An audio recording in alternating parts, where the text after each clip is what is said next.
family.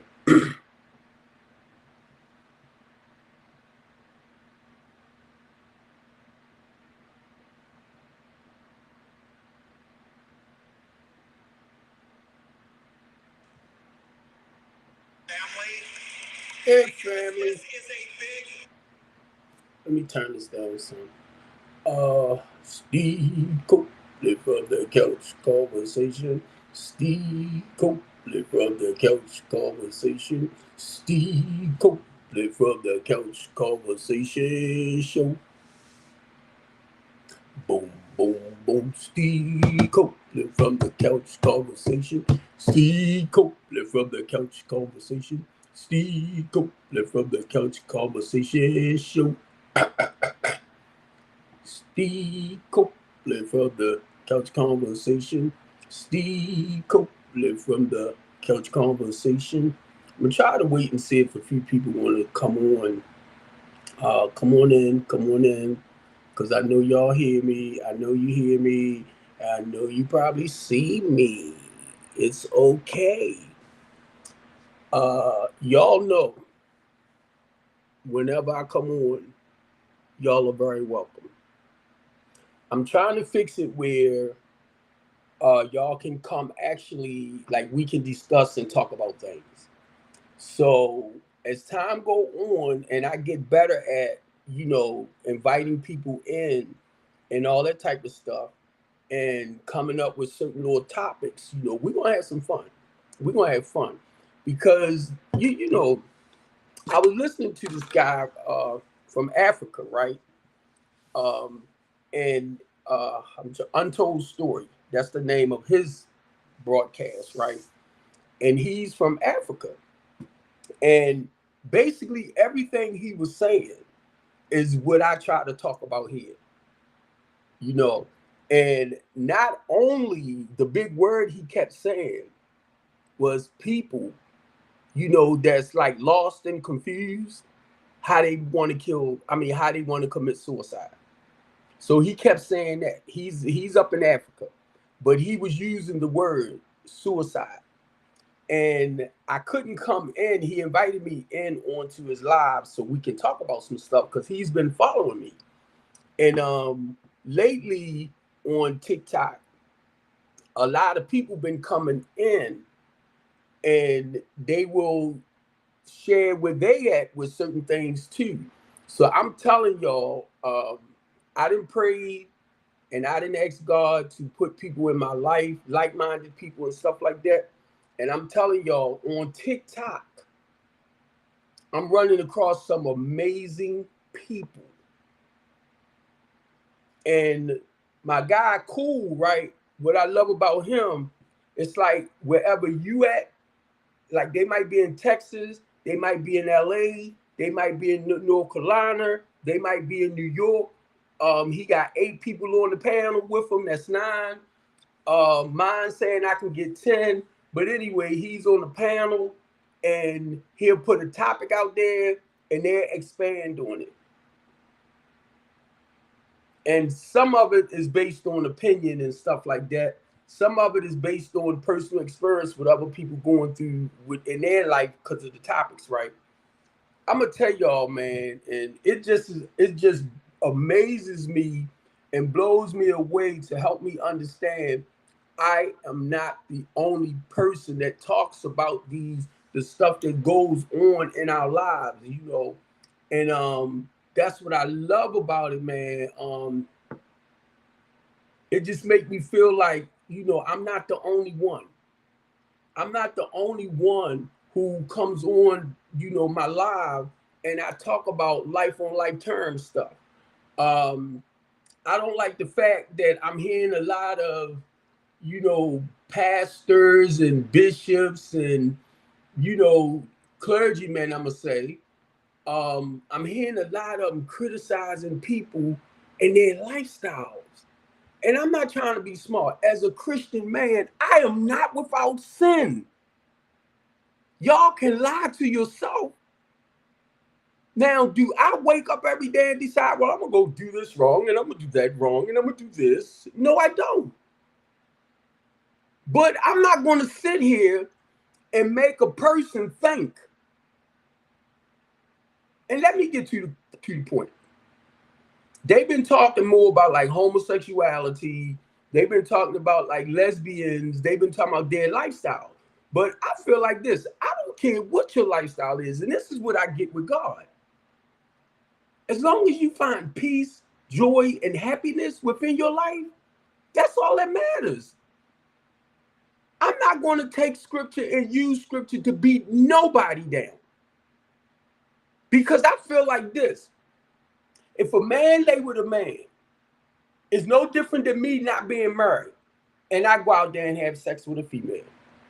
If God tells me that sex is only between husband and wife, and if I'm having sex outside my marriage, I'm wrong. So rather you having sex with the same sex or different sex, you're wrong in his eyesight as far as what we read and what we study. But now, see, I had to make that clear because everybody don't believe in what we read and what we study. So I can't push that on everybody. It's for me.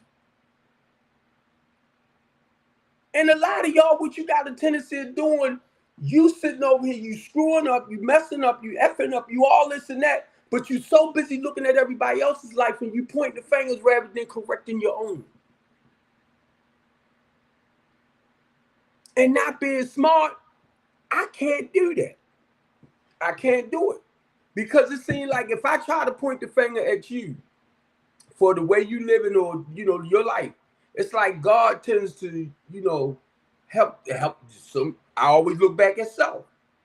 See, a lot of y'all don't have that opportunity to do that, to look at your own self and correct your own wrongs.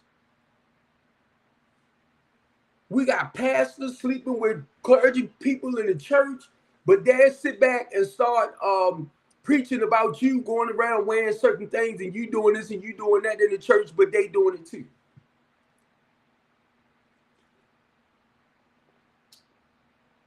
You got people talking about, I've been hearing them going for TDJs. I don't know what really happened. I don't know. And I'll be honest with you, I don't care. Because that's that man's life. And he got to answer to God with that. I don't look at him as no false prophet. I don't look at Jamal Bryant as no false prophet. I don't look at Tony Evans. I don't look at all of them, big wheel pastors. No, I don't. Because what I look at, right, because I'm looking at my own church itself, the church I go to.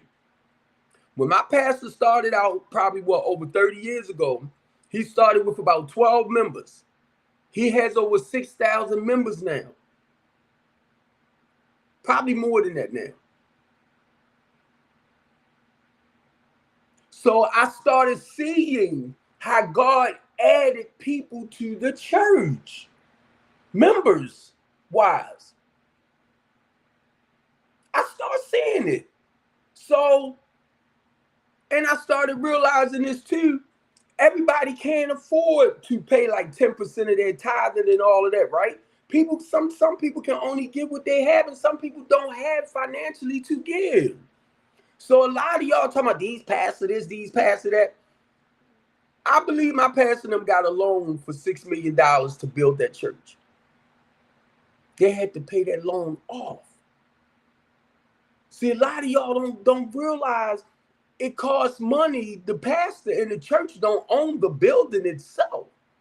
Some of them might have, started it and built it, but they don't own it personally. But it's the members that keeps that stuff afloat. I was looking at the other day, right, where I'm trying to think, because we got a couple of billionaires that's actually pastors, ministers, and all that. But these people do other work to add to their finances. And a lot of people in Africa that I was looking at, some of the richest ministers or pastors, they have churches all over. So they get a percentage of whatever from what I'm getting. because they're considered as the bishop or the head of the church. Now, for us, we might think it's wrong. Now, as a Christian man myself, I'm no different than them. I want some money. But do I want to rob and steal and take from the people? No. And God already knows my heart. He know I'm not there with that, like that. He knows that. So the reason why I'm saying that, right? I want to grow the business, strengthening the community, the Latanya D. Copeland House of Hope. The next step, and I'm going to share this with y'all because I've been talking to some people about it, is to start opening up assisted living housing. My thing is the housing part. Now, if you have a business that can come in and do the nursing and do the cooking and all of that, that's what I would want. I would hire you to come in because you know why? You're going to get paid from the state or the government because that's your business to come in and apply your business to the transitional housing. See, people think I'm dumb. I ain't dumb by far. I might act dumb. I might sound dumb, uneducated to some of y'all, but guess what? It ain't me. So the goal is, and me and some people been talking about it, and y'all been hearing me talking about it for years. It's just the point now of actually doing those things.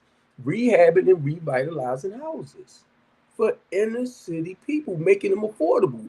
I listened to a guy the other day brought a whole block of dollar houses. And he's going to make them affordable, like $120,000 for low to moderate income people.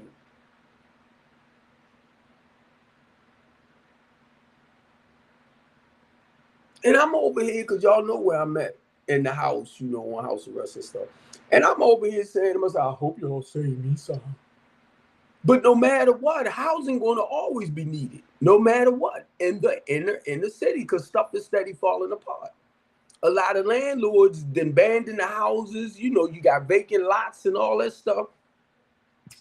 But still, if I can purchase ground and put our low to moderate income people in a community, within themselves. But the goal is you got to teach them how to maintain the property, how to take care of these things. And that's what strengthening the community is all about. So I can't do it by myself. So I have to reach out to other businesses. I have to reach out for like sponsors, investors. So I can't do it by myself. And guess what? It's people out there that wants to get with people like myself that's trying to be honest, faithful, and true to invest their money with. The point is being patient while God got in my way. Because I done had a lot of people. I done sat at the top of the table with a lot of people and let them know the vision. Some of them was dead for it, but when it came to the money, when it came to people coming up off that money, and believe me, I understood. And the reason why I said I understood, right? Because I had people tell me how they gave people a certain amount of money, blah, blah, you know, to invest in, and the people took the money and ran off with it, or they did certain things. I'm like, God dang. Because now I'm out there and I'm talking with people. I talk with people, y'all. I talk with investors. I talk with developers. I talk to contractors. So that way, if you're a master contractor and you coming in and we give you a block to do, you can hire some of our young people and train them on the process. I just look, for the last years, maybe 5 years, this is what I've been sitting down doing with people. Now, I don't want to give up too much. I just want to let y'all know a little bit of, you know, some of the stuff. Now, I can't jump up right now and be into the physical part of stuff. the way I would really love to because of where I'm at. So now I got to make phone calls. I was making phone calls anyway. People know not to call me before 12 o'clock or 11 o'clock because I don't go to sleep till 4 or 5 in the morning, and I'm normally during the day I'm out till around about 2 or 3. I'm not that long getting up. I had to take my medication. I had to let Bell go out and do what she had to do because she didn't go out, so I had to go downstairs. I can't go but so far, not to set the thing off, but they don't have like a range where I can go. So as far as how far I can walk and all that stuff. So that's why I stay in the house most of the time because they don't have a certain range. I can go to my doctor's appointments and stuff like that, right? And they already know. I'm not trying to screw up like I did before. And I'm sharing this and I'm thinking about something that happened yesterday, right? And I don't want to act like I used to act.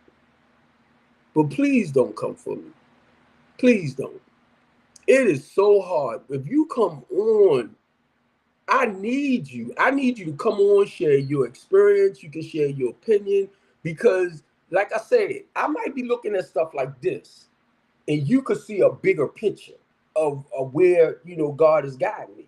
So I'll hear it. I'll hear it.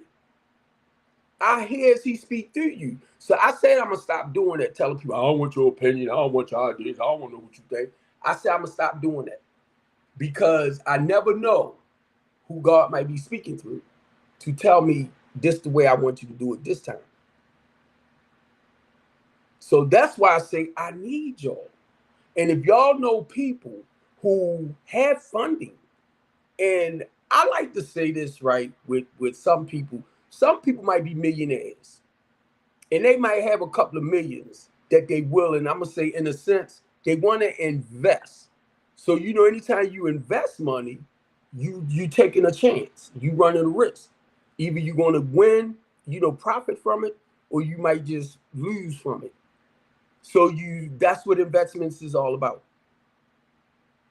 So my thing with us, when it comes to helping the inner city people, see, I've been looking at fabricated houses, I've been looking at tiny houses, but for the inner city people, I had to realize the rats.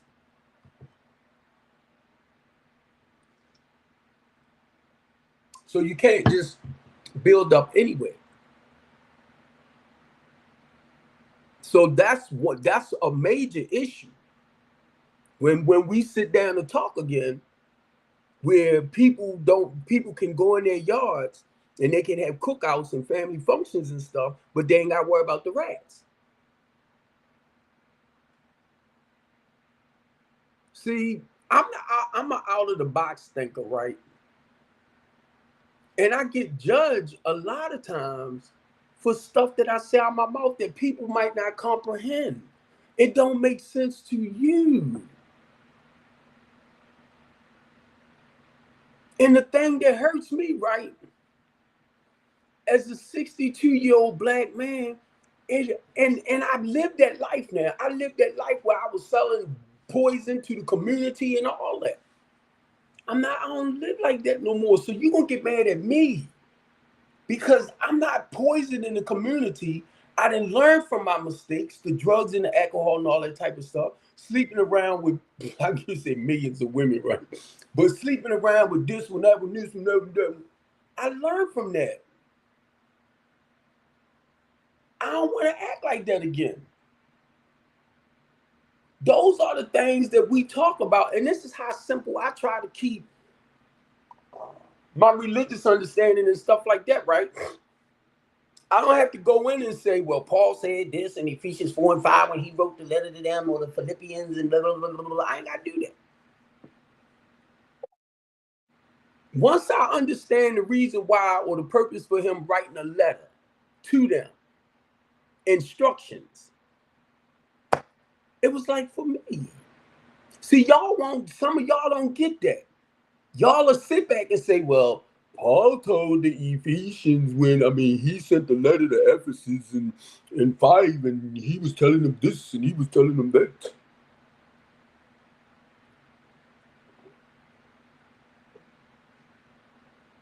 But see, once I get a little understanding of what he's talking about, it's like, or any one of them now, don't. I ain't gotta quote it. Once I get it, I feel it in here. It's like, and I see the principles of it to better my life, not to worsen my life. That's why I get mad when pastors take scripture and try to beat people up with it. Where's the encouragement? Where's the motivation? Or help me find peace and comfort within my pain. I don't need you to cut me down. My thing is, who do you think you are when you do that? That's where my mind goes. You wrong. You do. Well, what I feel like I'm doing is right. So I'm just saying it now because some people come like, well, that's God's word, and God's word is meaning this and meaning that. Give me the principles. Give me the morals, the values, the principles, the encouragement, the motivation. If I'm stuck in a certain situation, help motivate me, encourage me to come out of it. Do not turn me a new honey hole.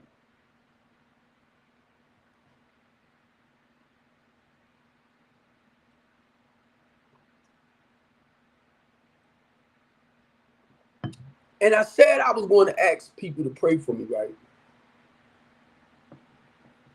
I did my own research. And I be looking for what God said when I read. Not what Isaiah said. Not what David said. Not what Jeremiah said. I want to know. Now, I understand what they are writing. I understand that God empowered them. He encouraged them. He motivated them. That's what he's doing with me on here. So I understand that. The apostles, I understand that. But I want to know, what did God really say? You telling me. But I want to know. And I said because I don't want to talk against Bible. That's why I'm saying what I'm saying now. I don't want to take away from it. I don't want to add to it.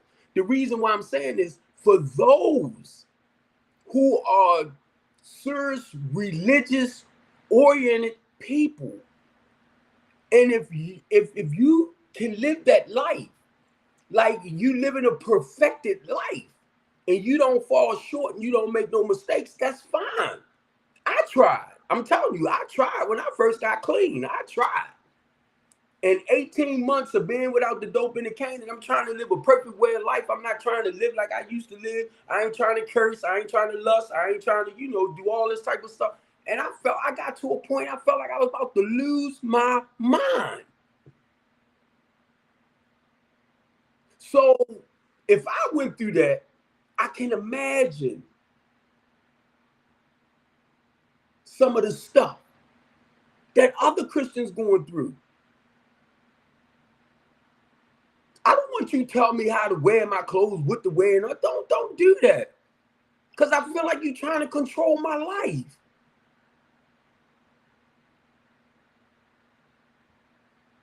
Don't do that. No, do I want to disrespect a woman? No. But beauty, if I see you and you sexy, you beautiful. That don't mean I gotta have you. Or disrespect you. Yeah, girl. That's what I get out of a lot of stuff like that. No, if your left eye causes your right eye to sin, plug it out, pluck yours out. You want to quote scripture, pluck it out. No, no, I did what? Well, stop doing it.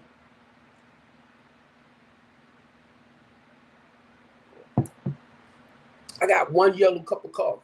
I might want another one when that's gone. Do I need another one? but I might want another.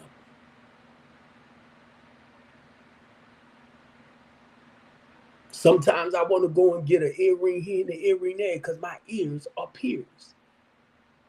But that's what my flesh is saying. Sometimes I want to go get some Beijing and dye my beard and stuff. Right then I want to get my teeth, which I am, my teeth straight because I know I'm a handsome man and I want to look much better. I don't know who might come my way.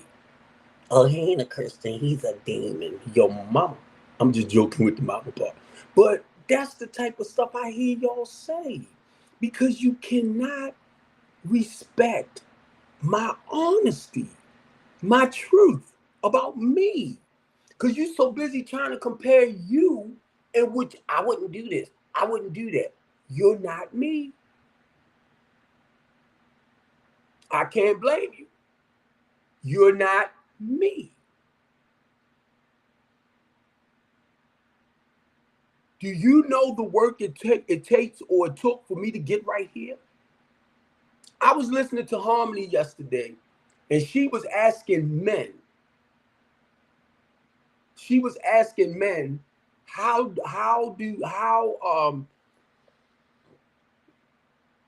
she asked, what makes you a man?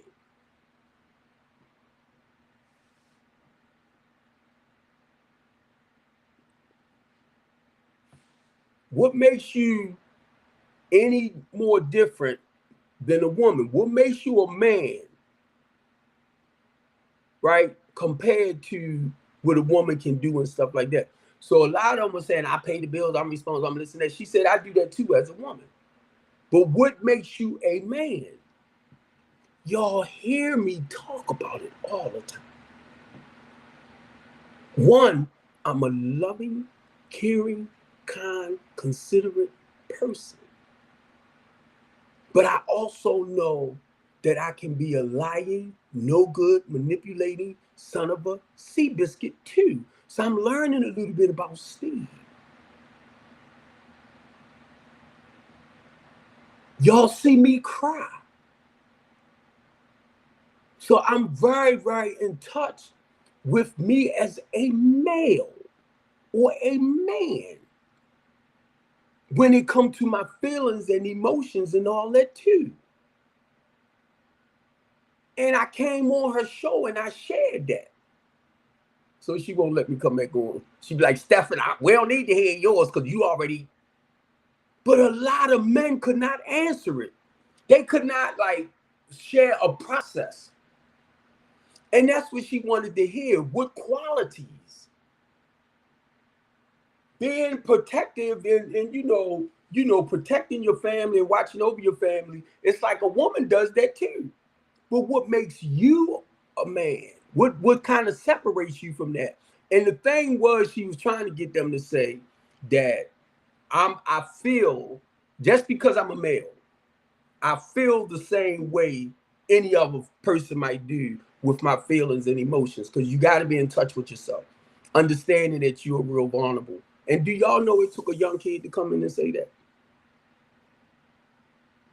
Because she would, I was messing with her, right?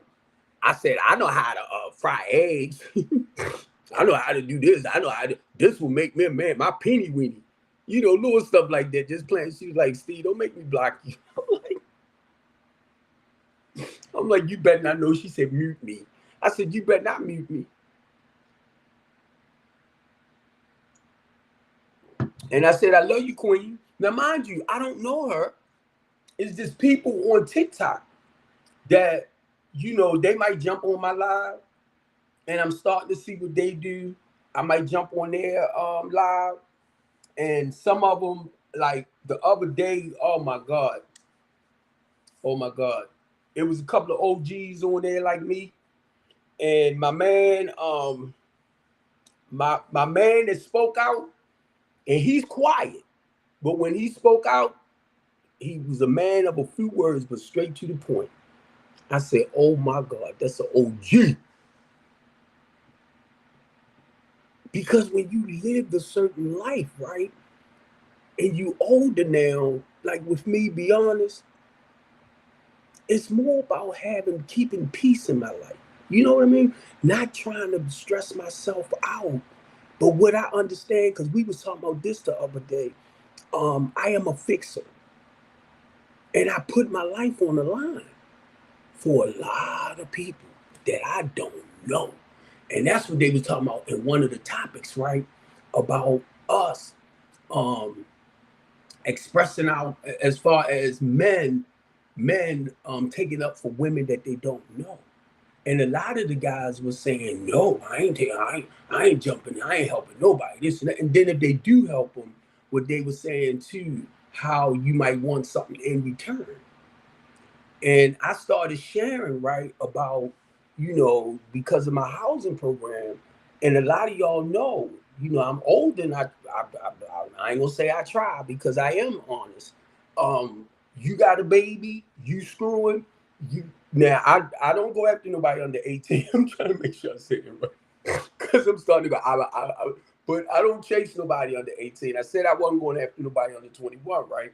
Stuff like that. That's the stuff I had to tell myself because they're not grown.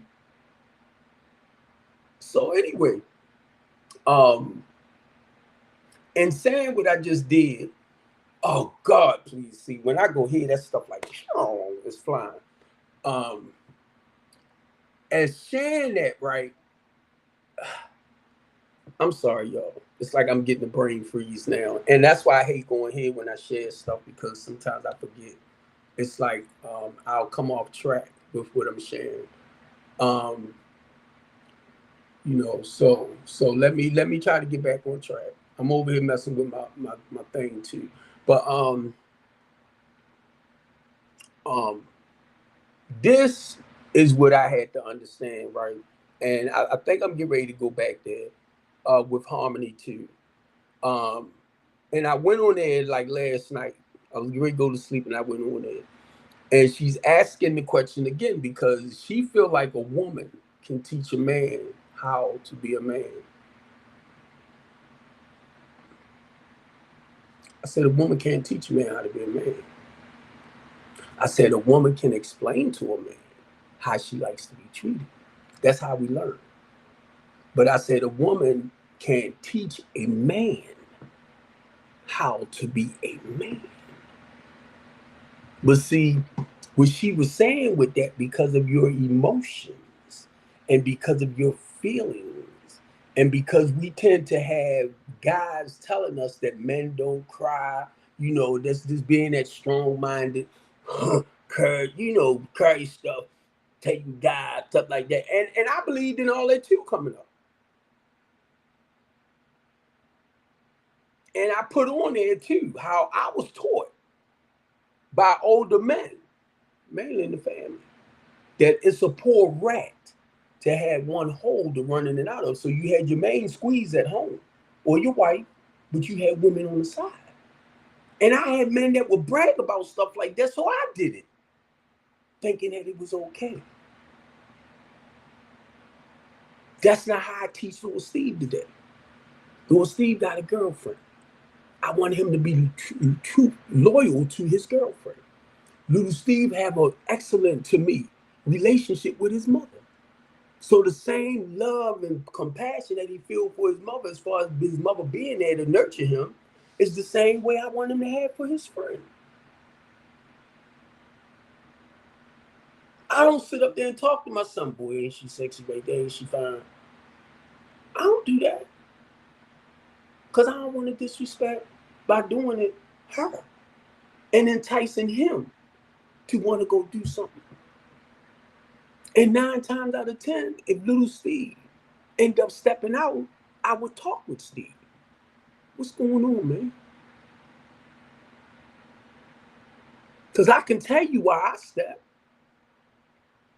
And just because me and my ex-wife might have argued or went through what we went through, right? She didn't deserve it. But I felt like when I was going through what I was going through, basically, I'm hurt. And I wanted the pain to stop.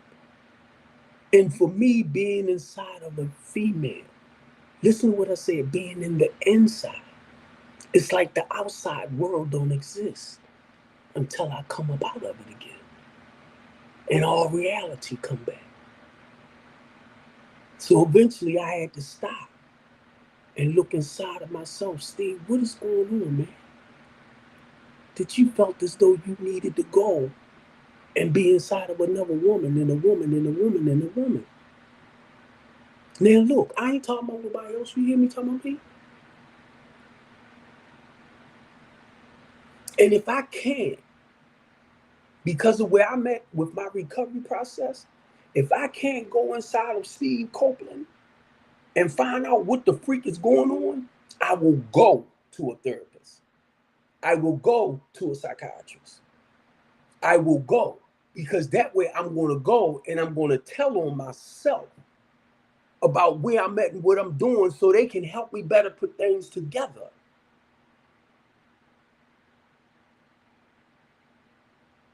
I already know. If I reach out to a therapist, if I reach out to a psychiatrist, I'm going to tell them where I'm at and what's going on. I'm not going to sit there, well, blah, blah, blah, blah, blah. No. Well, this is what's going on. This is what's happening. I need you to help me see me. I can't see me right now. Am I moving in the right direction still?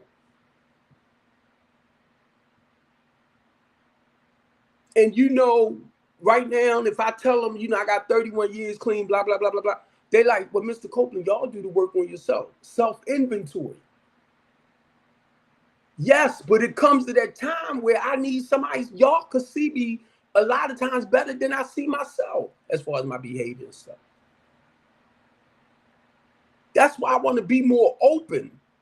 But you can't come, you have to, right? Because I kept trying to push what's the name the other day off of telling me my own story. You don't come on somebody's page. And it's like verbatim, you telling me, you pointing out my stuff. When I talk about Steve. And then you twisting it to fit you, your narrative. This what happened the other day. I'm like, and then it hit me because I'm listening to the person. I'm like, they normally don't do this. So I'm realizing they here and they gone. They gone. And what I mean they gone, it's like their mind is raging. And a lot of times when people on meds and they stop taking their meds, your mind tends to speed. And I started realizing what was happening. But I kept trying to bring him back to himself.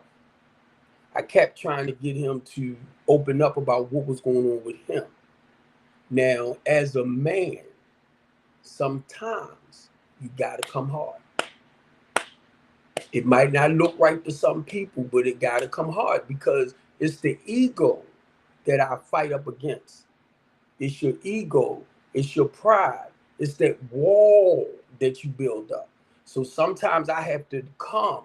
And when I come, it's kind of like to overpower that, to humble you, where you can learn to look closely at yourself.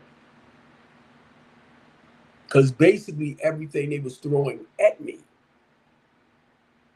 I realized they must be going through some of the stuff that I be talking about. And they was doing this. And my thing is, stop. You got to look at yourself. You got to look at yourself. Now, he wasn't the first person that basically came behind me who follows me. And it's like he know my story because he followed me step by step by step by step by step. And it's like he's living my life. I had somebody call me, and I'm not gonna mention their name because I went to share it yesterday, but some kind of way my mind went the other way. I was talking about how when Martin Luther King got killed, And I remember when the guys in the trucks was riding down the street, said, "Young man, you got to get in the house." Well, anyway, I was sharing about this story when I was like 6 years old, when Martin Luther King got killed. And I'm sharing my story on up to where I'm at today.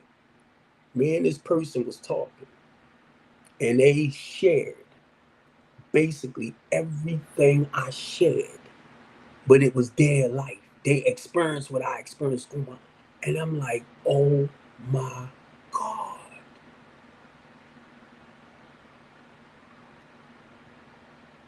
Now, a lot of people don't know how to, or don't have the courage and the confidence to go in here and deal with self. And when I say deal with self, I'm talking about from childhood stuff that causes us to become like depressed in the here and now. Dealing with bipolar, dealing with schizophrenic, dealing with all of these mental illnesses, or we call them chemically unbalanced. It's just the brain, within the brain. And see, I'm gonna tell you, me as a child, I used to fantasize a lot. Sometimes as an adult, I want to fantasize because it's like being in that little dream world again. As an adult, that was a safe haven. I mean, as a child, it was a safe haven. Or you had your imaginary friend. Well, now that I'm older, I don't have that imaginary friend. Sometimes I want to lay down and look. You know how you might want to fantasize about the wife, the dog, the kids, the picket fence, all that type of stuff.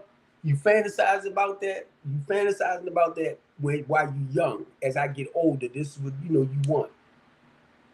Y'all know, I looked at it one day and I realized I was living my fantasies. The wife, the cars, the kids, the dog, the picket fence. I ain't mad. And I realized a lot of the stuff that I dreamt or fantasized about, I'm living it or lived it. See, a lot of people can't say that. Say like we had a family reunion or cookout or something.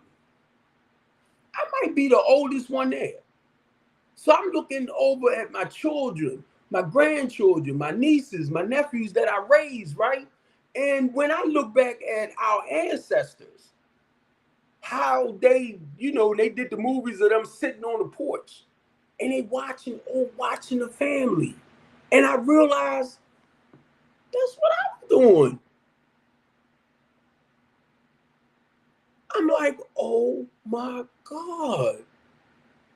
When the children you raise have children of their own that they raising and living good.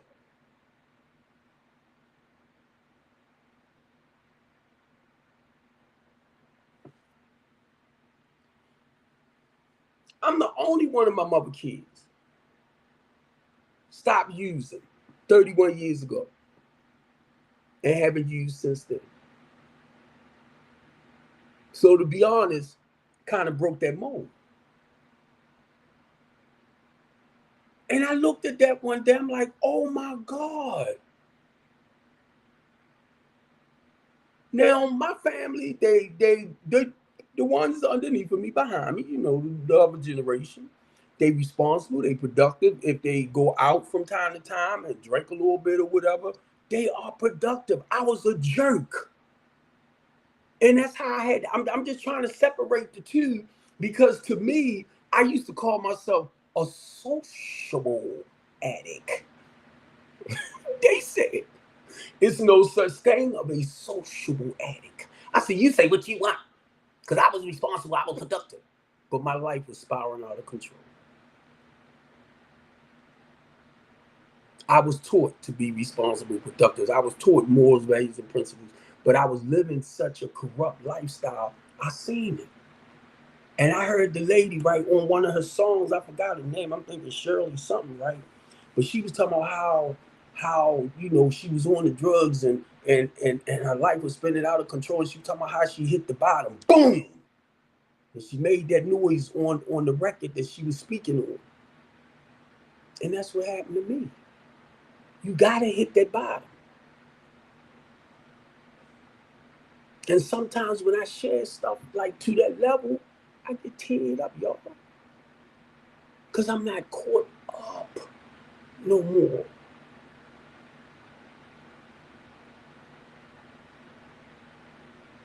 That's why I can only share my experience.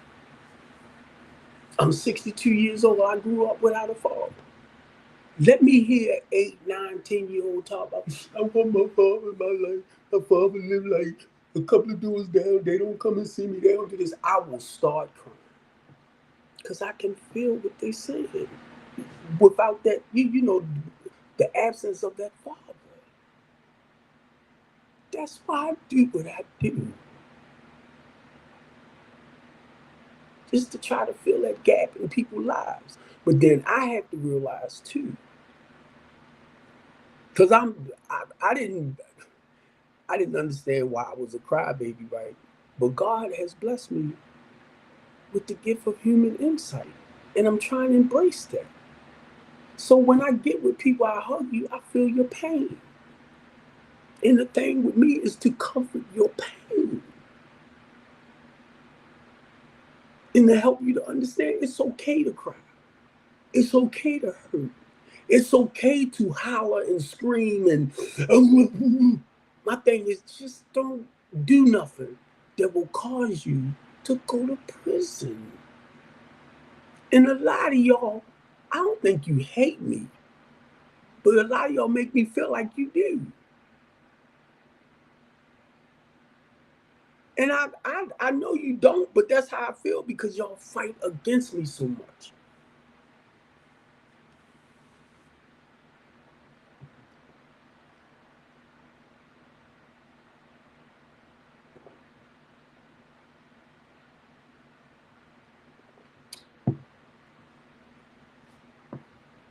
And I don't want to go too deep, but I've been talking to other like human rights groups because of what happened to me.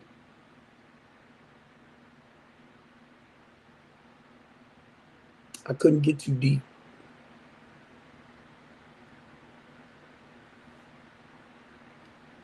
The Innocent Project, um, the police. It's another. I was told to report some people to internal affairs. So it's another. Uh, I'm trying to think of their name. It's another organization that fights against police corruptions too. I couldn't get too deep into the conversation that was taking place yesterday. And like I said, when I realized the person was hurting and they were steady talking about my stuff wasn't the issue. I said, oh my God, they dealing with a lot of the same issues that I be talking about. So most of the time when people hurt people. And I was trying to fix it where they would just kind of talk about where they at personally and how they feeling and stuff like that. That's what I was trying to get them to do because it's not about me. I don't have no problem coming over here telling you certain things and this what he was doing, right? He heard me and this is some stuff that I once I got clean, I did some work on because when I was younger, well, anyway, when I was drinking and stuff, I remember I used to wake up late at night and I would gag, run to the bathroom and throw up. But I would have this vision of a baby sucking on a penis. Now, I never did that to nobody. Now, this is why, this what he did. This what he did. And I shared it because when I done the work, I'm looking back at myself. So I don't know if it really happened or not. I said an 18-month-old baby. I don't know if that really happened to me or not. But some kind of way, I'm thinking that I was molested as a child. My mother told me that my father could never see me no more, but she never told me why. And that's what he was saying. Why is it's like you hear me talk about it. But why is you coming back with basically everything I say, but you twisting it about me sucking my father's penis and all that type of stuff? What is you getting out of that? That's my story. And the truth is, I don't know if it happened or not. But I accept the fact that there's a good chance I might have been molested. You get me? I don't know.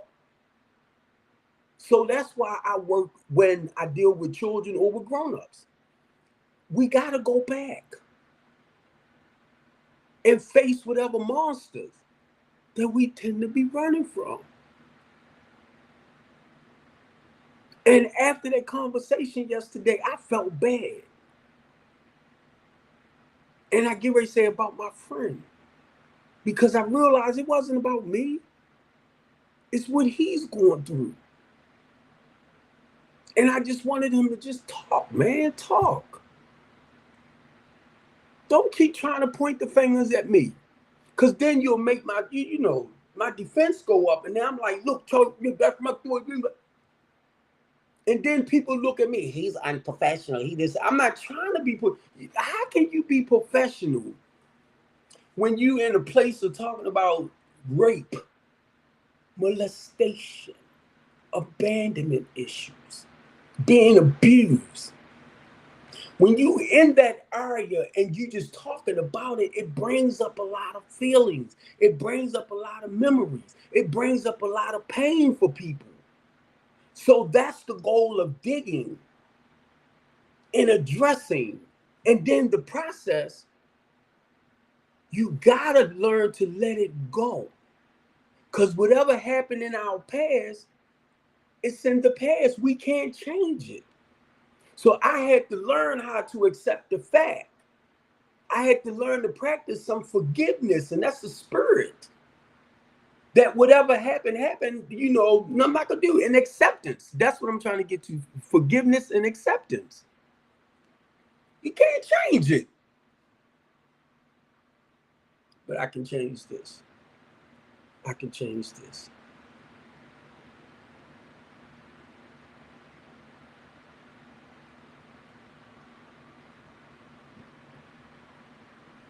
No, I do not have a doctorate degree. No, I don't have letters behind my name. I have personal experience. So you can come and try to tell me how you studied and how you did this, your research and stuff. But guess what? Where you think the information you studied, where you think it came from? People from like us, sitting down talking with the doctors, with the scientists, and helping them understand. If you never walked through that valley and came up out of it, you won't really know how to tell somebody other than just leave it alone. If you don't pick it up,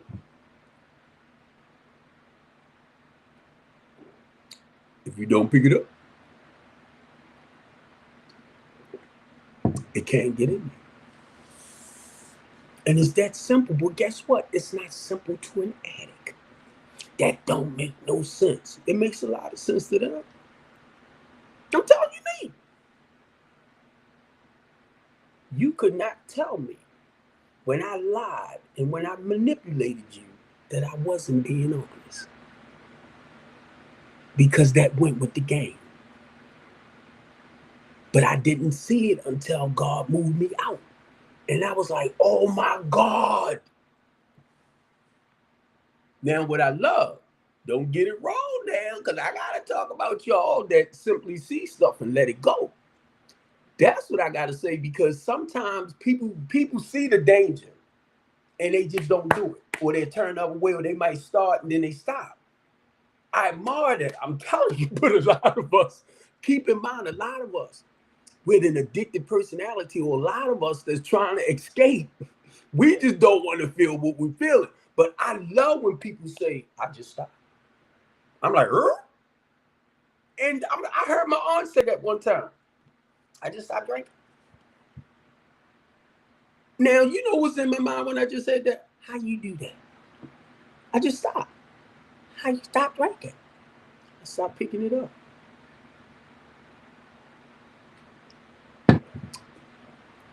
So it won't get in me. I admire people who, you know, gambling, all of it, like sex, all that. Where if you become addicted to it, I'm the type of person, I'm gonna tell you, and I share this a lot, and hey, that's why I do what I do.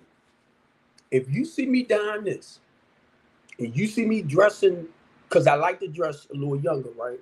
Looking, looking. I don't like to dress. By me being 62, I don't like to dress like old people do. That's my stuff. So a lot of times when I tell somebody I'm 62, they say, "Man, you look like you might be like close to 50, or you look like you around my age."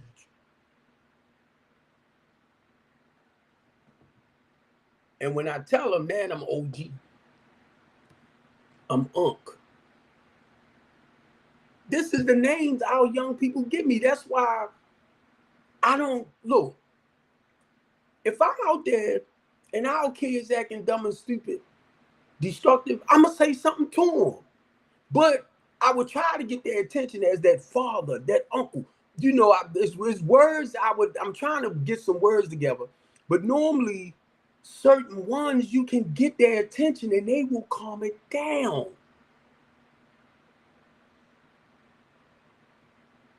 I've done it before, doing it for that. Well, that's how I do.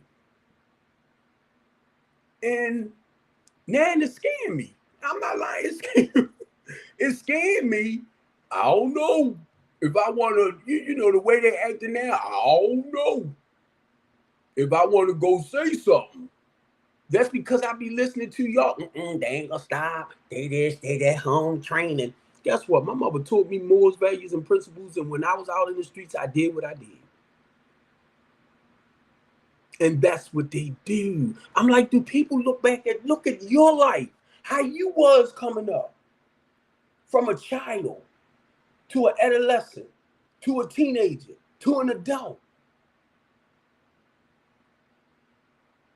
A lot of y'all don't flashback. God has me looking back at as far as I can go and remember. A lot of y'all be like, damn, make no sense. I don't know why they doing this. I don't know why they doing that. It makes a lot of sense to them. Damn, make no sense. I don't know why they doing it. It makes a lot of sense to them, even though it's wrong. And I listen to y'all and I'm like, we can justify and make wrong right.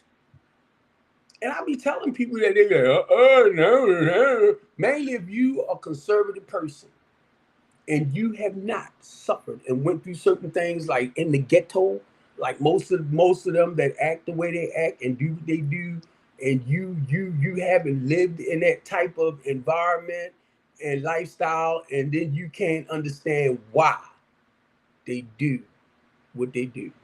So now here come Big Steve. Because I know why today. I remember my mother asking me when I was probably about 15, I'm shooting drugs, dope and cane. My mother said, what's that on your arm? I said, railroad tracks. I'm 15.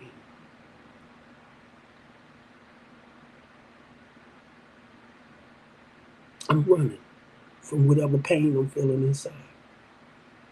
My mother gone. My mother gone. She passed away when I was 26.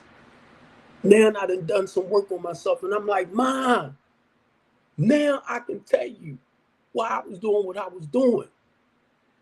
That's why I hate when y'all talk about our kids, man, because a lot of times they don't know and understand why they doing what they doing. But then here come my big goofy tail.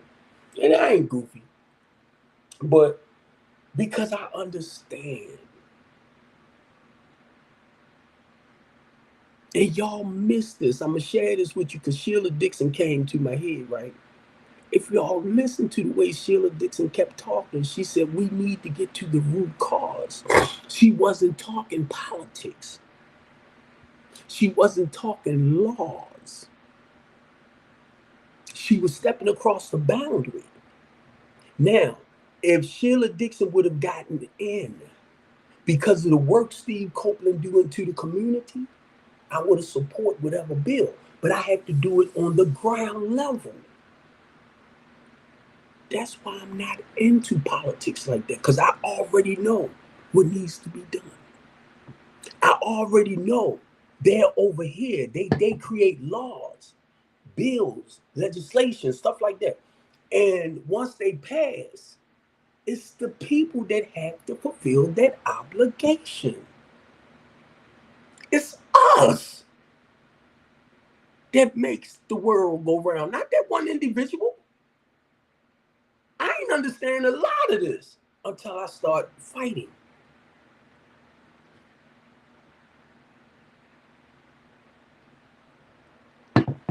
I tell people I ain't gonna vote no more. They like, why? Because I know what they can't do. It's us. So my thing is, and listen to this, some of them do write policies, but those are more like your council members and stuff like that, more on your local level. The president do not create no policies, no bills, no nothing. His goal is either to agree with it, he'll sign it, or he'll veto it if he don't like it. And mark my words, if it's 1,000 pages, do you think the president actually reading 1,000 pages of something? So basically, it's Congress coming together to create these bills and laws, and they listening to the people. They listening to what Carmela is saying. They listening to what Trump is saying. They listening to what all of them is saying. Biden, all that's trying to, because they are the ones that's creating this stuff. So they basically telling Congress, and y'all not paying attention. They telling Congress how they want stuff done, and we agree to this, and we agree to that. I'll sign this for y'all. Y'all don't get it. And I'm like, I'm sorry. I'm like, oh my God. Because I started seeing it. What did Kamala do? Since she been in office for almost 4 years. It's not what Kamala did. Kamala is throwing hints. Trump is throwing hints. Biden is throwing hints to Congress. If you do this, if you do that, we will sign it for you. I will agree to that.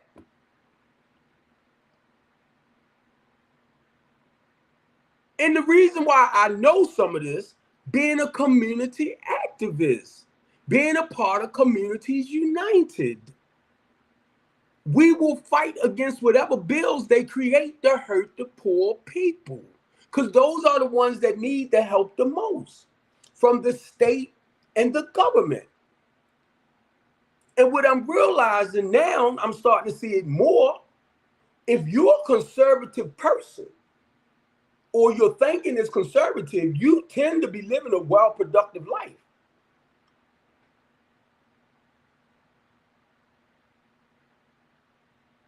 Because you're providing better for your family where you don't really need or depend on the state and the government because of how you live in your life.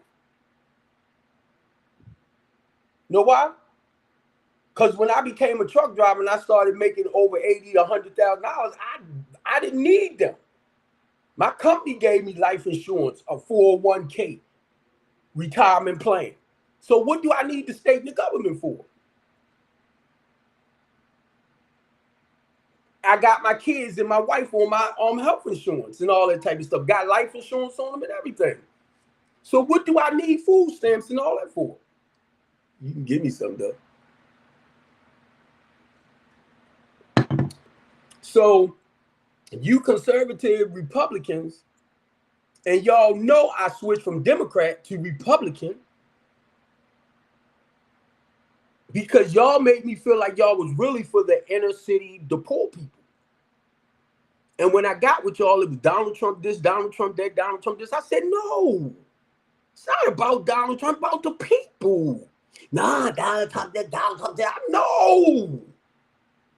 And I'm telling you right now, watch how they sit and they talk about what the Democrats is not doing, and they've been in for the longest time, but none of them is in the inner cities trying to help the people.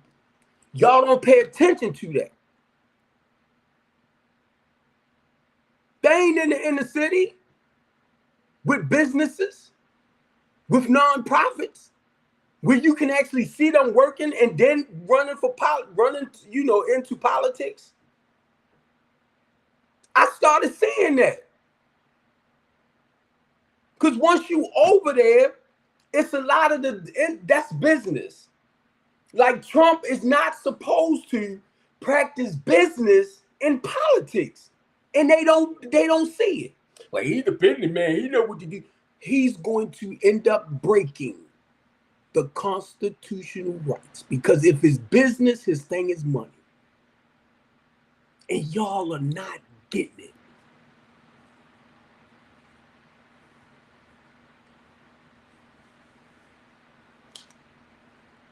Y'all not getting it.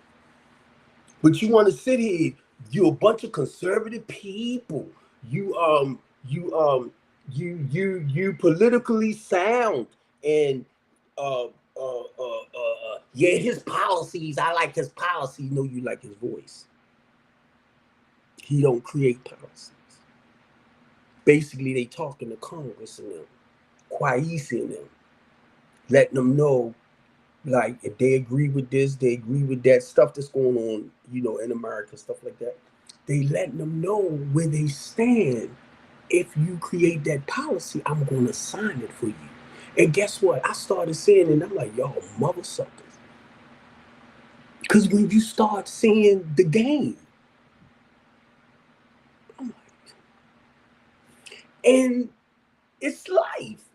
But I choose not to be a certain part of things. I choose not to. Mm-mm. Mm-mm. And I know sellouts. I watch them. I watch y'all. I watch you. And I don't think a lot of y'all realize what you're doing. But I watch you. Now, I'm going to say this right here. You see how they went after Joe Biden's son for business-wise, right? Into politics. So what is Trump? He's a businessman. So when he get with Putin, the Chinese man, and all of them, do y'all think it's about politics?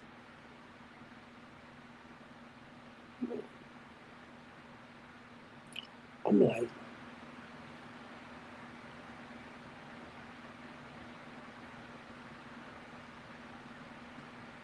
and see, when your heart and your mind is set on certain things, you support it. But when you where I'm at, where I'm here, so I can't go too far over here, and I can't go too far over there. That's on the political stuff. I fight with the organizations that I'm with. I signed up for ACLU now, but I fight for the democracy of people. The ACLU even support the immigrants. They fight for their rights.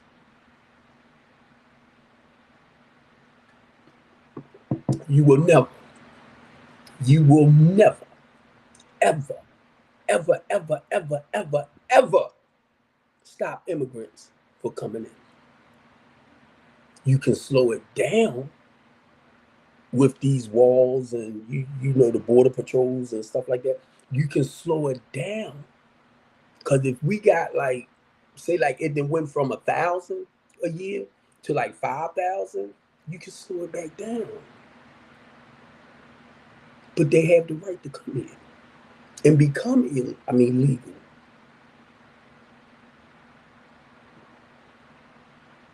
They come from Africa. They come from China. They come from all over. Immigrants. Because they're not American citizens, but they become. So how are you going to stop it? It sounds good. And I be tripping out because certain things we can do and certain things you just will not be able to do.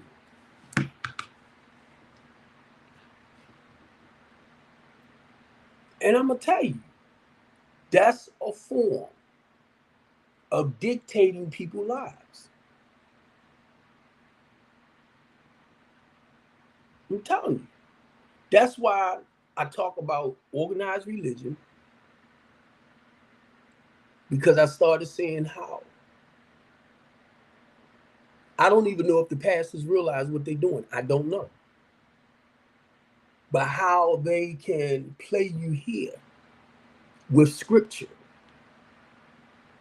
and control you, dominate you, oppress you. This stuff I never really paid attention to. God started showing me this. God started showing me. Steve, this is what's happening to my people by organized religion and politics. They oppressing the people. They enslaving the people. I wasn't saying this stuff. And then when I used to hear people say stuff like, oh, they need to wake up. They still in the dark. I'm in the light. You can't tell me. And then all of a sudden I'm starting to see, I'm like, oh my God, now I see what they saying.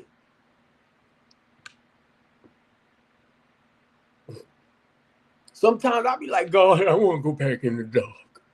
I don't want to see this. I didn't want to see what this police did to lock me up. False.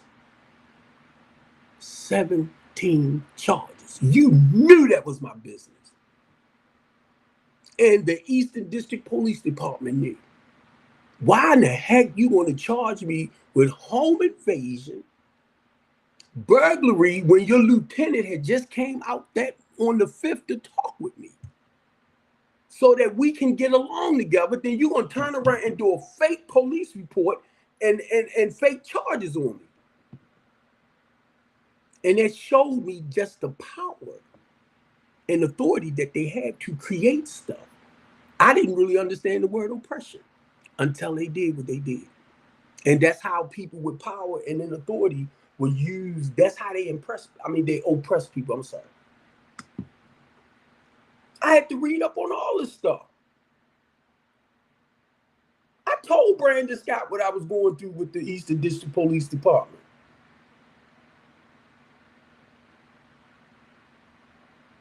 I went down to talk to Commissioner Harrison about 3 times. Twice I went down and I called. And I told the lady who I was, and I said, tell him it's the big mouth, bald head black dude. And she bust out laughing. I said, because that's how they recognize me. But she laughed. I said, yeah, just tell him the big mouth, bald head black dude. I could have said the no teeth right. And she laughed. I ain't trying to hurt nobody. I don't mean no harm to nobody. But when it comes to like us, y'all, and when I say us, it's not just the black. My goal is trying to help the inner city, help us turn that thing around, slow a lot of this homicide stuff down, the crime rate down. And mind you, when I say I can only talk about me. So don't look at it as I'm being personal and blah, blah, blah. I'm trying to play God. I'm trying to play Jesus. Sometimes I do, but I realize I'm not. But the reason why I say because I had to humble myself. Y'all miss it to allow God to use me. And y'all miss it.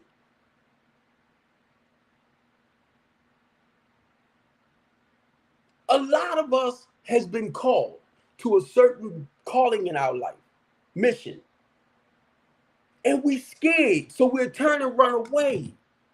That's why that statement is many are called, but few are chosen. But I say many are called, but few obey that calling because they are scared. Sometimes when God tell me go do this and go do that, my flesh be like, no. But then I gotta pray spiritually to go do. But y'all read scripture. But y'all good at quoting Bible. You good at talking about how God worked with the prophets, how God worked with the apostles. Well, how he worked with you? How do you take what you read and you study and apply it to your life to help the people? And if not to help the people, we're basically turning your life around. Because anytime God done something to turn your life around, you ain't gonna share it and tell nobody. Jesus told them, don't go when he healed the blind man and all of that. Jesus was like, don't go tell him what I did. Right? Don't you tell him. And guess what they did? They told him. Because they was blessed. And a lot of y'all, right? I ain't telling nobody nothing. Because God is personal with me. He on here talking all that stuff. And then making them ugly faces. But he's still handsome.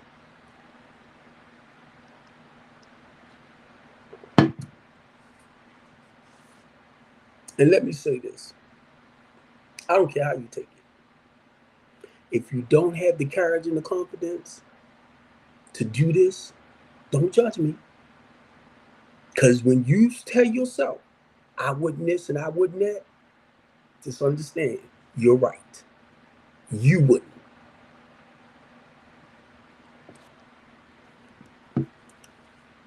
This is not something that happened overnight. It took years, confidence, encouragement, trials and tribulations, and realizing through my trials and tribulations, that's God's way of making me stronger to move me to the next spiritual level. I didn't understand a lot of that. So a lot of y'all want to sit back and talk about how good God is, and ain't nothing wrong with it. That's fine. That's dandy. Like which name was talking about my toe. If they had cut my leg off and I had to get in a wheelchair and still run around off at my mouth, I said that's what I would do. Because if you don't take me out, I'm going to spread it. So don't. If you in the background listening, do not take my story and call yourself, that's mine. And I already know, whenever I come on here and I run off in my mouth, somebody somewhere need to hear what I gotta say. My stuff go to Africa. Max are probably over there looking at it now. What time is it? Because I think it's dark over there. It's 6, so it's about 10 over there.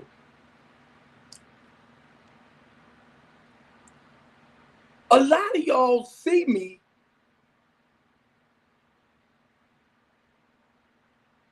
See, I just got something from the Innocent Project.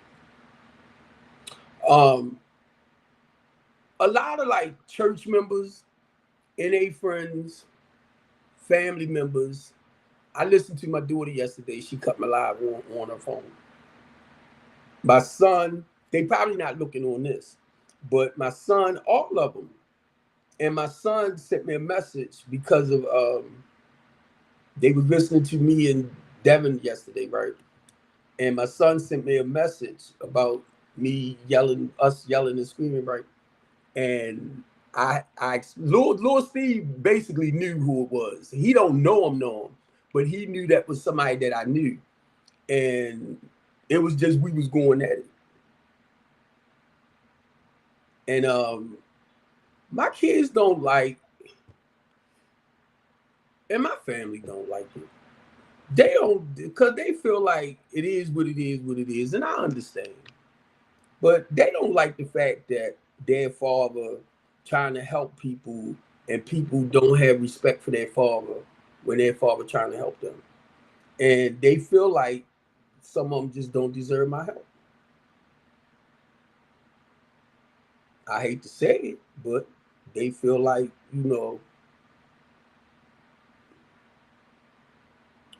they don't deserve it.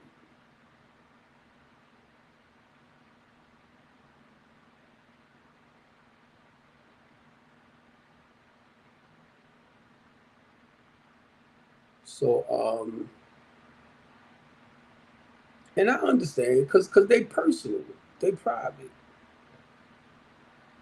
They think it's crazy that their father speak out the way he do. But I just want to see change, yo. And if I can encourage and motivate people to want to turn their lives around, that's where I'm at. And sometimes, be honest with y'all, I be here, I'm like, God, so many people turned their backs on our people. And I want to do the same thing sometimes. When I say it, I'm talking about the inner city. I want to do it too sometimes. It's like they don't want nothing. They killing each other. They doing what they doing. Steve, people be like, there's nothing you can do. You can't help them. Listen, look. These guys up here, young boys, singing gospel, singing about Jesus.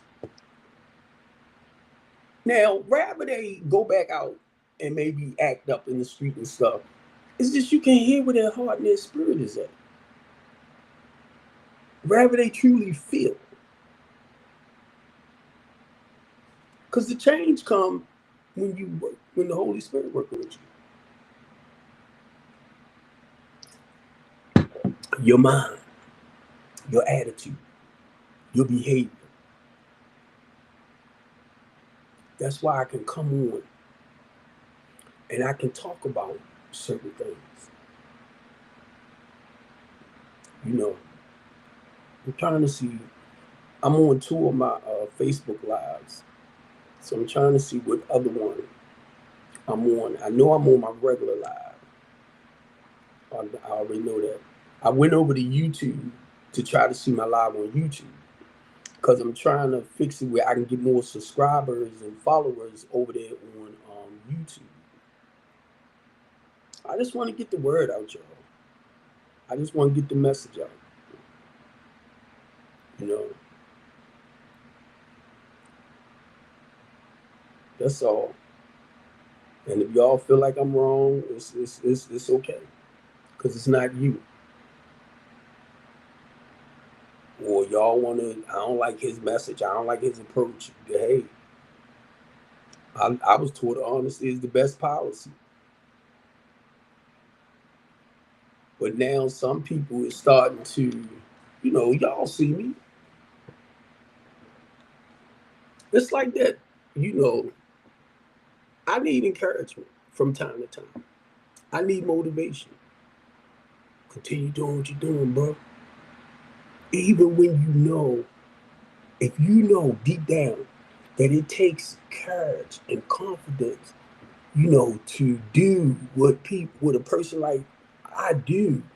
Um, Sometimes I fall into that place, and I'm gonna say depression. I'm gonna put it there, since which name mentioned the other day, where I need built back up spiritually. Now, I'm the type of person, I take a pill to help me balance this. When I don't have that pill, my mind races like crazy. And I'm trying to bring it down. Now, some people can do it without it. But the other day, now that showed me you need it. You was on it. You stopped taking it. But what I tell people when I'm in that place, and I don't go there a lot, but when I'm in that woe is me mode and blah, blah, blah, blah, blah, it's work that I have to do inside to come up out of it. Now, this is the way I explained it to the therapist I was talking to. I said, when I look at depression, it's like I'm in a, a hole, and I'm trying to work up out of it, and I slip back down. And I'm trying to work up out of it because you got to work up out of it. And I slip back down, but the way I put it, it was amazing to her. And I said, sometimes you just start fighting enough, you climb up out that hole. So I look at it like I'm in a grave, in that ditch. So when if a person, wherever I'm at, and they say, I've been depressed for the last few days or something like that, I tell them it's okay. It's okay. Because who wants to be depressed? Who wants to actually feel miserable inside? So whatever you feeling with your emotions and stuff like that, it's not something that you ask for, but you there. But how can you work up out of it? And it's like that fight. It's like that boxer. You gotta fight to come up out of it. So I will tell anybody that's dealing with depression, OCD, bipolar, schizophrenic, whatever it is, because your mind is racing. Your mind is racing. Take whatever medication they give you to kind of balance you out.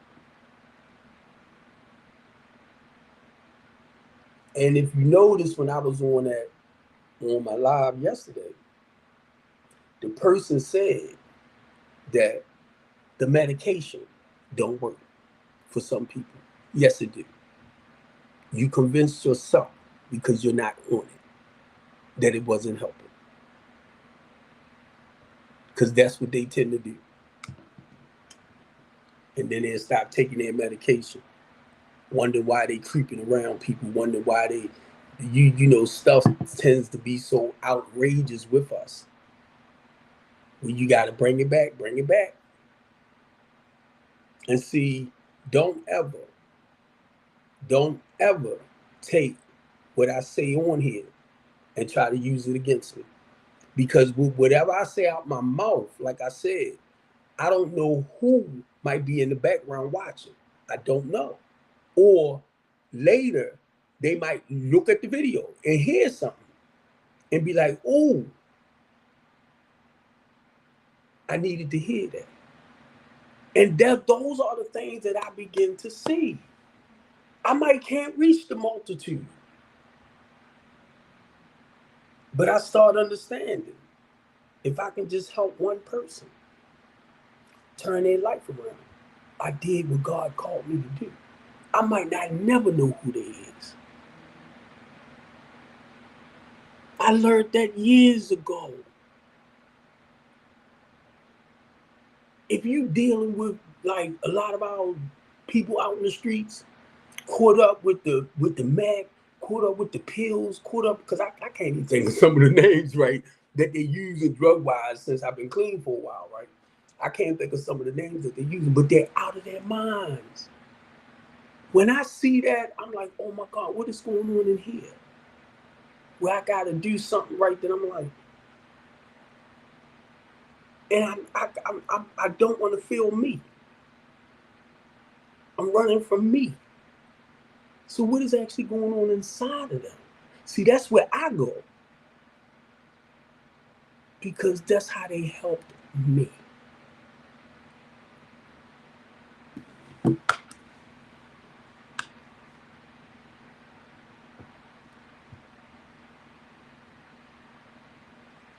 And I started understanding, when it comes to certain things like organized religion and politics, they don't want to see us get better. They don't want to see us get better. Some, not all. No, some.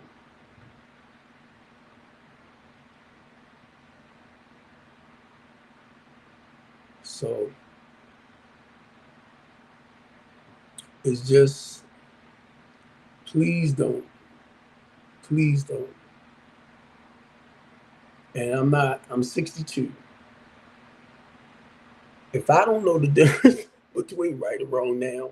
I never will.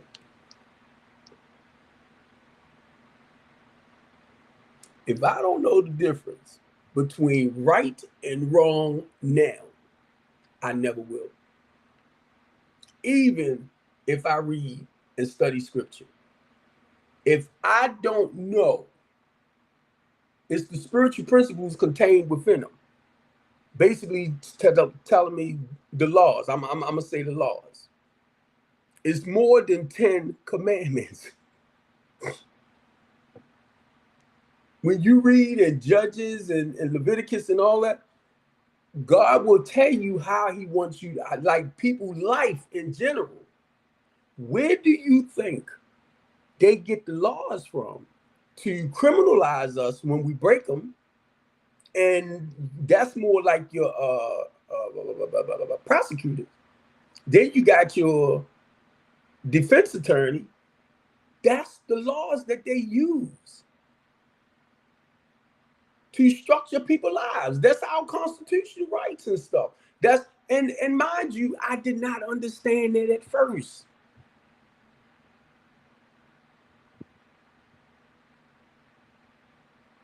So they use the laws to either help encourage you and motivate you to move in a more positive way, or they use it to destroy you.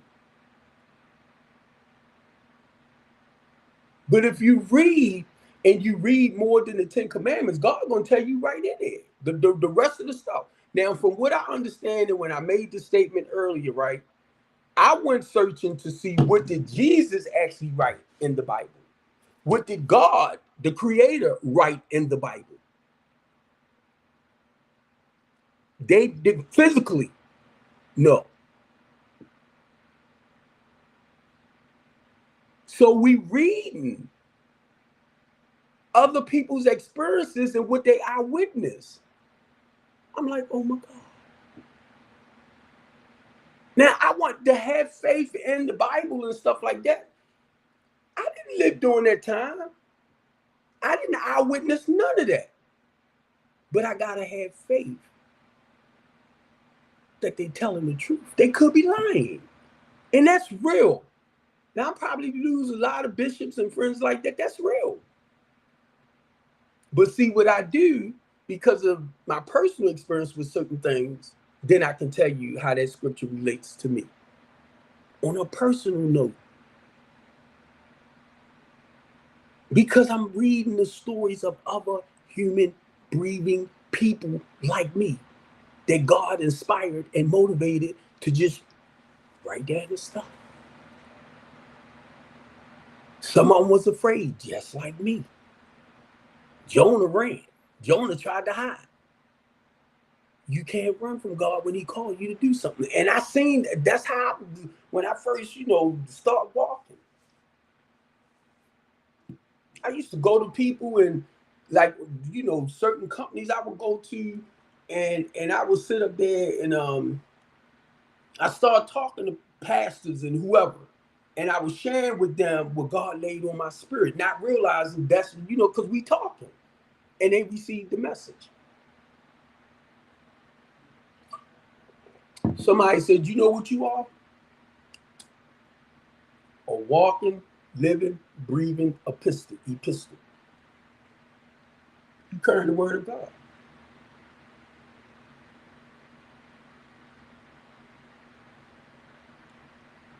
Now, I'm not bragging or nothing like that because some of that stuff I didn't understand. But now the point is I did pray.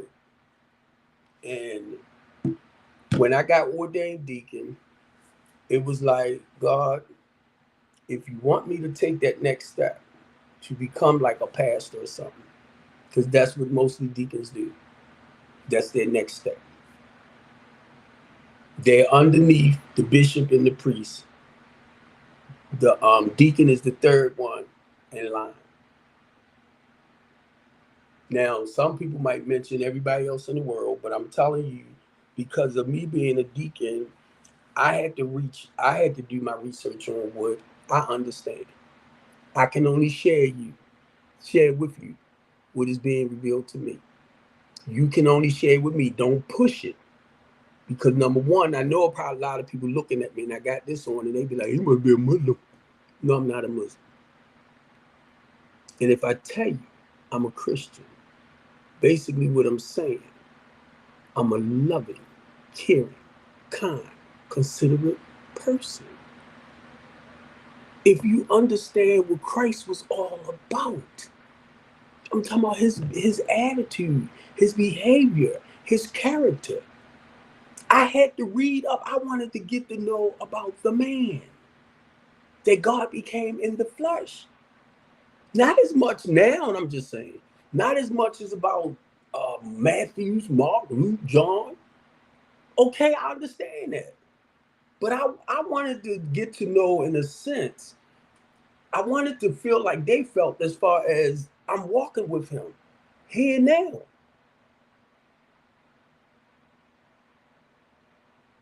Did you miss it?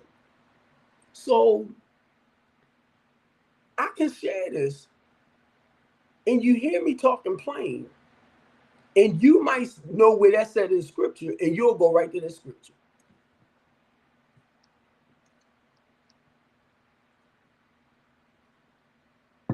But what I'm doing, I'm breaking it down in simple layman terms.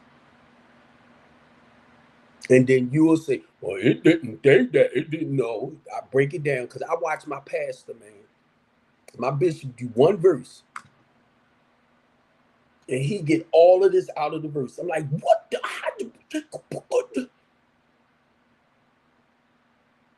I'm like, oh my God.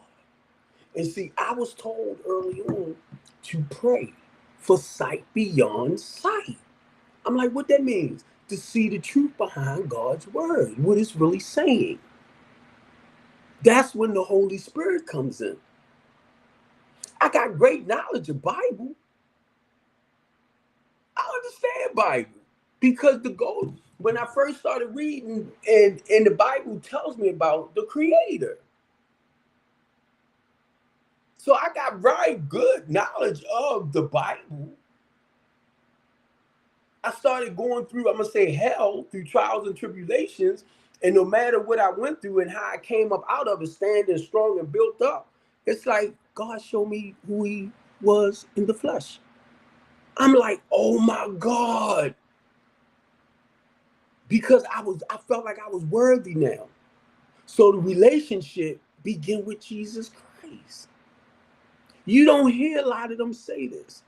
When Jesus Christ was crucified, he came back, he said, I'm going to leave one behind. The Comforter,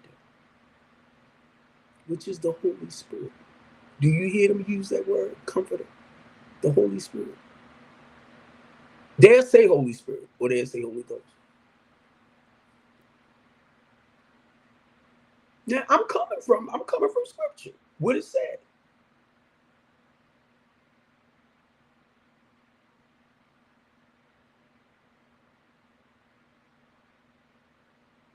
And I was going to tell my buddy Corey, right? Because Corey, he preached. I was going to say, bro, when you hear me talk, don't take it the wrong way. I can only share what's here. I don't want none of you pastors, you bishops, you teachers, you doctrines. If you believe in Bible like that, that's fine. Because guess what? I understand what it said. I don't want to take away from it, but I understand what God started doing with me. It was just a guide to me on this journey.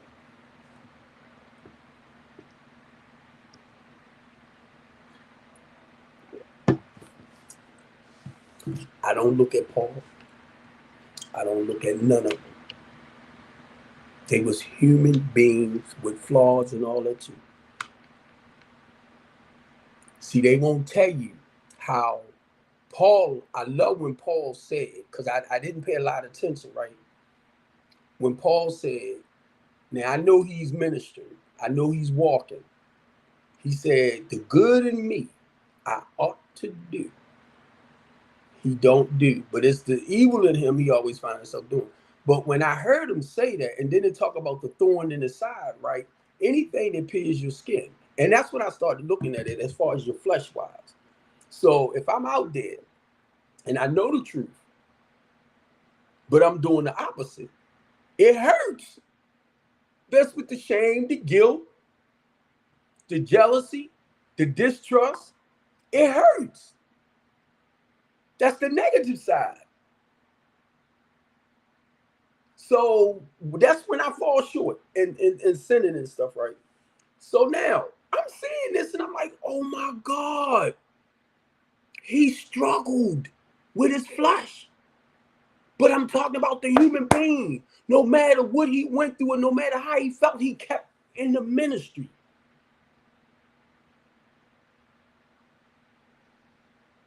So when I look at Jamal Bryant, when I look at Eddie Long, when I look at all them other ones that no matter how or whatever they went through in their personal stuff, whether it was homosexuality and all of that, they still ministered for, they still passed the word.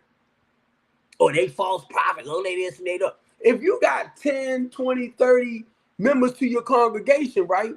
You feeding the spirit. You might not be sharing with them about what's going on with you personally. That does not make you a bad person. It does not make you a false prophet.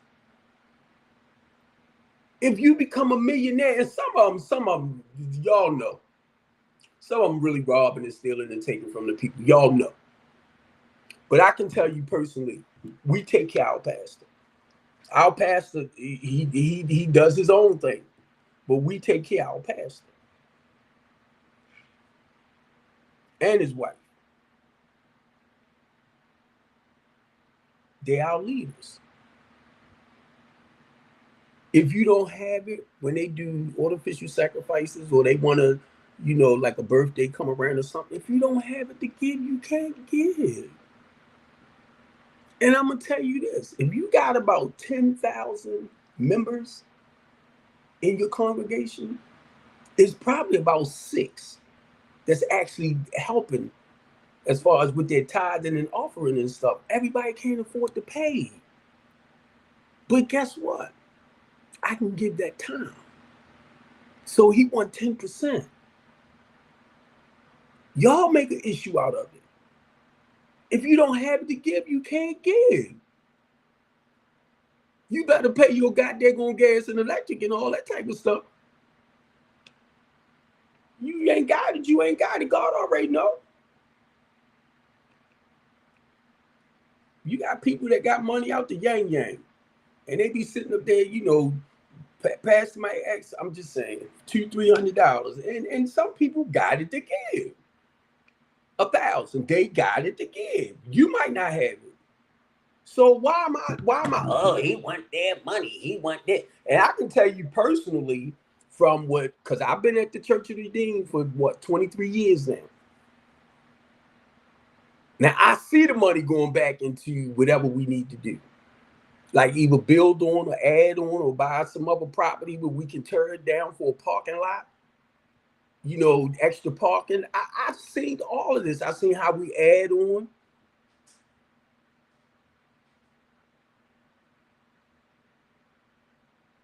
So I'm listening to the people, right, going after the guy Keon. Because he asking for money to rebuild the church. He should have had insurance. He shouldn't have. All that's true now. Don't. But the thing is, y'all trying to turn the man a new hiney hole. He's the pastor. He's the overhead. So he has an administration under him. They have an accountant. The accountant didn't go and get insurance on the building. See, y'all run off at your mouth, but you really don't know the process. As a deacon myself, I would ask stuff like that. Because that's my job. Do we got this covered? Do we got that covered? What does this happen? A lot of y'all just afraid.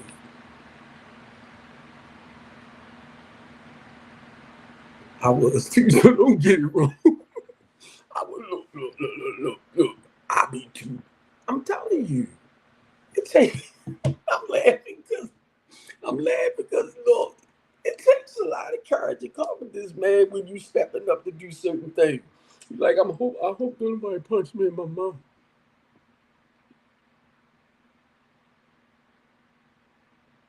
And see, I really can't explain why it is, but when my cousin told me that I'm thinking because of what I do, I can encourage and motivate us as black people to come together. You know, we gonna do what we gotta do to help turn stuff around. We're gonna slow this down. We're gonna stop this right here. We're gonna do this. We're gonna do that. We're gonna do this. Blah blah blah.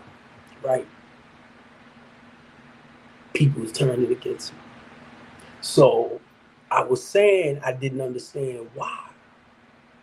And my cousin sent me this message: post-traumatic slavery disorder, PTSD. It's been passed down generations after generation. I was like, oh my God. The same way they use religion and they use politics, not with everybody, to enslave and control our people.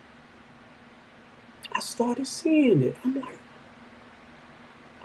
God. And I'm going to tell you, and thank you, Bishop. I was sharing something, and Bishop told me, because it's negative, right? And Bishop said, Steve, all that goes together. As far as in this world, you got good, you got evil. All of that is a part of God's plan.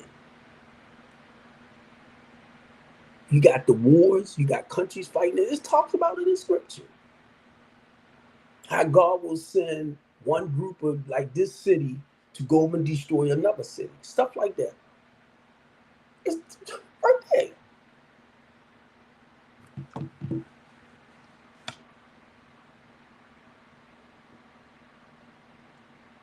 You got scripture will tell you you should be a man of one wife.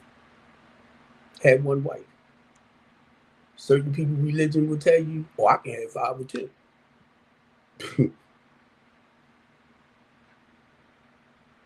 And know what they'll do too? They'll turn around and criticize you when they got like 100 wives over there and can't even take care of them. I'm talking about modern time. I'm telling you, we will use Bible and our religion to justify our behaviors. But you don't have to, because when you know the truth between right and wrong, that's all it is. And I'm trying to keep it simple because I'm not that intelligent, I'm not that bright, so I have to keep it simple.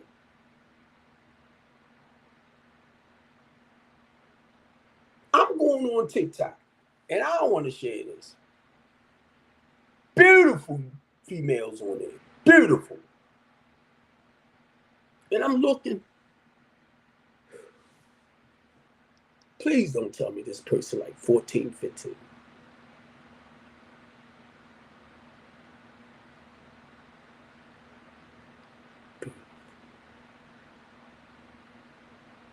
So I got strolled on down. Might get past 20. I'm like, how is they coming on here like that? I'm not dead.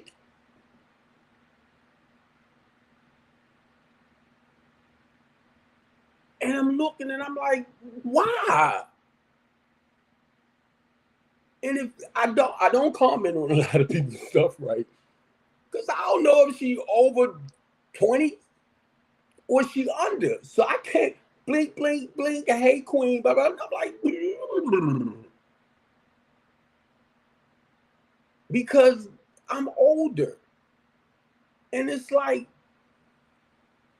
why? And then when I go on my Instagram, I got about 200-300 Come to my page. Come to this. Come to that. Delete, delete, delete, delete. I be deleting. I'm not coming. What I want to talk to you for? And you all the way over in Africa, or you down in New York, or you down up in somewhere, and I want to look at your. No, I want it. I can't touch it. I can't feel you. I can't hug you. I'm like, no, we cannot be friends in that way. I'm not gonna be looking at your stuff. Can you send me $200-$300? No, not looking at your stuff. Follow me on Instagram, and I'm on Thread. And if I look at it and I see you got naked stuff on there, I delete you. I block you and delete you. I'm saying me. You want me to look at you over there playing or doing what you're doing. So you know what's going to come next with me, right? I'm just talking about the man. I'm going to end up. Why? Because eventually I'm going to want it. And if I can't have it close near me, where we can go to movies, where we can go to dinners, where we can go to walk through parks and stuff like that, because I know what's some nice romantic parks at.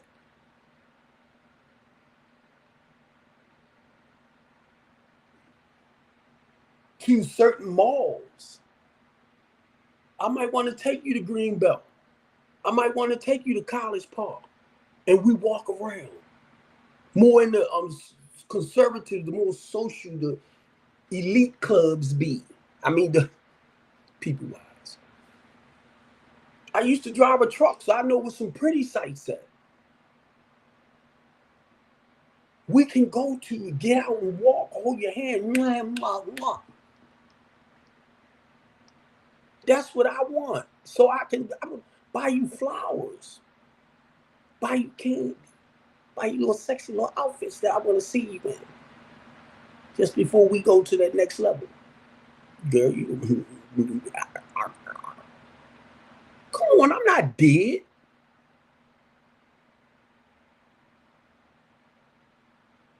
Well, you shouldn't talk like that. Why? Because you a deacon.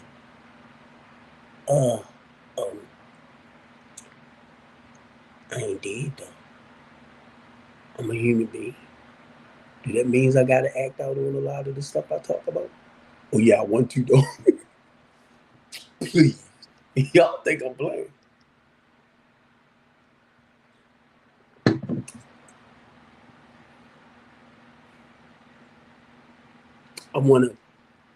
I've been married twice.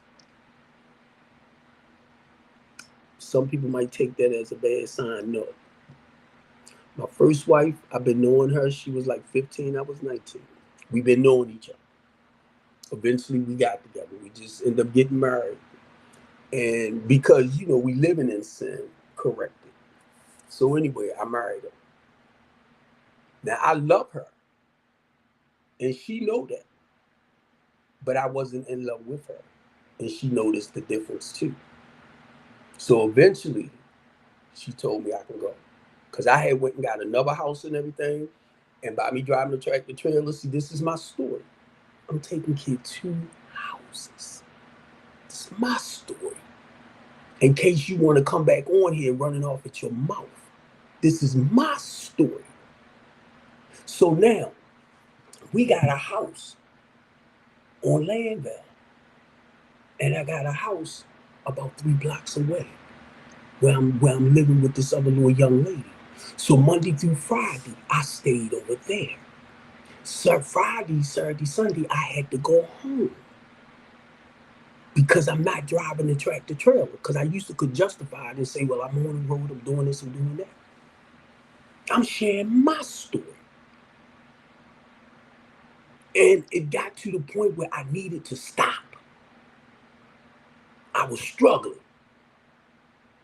So I went back to my house and I got to crying because of what was going on the outside. And my first wife told me, she said, Steve, I understand you love me, but I know you're not in love with me. She said, you can go. And when she said that, it was like a weight came off me. Boom.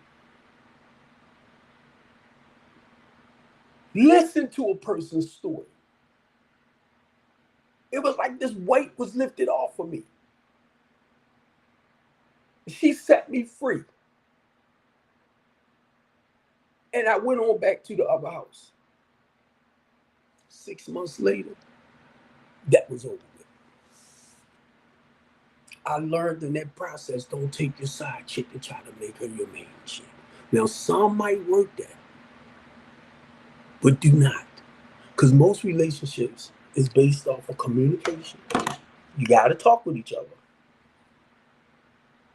You got to be honest, honesty, having faith in one another, trusting in one another. But guess what? If you don't have it in here, you cannot give it away. You can talk all that bull junk you want. So any relationship I get in, because of the type of man I am, and I'm in touch with my feelings and emotions and all of that, right? You don't realize you got a real good man right here. Because I know Steve. I know Steve. You can't tell Steve about Steve. I mean, if you want to sit up there, well, your attitude, this, your attitude, that, and guess what? I'll look at you like, oh, like you are me. Like you in my skin. You can't tell me about me in that sense. Because that's all I'm going to let you know. Look, I'm a loving, caring, kind, considerate person. Right here. But I can be a rotten, no good son of a blip if I choose to practice that. That's who I am. That's what makes me up. My character, my personality, my integrity, my honesty as a human being.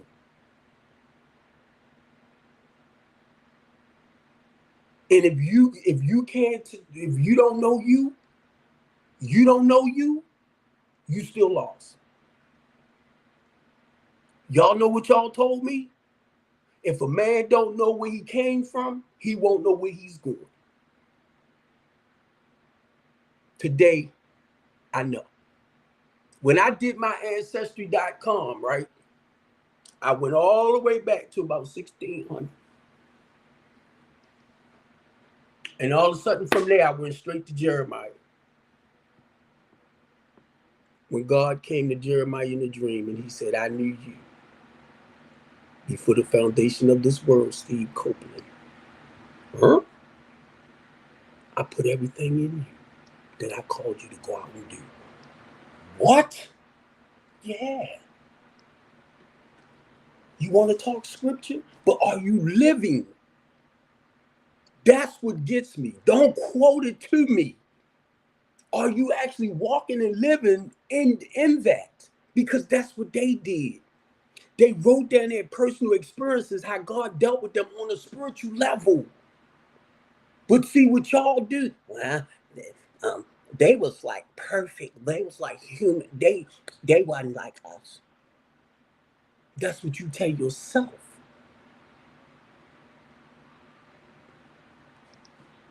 I'm starting to look up now, right? I had looked up Paul, right?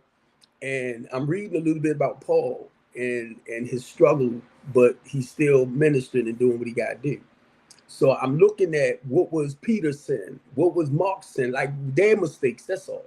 You know, just to understand, they wasn't without sin. And then people now, they walking with Christ. We walking with Christ. I walk with Christ. When I tell you I'm a Christian, I walk with Christ. It's not based around the Christian religion, because Christ was not Christianity didn't start till years later after Christ. See, a lot of that I didn't understand.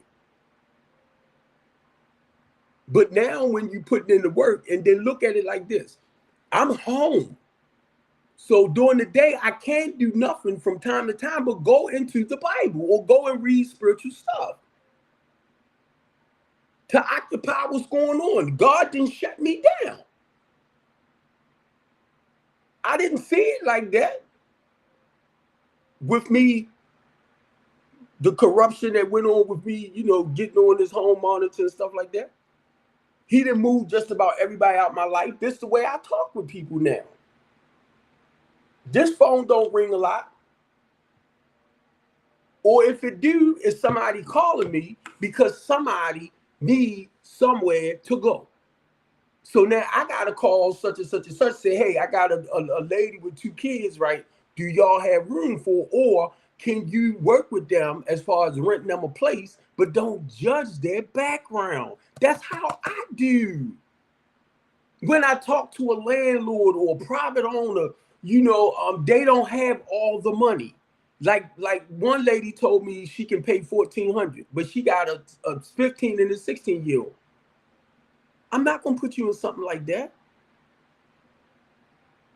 Now I understand she in the hotel, and be honest, if she paying like $100 a day, goddamn, she paying money. But still, I wouldn't want you to have to struggle. So the goal is to get you in something affordable. To get you in something, if I can get the voucher to help you get into something, but they got other, I wanted to say programs. That's the word too, but they have vouchers. They have homeless vouchers and all that. My daughter was telling me stuff. They have other programs they can put you in. I want to learn all about that, so I know how to direct people.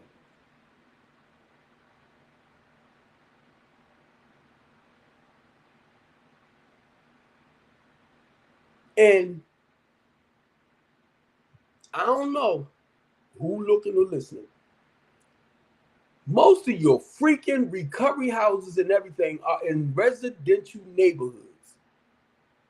If you haven't built that place for your business, like to put people in, you renting out the property. The landlord knows basically what the property is about because the house has to be up to code. Young man that you wanted to come on here and run off with your freaking mouth.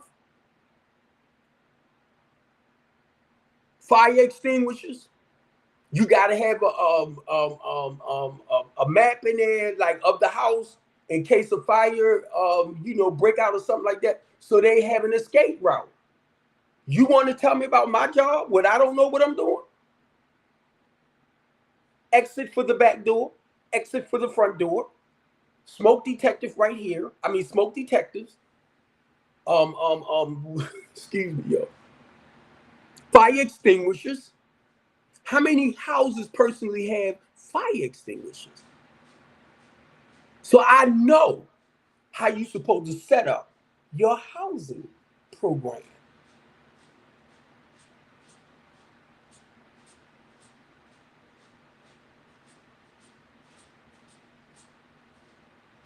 So next time you decide you want to come on my live and you want to mimic what I say, I want you to say it right. Communities united, we fight housing for discrimination and stuff like that. So I had to understand the laws. We fight to reduce the police budget, because some of that money can go back into the inner city. So when you hear me talking, understand I'm giving you information that I understand from like behind the scene.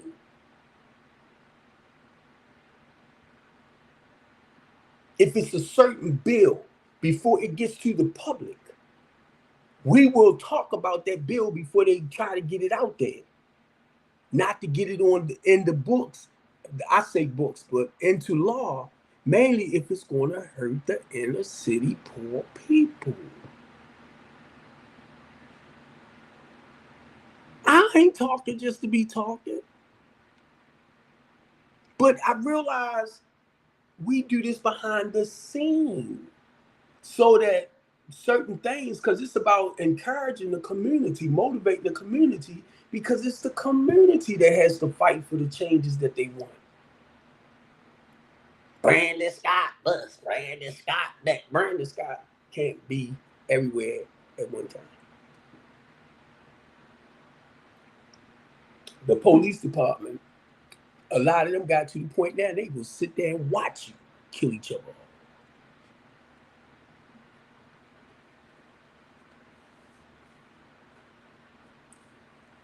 I haven't been down Pennsylvania North in a while, but go down Pennsylvania North.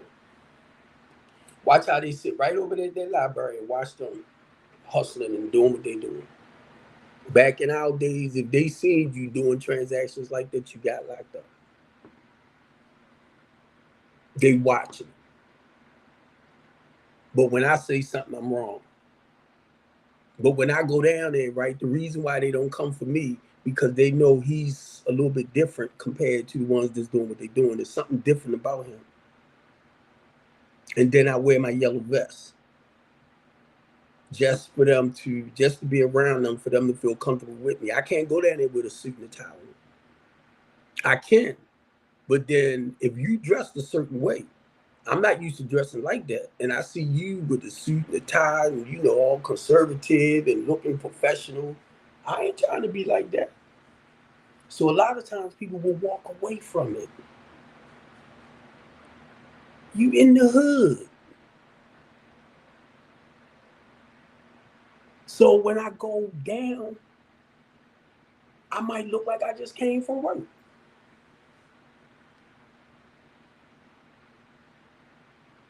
With my yellow vest on.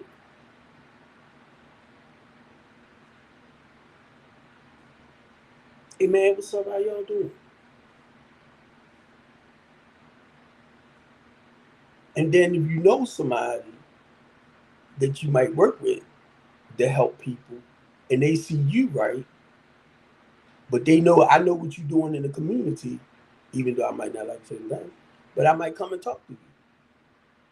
And because of what I do, you should talk to him like that, Unc. You should talk with her right there, Unc. That's how they do me. That's why they shut me down, and y'all don't get it. Where I cannot go out there and just do my part. And it's okay because it's like I know God is doing something different with me. But that's what I do. Pennsylvania North, Cumberland. I was giving out food down there. I would go to Fulton and North Avenue. I'd give them food right there. Then I would go to Penn and North, and then I'd go down to Lafayette Market. When I was giving out the luncheons and stuff.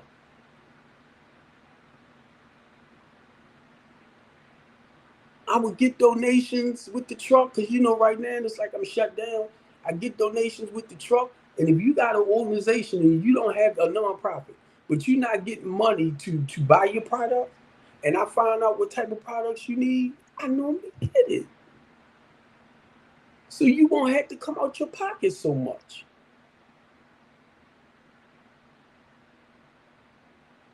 When people have events in the community and stuff, and I might go and get 5 pallets to come back and just give stuff back to the community. I'm not charging nobody nothing. And if I ask you to donate something towards gas, I haven't seen my truck right because I had to get somebody to put it away. My white truck. The window busted.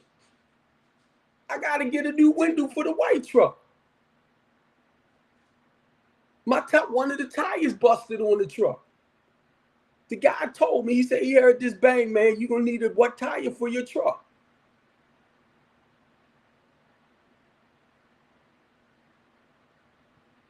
That truck was given to me by Hellman Builders to get donations and give back. And I asked people to help me.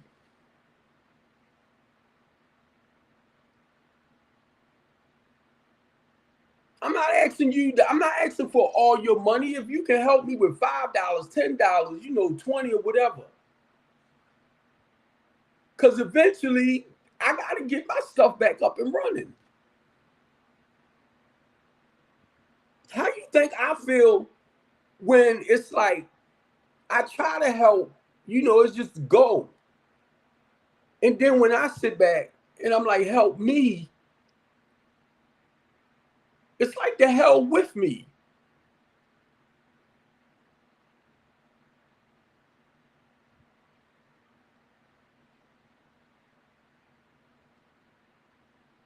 And I'm like, God, okay. I understand what you're doing.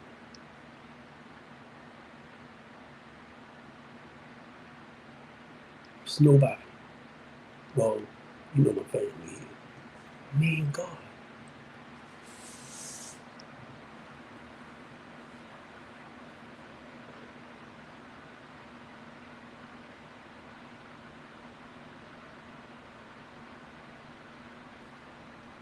Being a deacon, if you look up the position and what a deacon is supposed to do, it talks about me. It talks about me. Helping our widowers and, feeding the community and, being available for them because the apostles, they ministering and they moving about. So they needed somebody to help basically the poor people. The people that needed help the most on that level. So if you read up what a deacon position is, that's what I do. And I'm trying to think of the word that, what is it? Benevolent, benevolence. It talks about a businessman that get donations and they give back to the poor. When I was reading about the deacon in the deacon position, it mentioned that word benevolence. I'm like, whoa. So I'm walking in what I was called to do.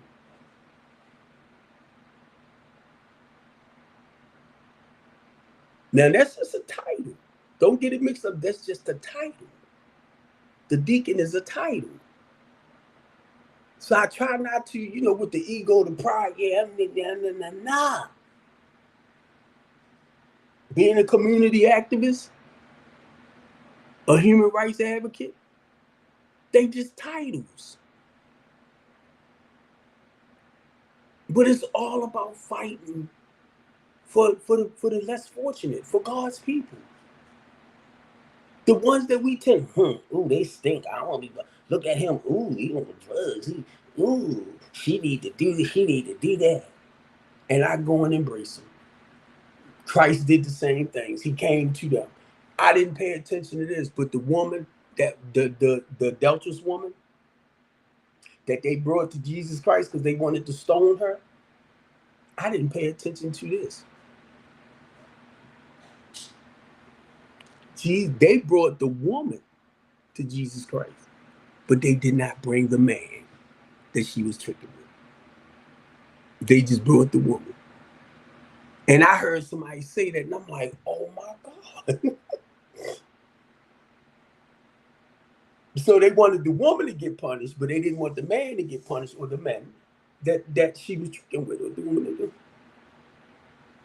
Donald Trump.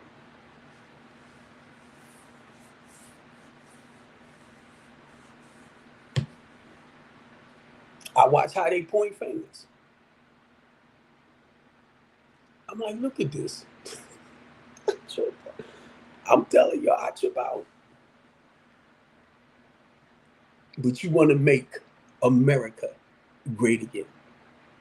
And the reason why I'm saying this because I'm looking at the Republican Party always doing this, bashing.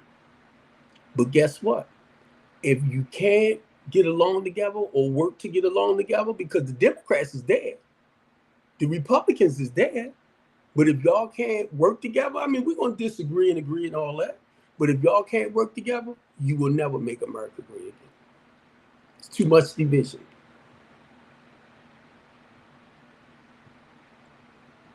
And I don't know how y'all feel like one human being,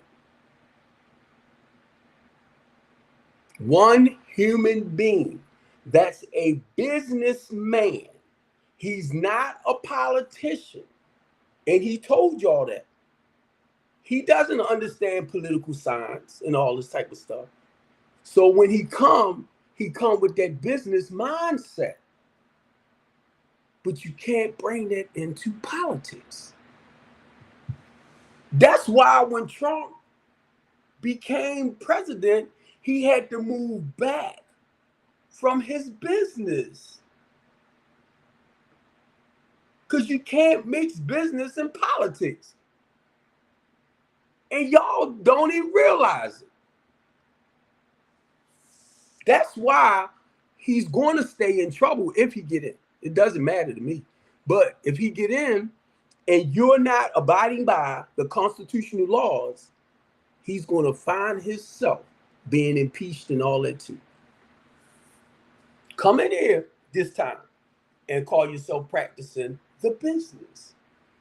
Because when you practice business, that means he making deals and all of that stuff. It's money being transferred. Y'all ain't realize that type of stuff?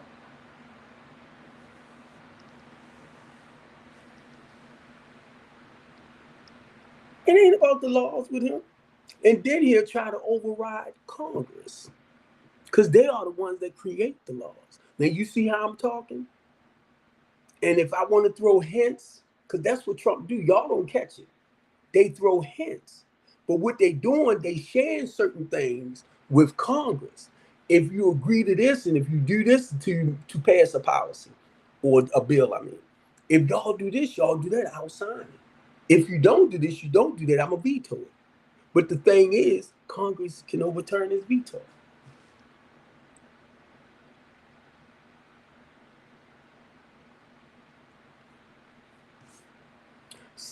Something just came up on my phone. Donald Trump donor sued for fraud. And then what people do with stuff like that, they lie, they always creating stuff. He a businessman. He about business. And because he about business, it's not about the policies. And I be hearing people, I like his policy. I like, what? Now I hope you didn't miss it. You can look it up yourself. The president does not make like the laws, the policies, or legislations, the stuff they put together. The only thing they do, if Congress approve it, the laws or whatever, it goes to the president to either agree with it or not. He might not like what they trying to do. But I started realizing they throwing hints. If you put this into place, you put that into place. When I get in, even with Kamala Harris, it's how they talk and how they carry. What I love about Kamala Harris, is she just so vibrant. Like, it's not like when I look at Trump is more business.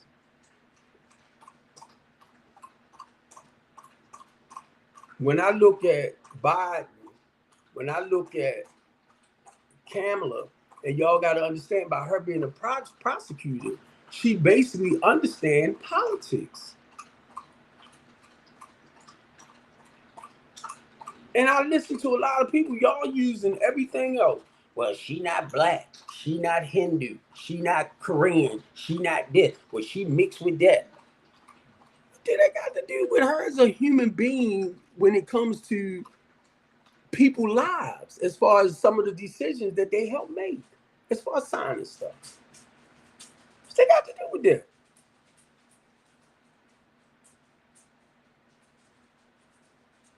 And Trump threw that out and y'all went right on it. I'm like, what? the freak?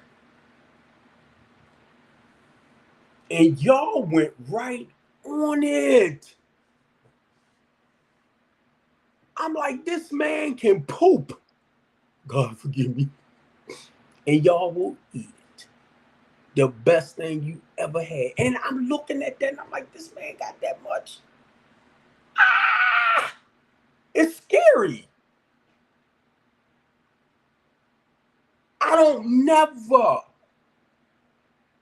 want to put a man and with flaws like me over top of that. He's a human being like me.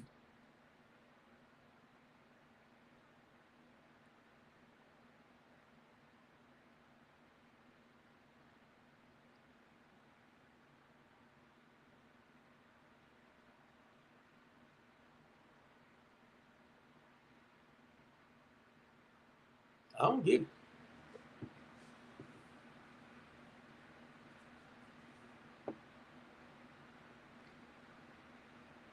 You got Kimberly Klacik running for Congress in the 2nd district now.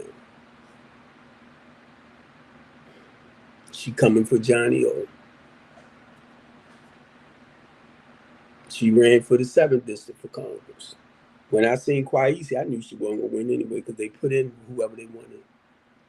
I knew, but I helped her in her campaign. A lot of the Republican people. I supported them. We walked together. Me and Cherie invited them up to our the little restaurant and stuff and promoted what they was doing. The Democrats and the Republicans met together, they for the first time and stuff like that. And I can't get nobody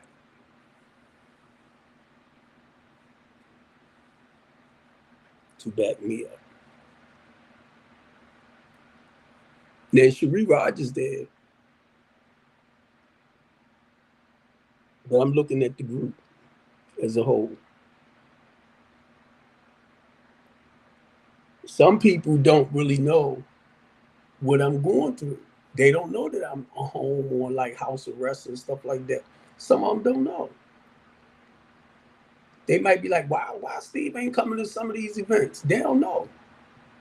I was messing with Lauren. I was talking about things that's going on with me. Lauren was like, man, I did not know you was going through that. Yep. Yep.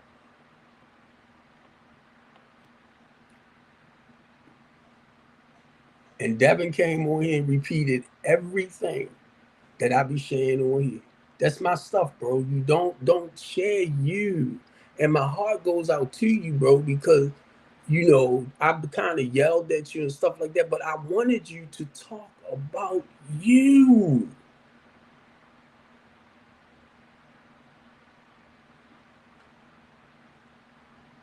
And when I text my son, I told my son, I said, he hurt. He hurt. But I was trying to get him to focus on him. Tell me about you. What is actually going on? That's why I say y'all can come on, but don't come on mimicking other people's stuff. You're not helping nobody if you coming on here and you constantly like you looking at other people's lives and their struggles and you feel like that's what you need to talk about in reference to you having a conversation.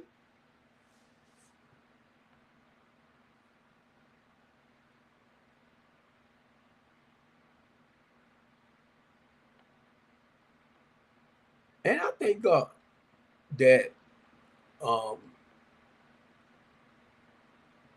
he gave me the courage and the confidence to talk about the things that I talk about. And then y'all want to turn around and quote scripture to me, right? Like, I don't understand. Well, because I'm not quoting it. And I'm starting to let people know, even though I read and I study scripture, right? Some things it's like I read enough to help me understand how to become a better person, or I look at it for the morals, the values, the principles, the structure, and living a better life. I don't look at it to tear me down. I don't. I only want you, if you come for me, then because I feel like you're attacking me, I can't do nothing but go up to defend myself. And you might not mean no harm, but if you attacking me, I'm gonna fight. And it's not with my fists or nothing like that. I will fight with my mouth.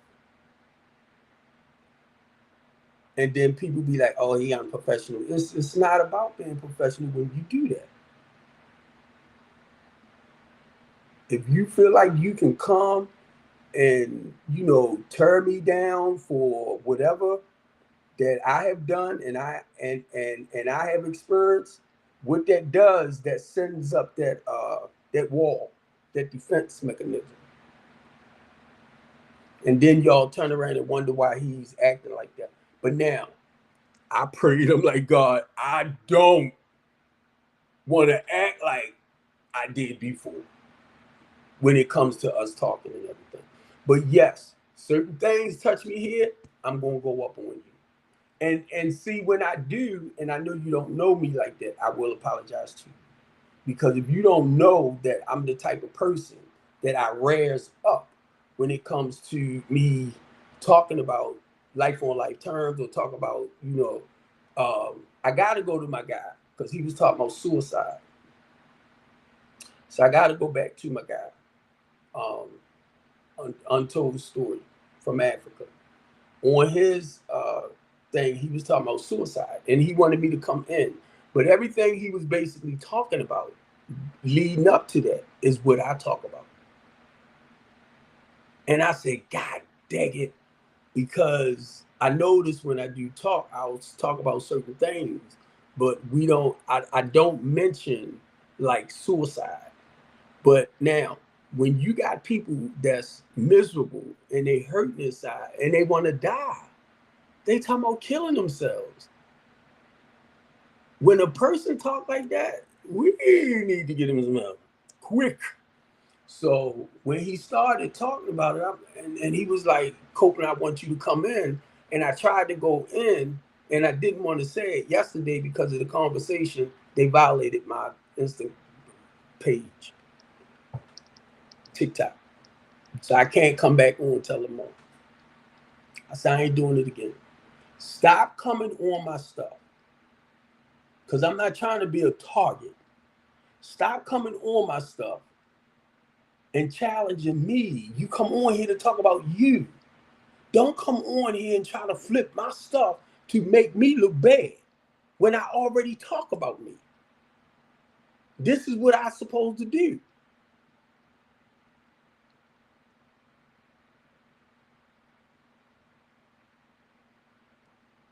And that's why when I share it with everybody else, they like, and I come with personal experience.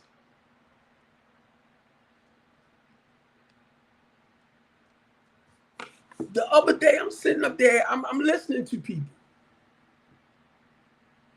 And one lady was just sharing her experience. Other people basically giving their opinion.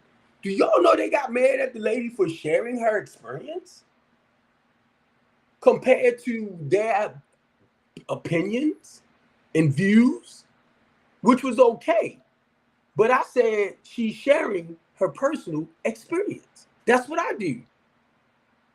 I don't have nothing else to give you other than, my personal experience. And then on top of that, because I've been through it, I can share the process of walking about of it. That's what a lot of people miss.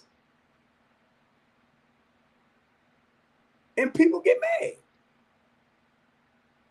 I'm over on this guy about a 10-year-old. Some of y'all might have seen it. Can a 10-year-old buy cigarettes? This guy said no. Can a 10-year-old purchase a gun? The guy said no.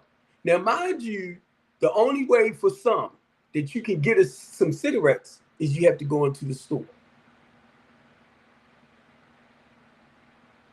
The other way you can get a gun, you have to go and purchase it from a shop. But 10-year-olds can get cigarettes, purchase cigarettes, because the adult probably get it for them. A 10-year-old can purchase a gun because a lot of them are carrying it anyway. So he asked the guy this, right? And he said, can a 10-year-old make the decision whether he's a boy or girl? The guy said, I don't know. That's a complex situation. And basically, if he was getting it, he was saying that some people, in a sense, who are gay, because he said it's a complex situation. And he mentioned something about, I think, like some other people. He didn't say it. But if you listen, number one, a 10-year-old that might want to make a boy, he has a penis, but he feel like a girl inside. He got his penis. What you do? And I started answering. Now, they didn't say what you do. It was still basically a yes or no. If a 10-year-old decides that it's a boy, that he's a girl, somebody need to talk with that person. You better get him some help. Because 9 times out of 10, and this is what I said too, and they ain't like it.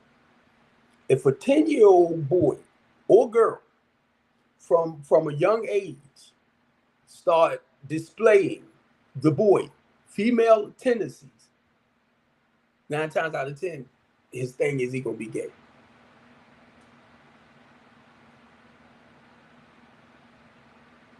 That's not my life. Don't take it wrong.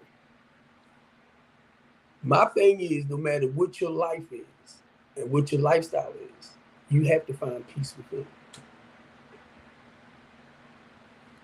That's where you at. And I'm gonna tell you, I learned this just from going in the NA, not to judge people because of their sexual preference and stuff like that. But when you in certain religious factors, it's like they condemn you. And I started making statements about a 10-year-old. You give them some help. But when I started looking back at myself, and I'm looking at my girls, then I'm looking at my son, and a lot of us have to talk the body parts, and with our children, and a lot of us don't. We're afraid to address certain issues. So now I'm expanding on what it was, and certain people coming back. Like I might mess with my phone. Somebody might have something over there now. Now this been over a week ago. You a dumb mother, this and that. I said, don't do that, bro. Or don't do that, sis. It was basically a yes or no. But the guy was like, that's complex. Because my thing is a 10-year-old boy decides he wants to be a girl. Can he do that? And to be truthful, if a 10-year-old boy feels like inside he's a girl, what you think he gonna do? He can't do it at 10. As far as if it's for him to change that sexual part, he can't do it at 10. But this is a process of somebody who going to need talking to, so that you can properly guide them, even if it is something like that, because it starts out young. And as a father, and I'm just saying this, if little Steve, I'm glad I'm over it, decided, he liked it, man, that's my son. I'm gonna love my son anyway. But he liked girls. And then his girlfriend, which is, I call her my baby, she white. I asked Steve, I said, because Steve grew up around, playing soccer. Mostly everybody basically grew up with. He was the only black kid on the team or whatever. Black kids came, but he was basically the only one. So the same kids he grew up with, he hang out with playing soccer. So I asked my son one day, I said, would you date a white girl? He said, yeah. So, okay. Then he got a white girlfriend. I ain't gonna sit here and say, well, the black culture, this and the black culture, that. He's very happy. They go to dinner, they go to movies. She's in college to be a nurse. She was talking to me about when I was talking about my kidneys. She in college to be a nurse. She a nurse. She's over at Stevenson's University. Little Steve went to practice soccer to get into Stevens University. But because of his grade levels, that's a D1. Because of where his grade levels was that he had to get into a D2. But guess what? If they played against a D1, I'm talking about CCBC, they would have beat him still. Because it's how you train them. And little Steve can play. So even though he had to go to a D2 college, and what's your name said something about it the other day, that was because of his grade level.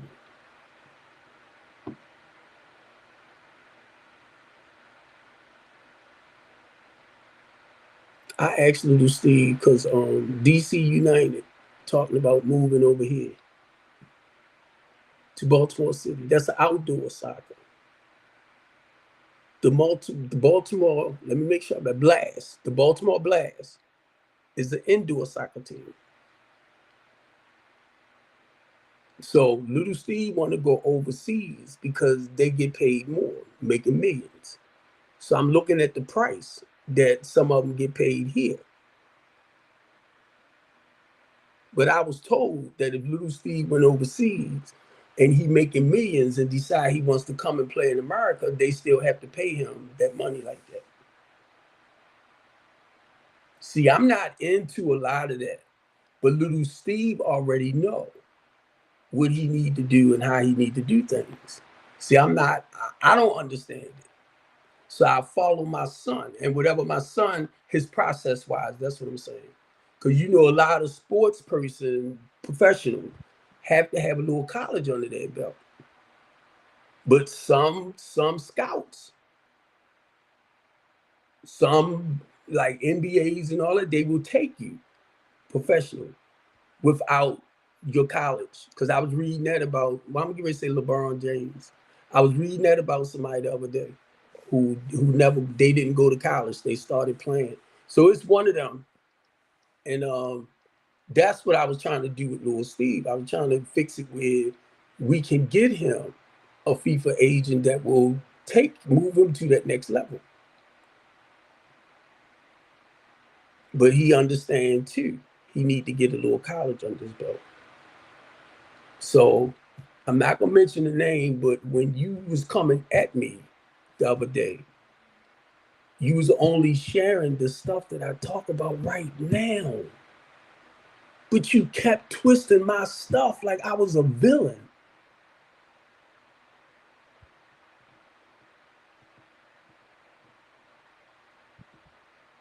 If you bring, and I'm gonna cut this off in a little bit.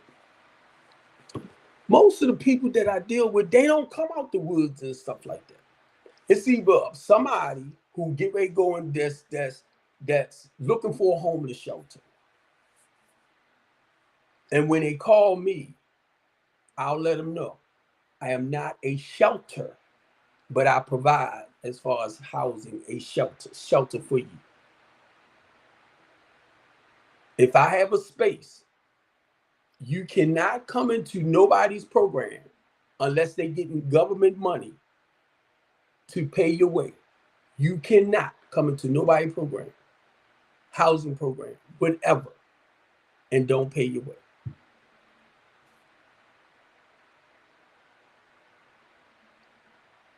Now, I deal with people with recovery houses, recovery programs, all of that. They might have 10, 20 houses.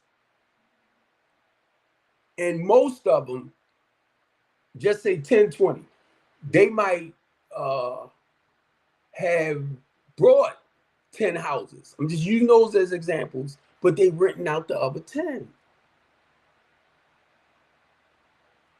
Until they get to that point where they might have their own. So you sitting up there running off at your mouth, you start out in residential properties, which I was trying to explain with to the polices. One, the reason why they do this in residential areas is because you have to learn to stand up when you feel it. And I'm sharing this stuff to help the police understand this and why I do what I do and why we tend to have them in the inner cities. When you make the decision to stop using drugs and alcohol, ain't gonna hide from you. So if you need somebody to talk to, I will better help y'all understand. And this is the stuff that I'm talking with the police about.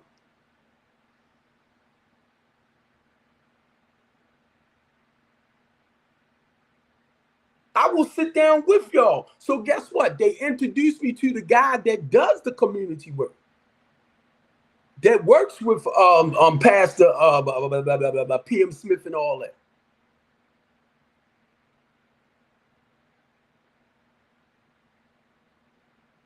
Don't underestimate what I do. Don't do that. Because what I do, I go out and I seek the proper people that can help with the help that needs to be done. Don't ever take my stuff and try to twist it. If you can add value or you doing something similar and you want to come on, let's talk. But don't take away. I know I put my life on the line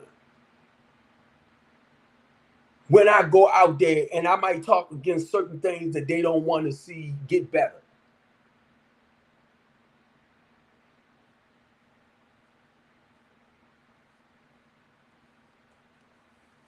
And I know a lot of y'all follow me.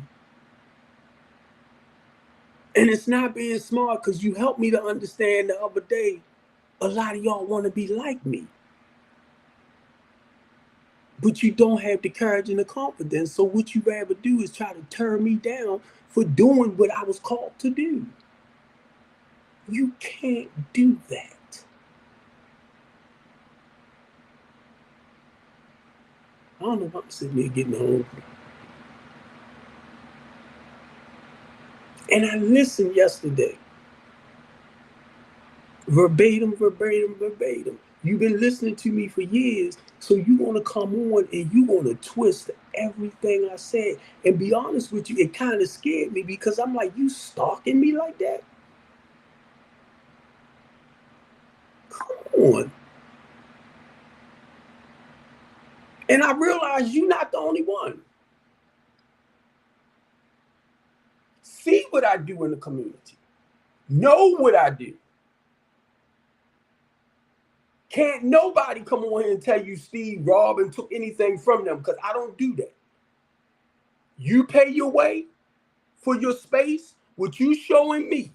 When you pay your stuff on time every month and I give you a receipt, I can tell that person who you're going to rent from, oh yeah, they pay their stuff on time. You don't come on here and twist it around. If you're the type of person that don't know how to wash clothes, don't know how to cook, don't know how to shop, don't know how to budget, that's what your PRP and stuff is there for. Don't come on here if you can't add value with your own stuff to help people move forward. And then try to take my stuff. My stuff is my stuff. That's my experience. You can't touch it, because I lived through it.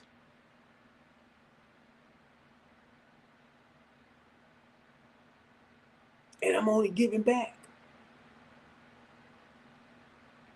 I want us to look. Facebook, then blocked a lot of my stuff. I'm not trying to get on here, yelling, screaming, call names out, other than, not in the aggressive way like I did. This is something that I pay for each month.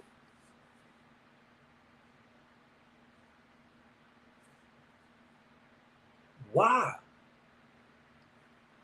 You take a person like me, don't do what I used to do, and the only thing I do is go back into the city to try to help maybe that one person that wants to come up out of it. If you at a job, right, and you only making like 12, $15 an hour, that's why I work at you from there. The goal is, because you paying your way, to get you a job, well, a professional job. Say like, because I always ask people, well, what you want to do? Like if you want to get into construction, you want to get into electricity, nursing. The goal is to move you to that next level where you can leave a regular paying job where it's limited, where you can do a career type job. So you can go from 15 hours an hour to making like 20, 25, 30 to get you into a apprenticeship program. But one, when you come into my housing program, and you got to do the necessary work to change the quality of your life around and your thinking and all of that. So I'm watching you. I'm watching you doing everything you're supposed to do. I'm watching you. I'm observing you. Man, it's time to move you to that next level. I don't want to hold you that long. 3-6 months. If it happened to be like that. If you come in and you do what you got to do and I see you ready to get out of here, the goal is to get you out. But if you come in and you start bull jobbing around, you stop in your process. Don't come on my live and sit back and say, well, you not doing it, you not doing it. I done put a lot of people in places, man. I done got them jobs and all that, God.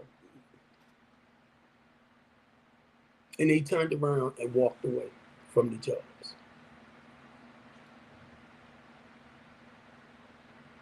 I ain't give up. So my thing is, okay, I'm just one individual. Such and such over here, their program is more stable. They got more options to work with people with. So I will call them and see, can they take that person in? Don't you ever come on my stuff, and I know you looking, and try to make it seem like I don't try to, what I don't do. Don't you do it again. And I don't want nobody else to do it, because the thing is, it's about helping. Stop tearing each other down.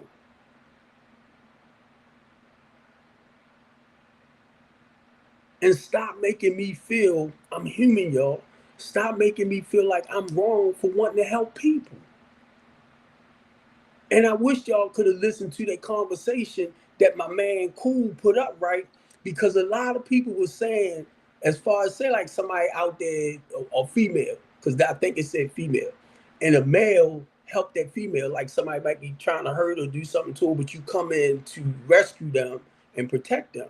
A lot of people were saying, I wouldn't do it, I wouldn't do it, I wouldn't do it. But still, I'm looking at myself and I'm like, oh my God, because it hit me. You do that anyway, as far as putting your life on the line. When you dealing with like homeless people, individuals and stuff like that, if a person is running away from an abusive relationship, that's why you can't be just bringing anybody to the program.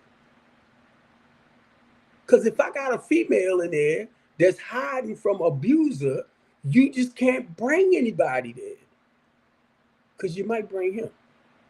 Because it's not for them to know where they at. But you're going to come on my live and you're going to run off at your mouth like I don't know what to do. I work with other, I got friends and stuff that do all this. So I kind of know what's what.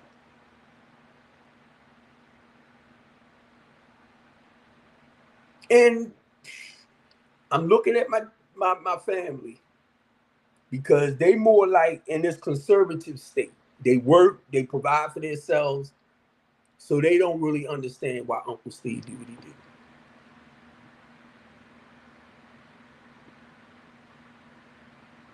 And that's when I started realizing my family actually, they live in a more conservative life, thinking wise and all that type of stuff. They was once down. They did everything they did to get where they at. So I had to understand that's why they can't really relate to a lot of the homeless people, less fortunate people, and stuff like that, because they didn't live that life in that sense. That's a whole different world within itself. And I'm like, oh, well, because when your eyes begin to open and you see other things that you've been seeing it, but you never really paid attention because it's not your life. And then when you in it to help, and then you realize some people are comfortable living on the streets. They ain't got to worry about paying bills. They ain't got to worry about this. They ain't got to worry about that. And they prefer it. I'm like, wow, whole different life. Like a set of community, people wise. I'm gonna turn this light on.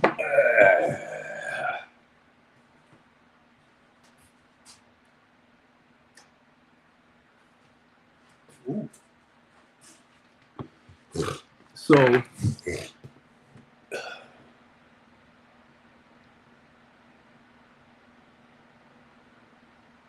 and I'm gonna tell y'all too, because this video long. Like if you in the house and you cleaning up, you doing something that's gonna take you a while, play the video back. Play it back. Sometimes what I do, I will go on my live and I might lay here and just watch it and start laughing, you know, because of some of the things I might have said out my mouth, if in response to other people. Like I said, I don't want to come at nobody real aggressive and arrogant and stuff like that no more. But keep in mind, when you try to attack somebody, character and stuff like that, they can't help it but go up. Mainly, what scares me when I know you looking, and I know you're not the only one. How people watch you when you come on your live.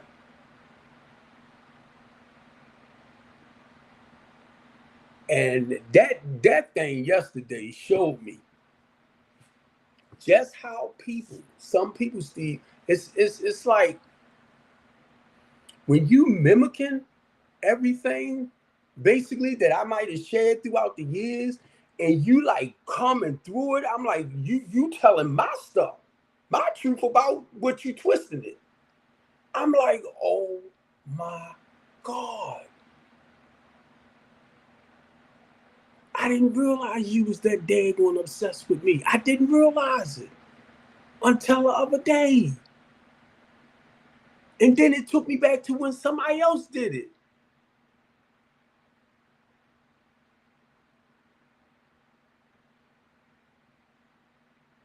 And I realized there are issues here. I had somebody else do that, but walk through the process of me being young, but they flipped it and it was like their story. And they were sharing it with me, but it was my story. They put their self there. And I'm like, oh my God.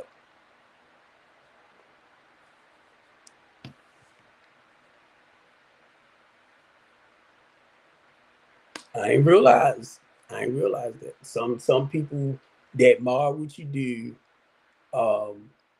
they want to be you.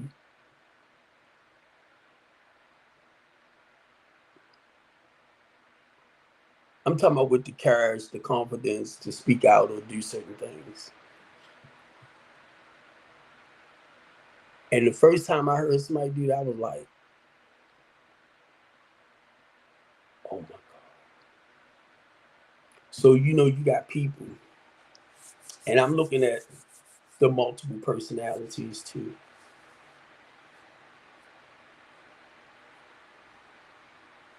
That's why you need to take your meds. So, 1 minute, we can kid and joke and play. Have a sense, I guess a simple conversation. Have a simple conversation. We talk and we hear. In the next minute, you come on, and I'm not catching it, but I caught it. Your mind rushing. You over here. You over here. And you can't talk about you. But some of the issues that they was talking about, I know they struggling over there. And then to make the statement where some medications don't help, that helped me to understand you're not taking your medication.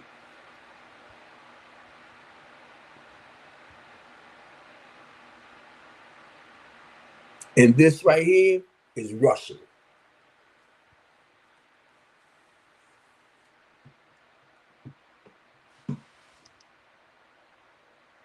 And when you came, only thing I wanted you to do, bring it down. Let's talk about you. You got to.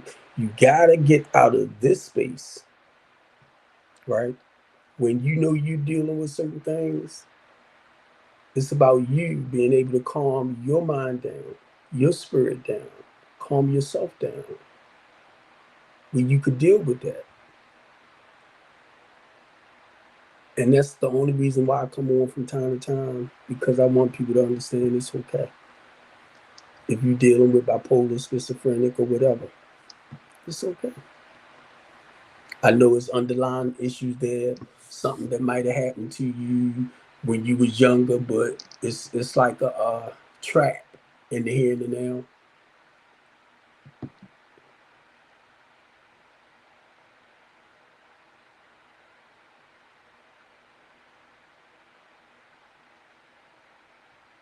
I don't know, I might have to check my blood pressure because it seems like my head is spinning. My sugar is not low. I just put that on. Unless it's not reading right. But yeah, y'all, I love y'all. I appreciate y'all.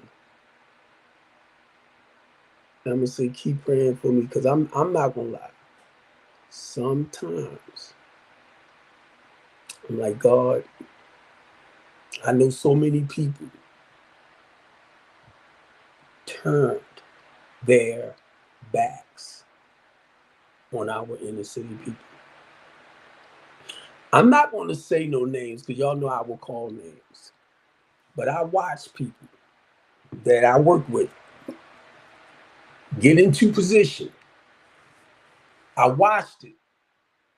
And it's like once they won their position or whatever, they showed their backs. I said, oh my God, no, you didn't.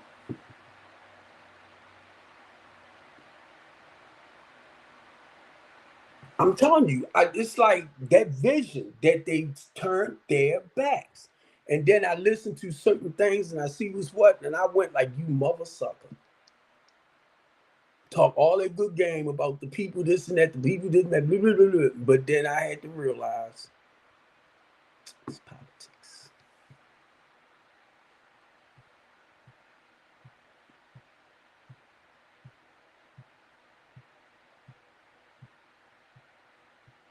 It's how you play the game. So when I step in, I have to step in real proud. I have to stand up. I'm not a real educated man.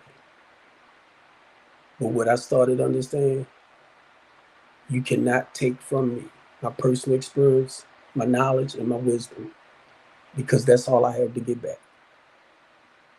You might can read this book, study that right there, do this over here, which guess what? Everything you trying to get, the letters behind your name and all of that. And when I tell people that, they get mad. You become a doctor in this and doctor in that, and then you trying to go here, and I'm like, where you think you learned that stuff from? To be able to study, get information, to get your doctorate degree. Please don't let me go into theology. Okay? I don't go to school. But when I read or I go in, it's the Holy Spirit that helps me understand so plain and simple. It's the Holy Spirit. And where I lose a lot of people at, when I talk, because I don't quote a scripture, I can tell you what it's saying. And people get offended. Why? I tell people, don't quote scripture to me. Why? Because I live it. It comes to life. I'm just telling you where I'm at with stuff now. I wasn't there some years ago. It's like through the trials and the tribulations, and what I'm going through right now with this thing on my ankle. Do y'all realize I feel like I'm in shackles? That's how I feel. I feel like I'm in shackles. I feel like I feel trapped. Like I can't get up and I can't do nothing. I can't go nowhere. I want to walk to the store or something. I want to walk around the complex.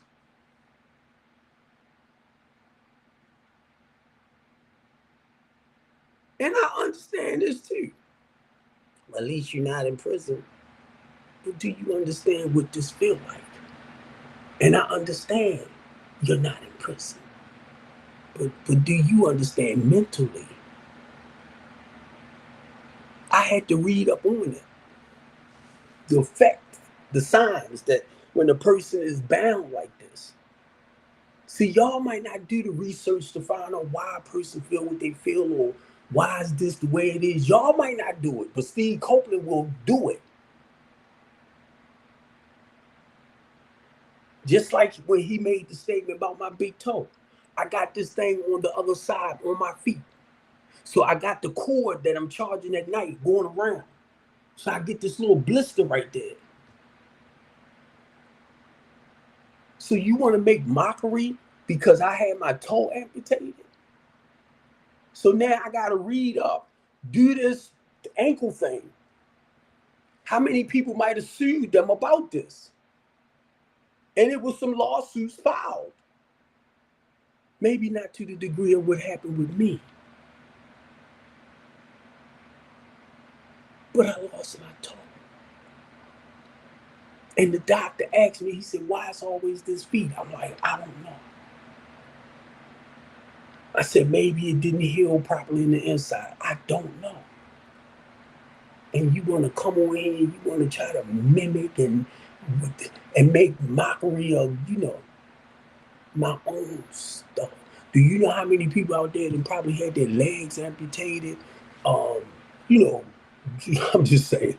And they might need to hear something just to help them better feel better inside about where they at with stuff.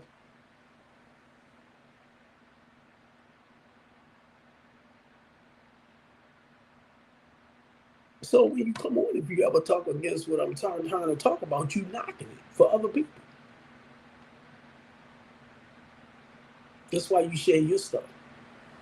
So, um, it's looking good. It's starting to look good. It's like I got a little teeny weeny opening, and I thank God, because guess what? I could have lost the whole feet. I got dress shoes. I got all. I can wear my stuff. So when I go to some of these events that they have, um, town hall meetings and stuff, I'm stepping up in that sucker.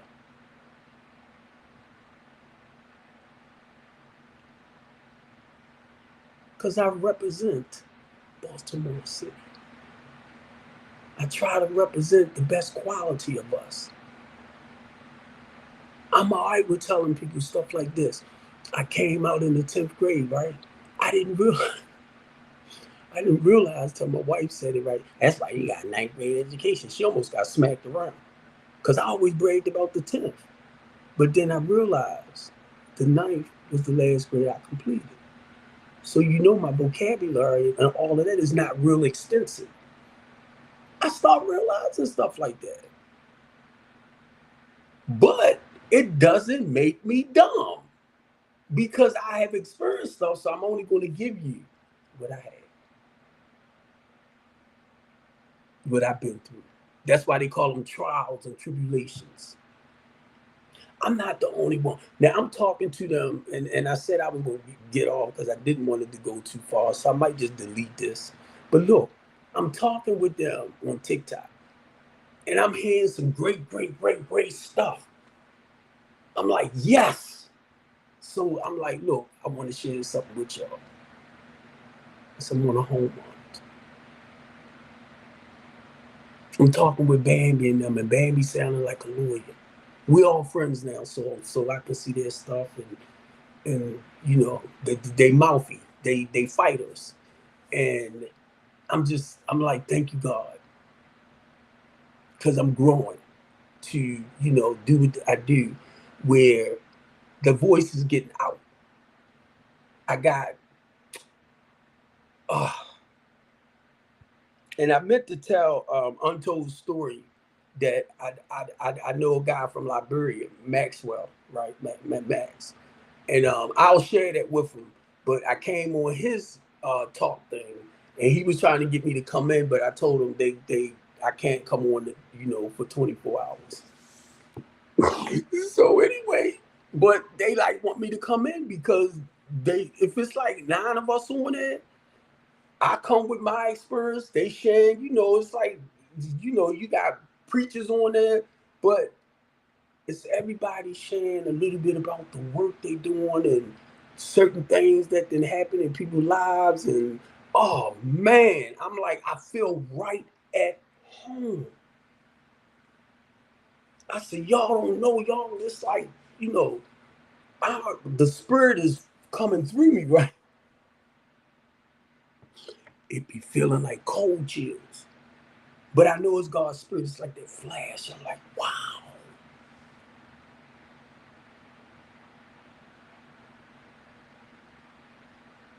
And I ain't go to sleep messing with Cole till like 5:30 this morning. That was the best. Yesterday he didn't stop his stuff because he was trying to get up to like 100,000 likes and stuff, right? Because people that better understand what they're doing because they make money off of this too.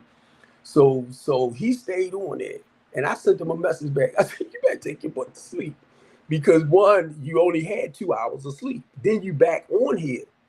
I said, "Man, take your butt." I said, "Cool, you need to go sleep." Now I'm watching him till he stopped, and it was 5:30.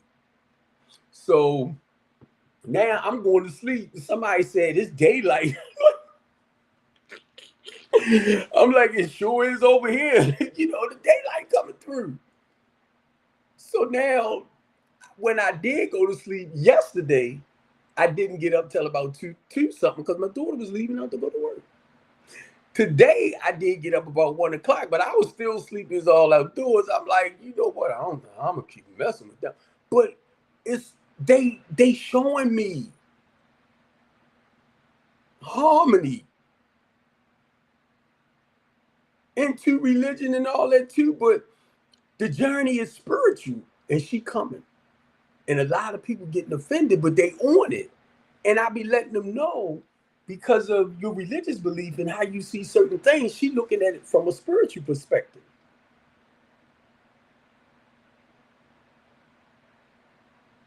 Because she asked the question about what makes you a man.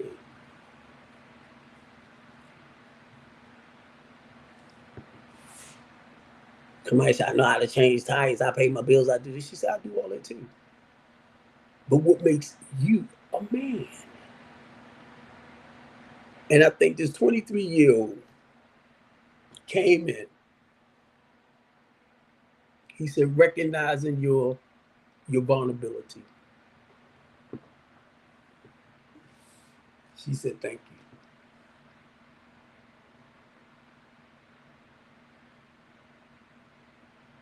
Recognizing your vulnerabilities.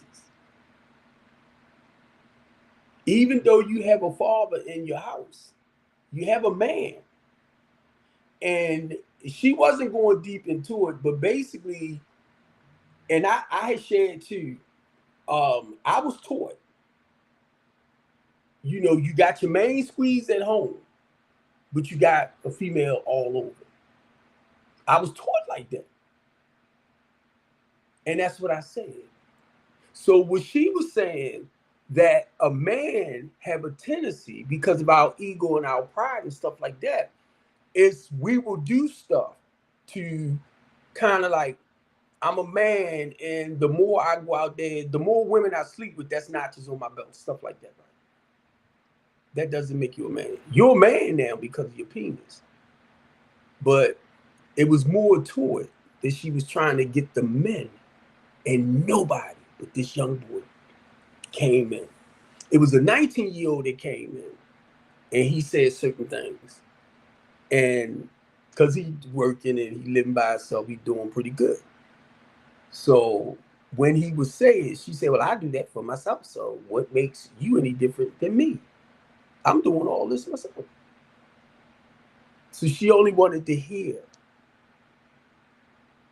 And she told me, she said, Steve, don't make me mute you. Because I'm going to come in and I'm going to share it with you. I know this is here. The penis here. I'm real sensitive. I'm real vulnerable. It's knowing yourself, basically. Because of you knowing that I'm a loving, caring, kind, considerate person. So I know me. I'm very vulnerable. So basically what I'm saying too, I'm a loving, caring, kind, considerate person, but I can be a no good, rotten son of a sea biscuit. Not only that, because I'm emotional and I express that, I know about Steve. The whole goal was, how do you know yourself as a man? Tell me. And that's what she was saying. Tell me that process of understanding what makes you a man. Even though you warm, you sensitive and all that, but you still a man. And nobody will break it down. And that's why she told me don't say nothing, because I had a conversation with her and I'm like, men are kings. Men take care of their responsibilities. But the thing is, you're vulnerable too. And that boy threw that right in there. She said, thank you. That's all I was asking. My vulnerabilities. Recognizing that I'm a vulnerable person as well. So, it's like your sensitive side, your warm side, just knowing. And you all know I'm goofy. I'm a crybaby. I cry over everything. She says, Steve, don't make me mute you. I'm like, don't be muting me. So I sent her a message, right? I said, my peenie is what makes me a man. My peenie. I'm a man, my peenie. I said, I know how to make peanut butter jelly sandwiches. That's what makes me a man. She's like,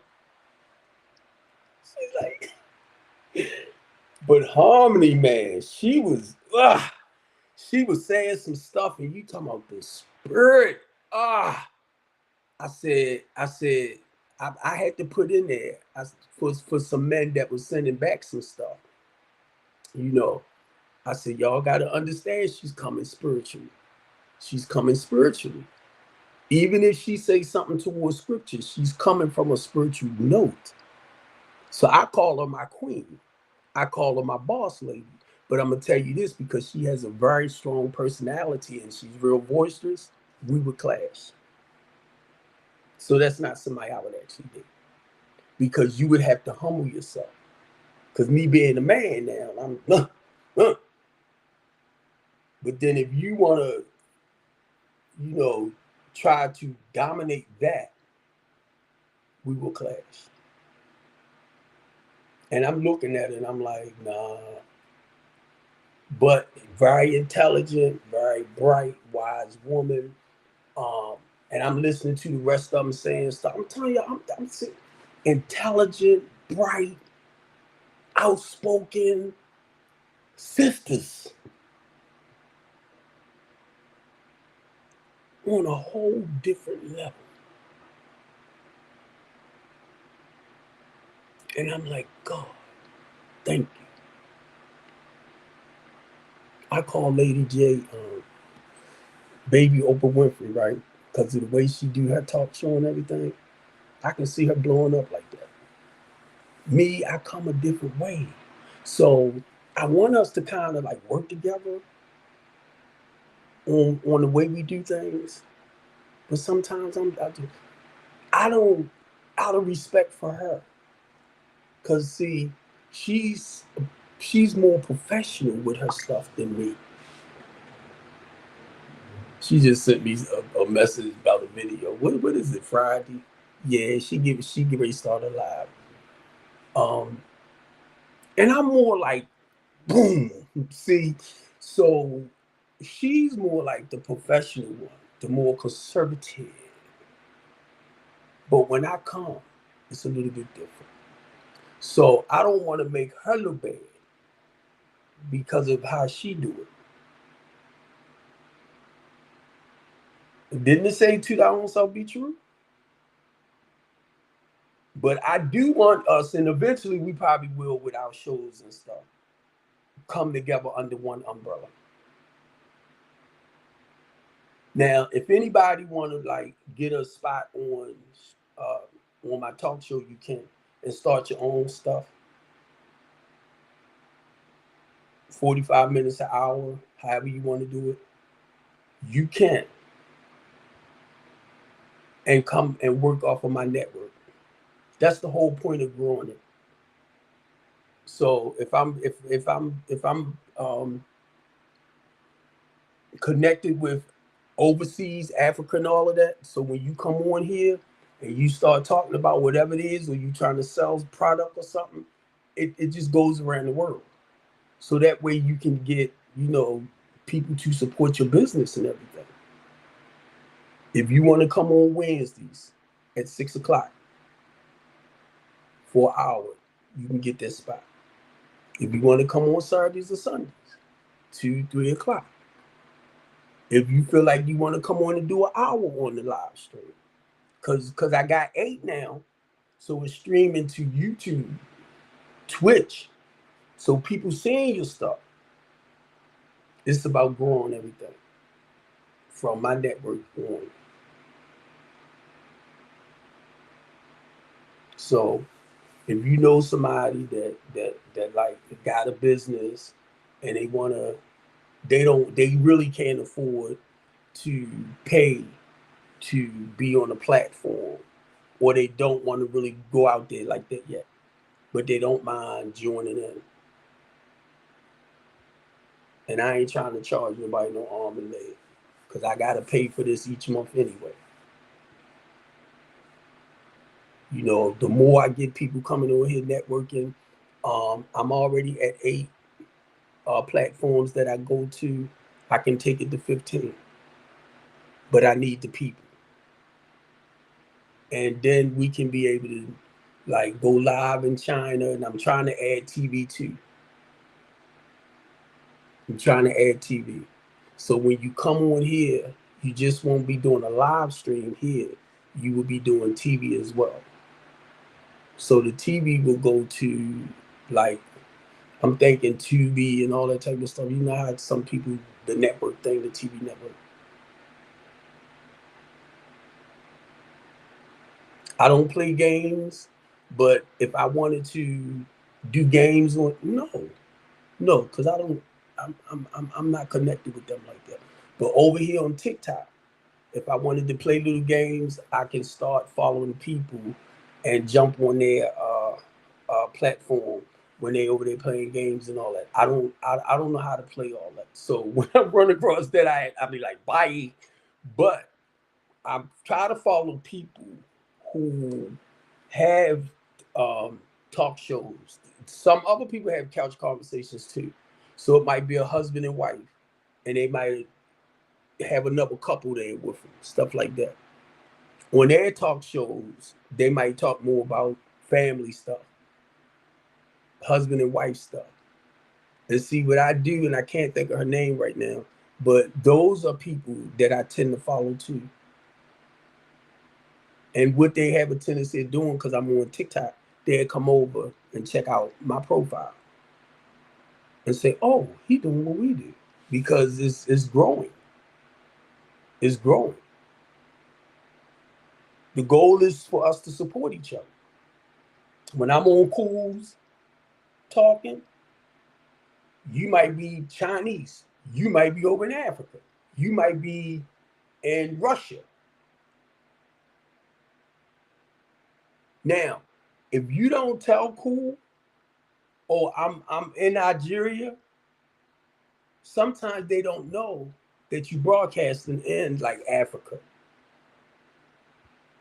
I haven't heard from her, and I hope she's doing good. The UK. It's a woman over there that I'm on their site, right? Because they took her off of YouTube. I mean, on Facebook, because of she fights like me against the politicians and stuff like that. So they stopped her from communicating a lot on YouTube. But me and her, I'm sorry, Facebook. But me and her friends. So she will send information over because I joined theirs. See, y'all, see, some things I can't really explain the way I want, the worded wise, but it's like, where did stuff come from? I don't have no, I'm a truck driver. I drove tractor trailers. Where's this coming from? I know where it's coming from, but it's like,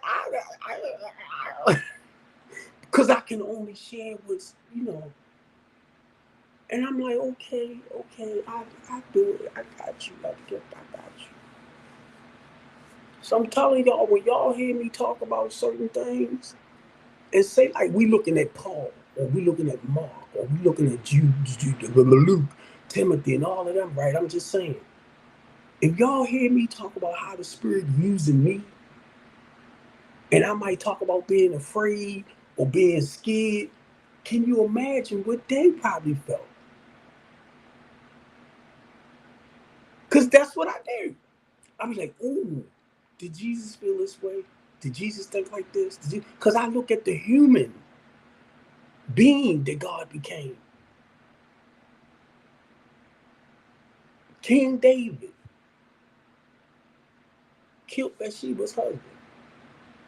Must have been a beautiful woman. And then on top of that, he already had wives.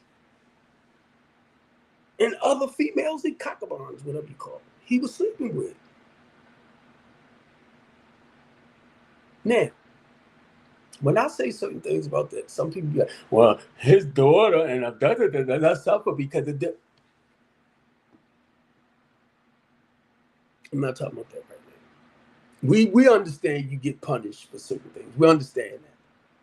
But I'm sharing how I can relate to certain things. I ain't putting nobody on no daggone line, right, to get killed.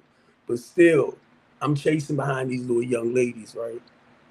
They got drug dealers for boyfriends. But they creeping off with me. So I'm looking at putting my own life on the line. I'm looking at stepping outside my marriage. So God took me to King David. But what God said to me, because when I did it, I just got ordained deacon, so I'm hurt. So when God took me there, right, he was only showing me, Steve Copeland, no matter what you do, you're a man after my own heart. And I'm saying this, can you understand why I can't judge Jamal Brown? Why I can't judge T.D. Jakes or Eddie Long? Because it's a reason why God got them doing what they're doing. And not only that, I look at the congregation, 20, 30,000 members. All of the dang, some people live in a certain way of life. But what I'm trying to go at is the way they bring the word. Either you apply it or you don't. It's just as simple.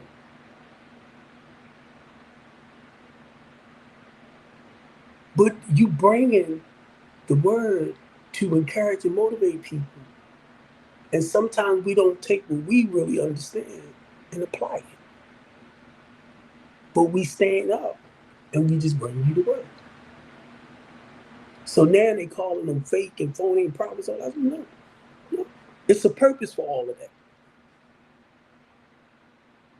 Now, I didn't understand, but it's a purpose for everything that we do. It's a season, it's a reason, and it's a time. And I started looking at that, and all of that plays a part, like in life, in the world. But everybody don't have to do what you do. So when, like I said, I don't know the P Diddy thing. I don't know, but if Bishop practiced those type of behaviors, that ain't something he just started doing. That's been in him. You know, you don't just wake up one day and say, "Oh, I'm gonna go and get with a bunch of men." So that's a personal struggle, and that's why I be telling people, um, you learn from others' mistakes. You learn. I gotta check my sugar because this seems like it's low. Like I'm getting the jitters.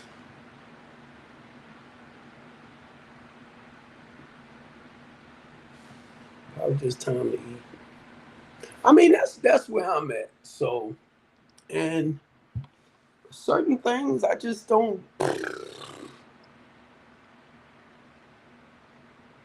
It's like to me, it's a growing thing.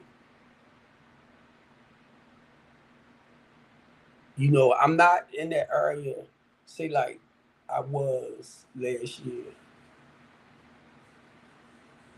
When I went through what I went through with the prison thing, I started reading back in Genesis on up. And because it's almost 3 hours and a half.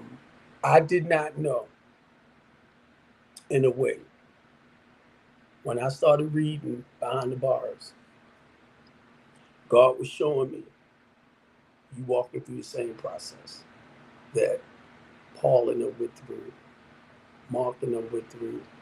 You suffered, you suffered, you suffered. And I want to say for Christ, but when you make the decision to serve God, and this is my way of preaching, whether I like it or not. I ain't up here hollering in the Lord said, but it's delivering a message, right? So this is my way that God had me talk.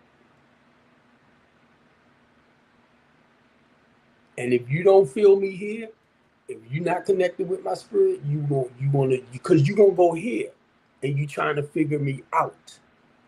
Don't do it, because I will lose you every time. I will lose you. And what I say, and I'm understanding too, what I write don't make a lot of sense to people. People don't get me. And I be like, why? It's simple to me. Why you don't get it? Why you can't understand? It's like I'm trying to see, because certain little things I comment on, some stuff you don't have to comment on, and it's just me. Mainly if I see an issue there, and I get attacked every time. I get attacked. Now, my boy, Christopher Anderson, I don't care for him posting this bull jump on my page. Him being at the Republican conventions and all this type of stuff. Because they always out, they always partying, and I'm like, why y'all never in the community? But you want people to vote for you, but you're not Republican wise. And not only that, when they are in the community, if they come out like just to let people know they running for certain things, they won't tell people that they are Republicans.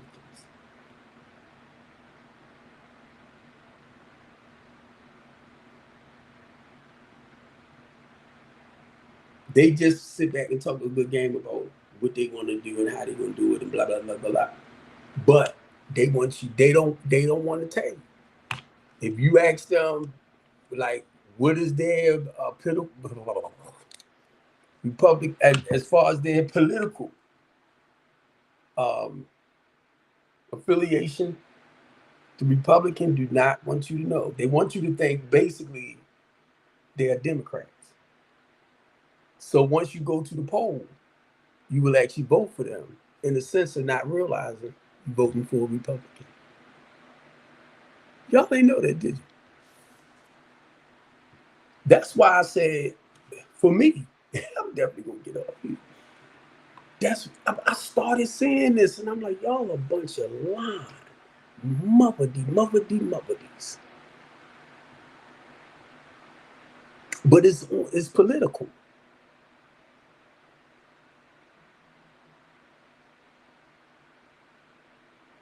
Somebody gonna say, yeah, cause you need to vote for Donald Trump, cause Donald Trump can send all this money to Baltimore. Donald Trump can do this, Donald Trump can do that. Donald Trump can't send no money nowhere.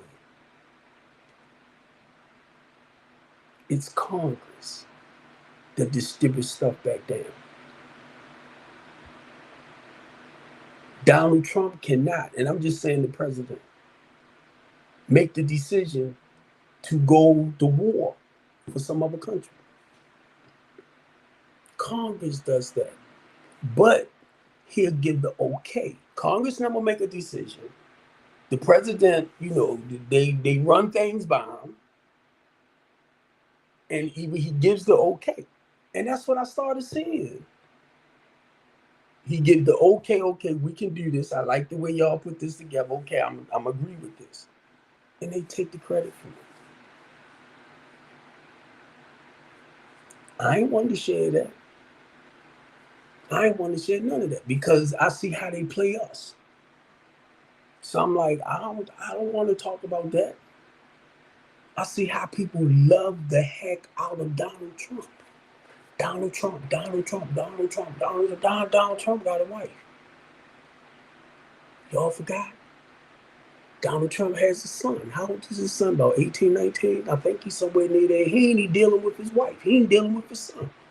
He's a family man. What example is he showing me as a family man?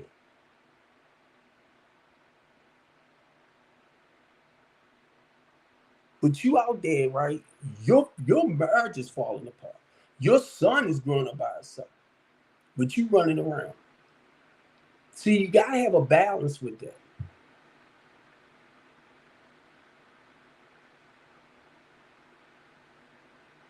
And if his wife decides to stand beside him, mark my words, because somebody talked to her, they encouraged her to make it look good. They trying to show pictures now, right, where he in the house, somewhere, and then he got his sons right, his kids right there, then the grandbabies. Then I looked at it. Byron, he's older now, but Byron looked like on his picture like he was about 10 years old.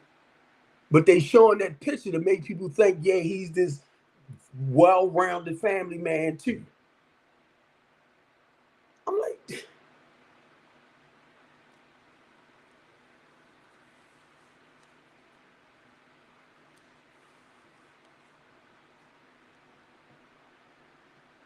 this man wife ain't even standing beside him. Then you got his sister talking about it. Then you got his nephew talking about it. Talking about how he is. Don't nobody, and people will talk against them. I'm like, that's his family. They grew up with him. They know his personality. They know his character.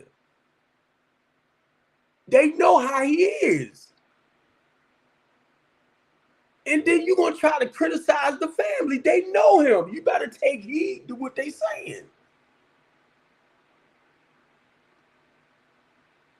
78 years old. His nephew said he sees signs of dementia with him. He's 78.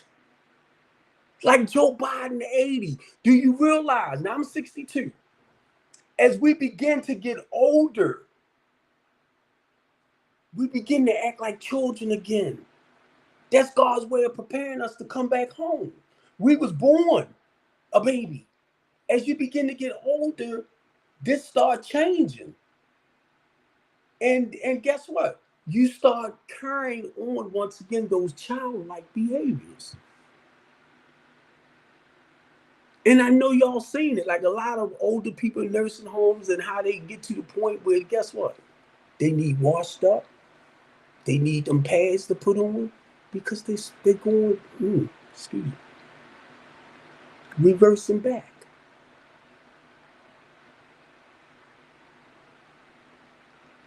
I ain't trying to be there yet. Because I know if God, I don't know how long, but it might come to that point where somebody might have to change my pamper. I don't have pampers, I'm just saying. Wash me up.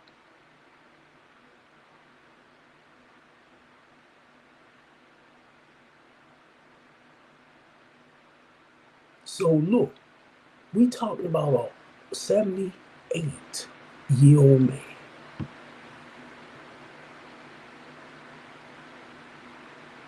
Joe Biden, 80. Everybody want to make fun of him. He's slowing down.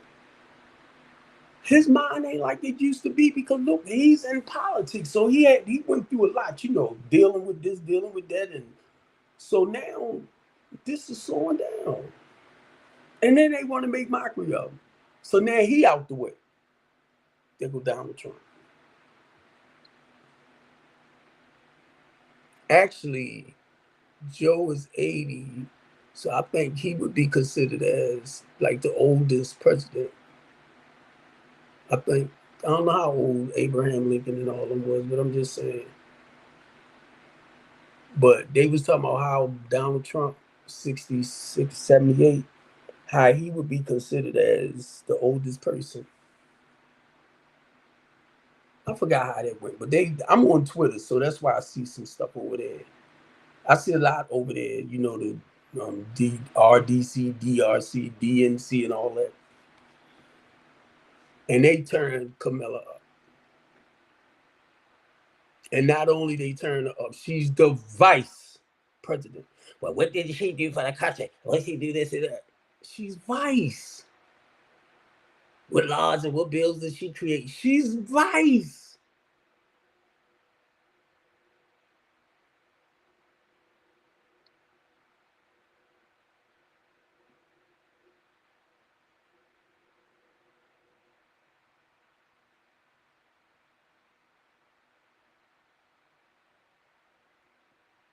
And I shared earlier, right?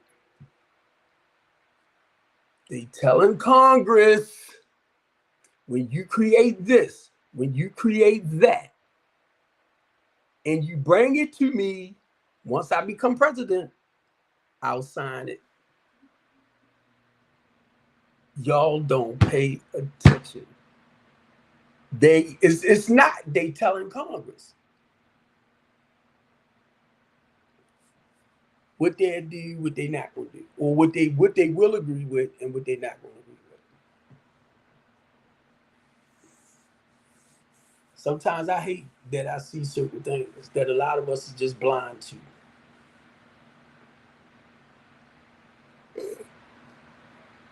I do. And then it's like, because I talk about it, right?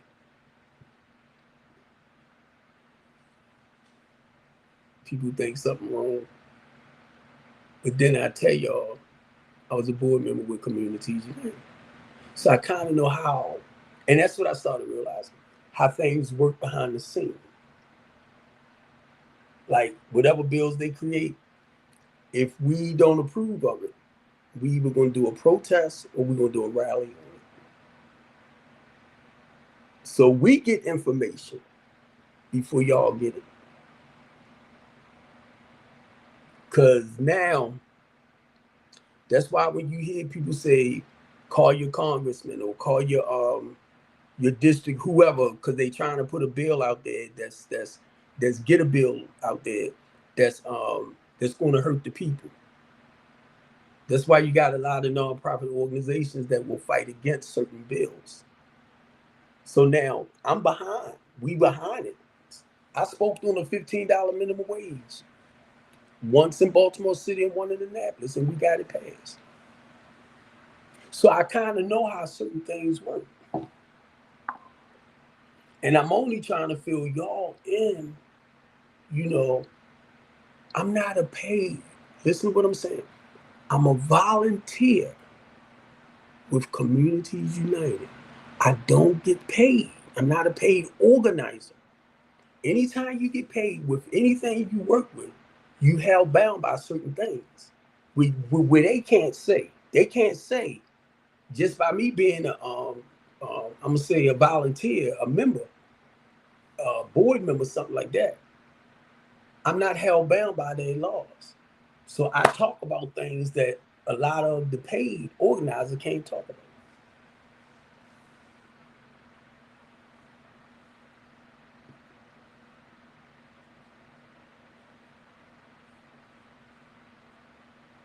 That's why I do what I do. Now, do I want to get paid if it boils down to it? I don't know. I was going to become a paid organizer, but you know, when you getting grant money, and that grant money, or it might only come for 2 years or that 1 year. So if I step away like from trucking and just went into being an organizer full time, it's no guarantee that they might renew that contract for next year. So I was told not to do it. So everything has its good side and bad side. So if I step in this Communities United, and they fight for the democracy of for the black people, if I step in as an employee, where you think I'm gonna go?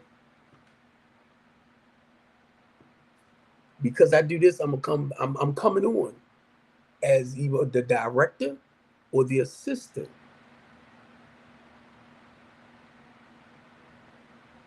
Because I carry, this is what we can do at type of attitude. See, certain organizations, they just do enough.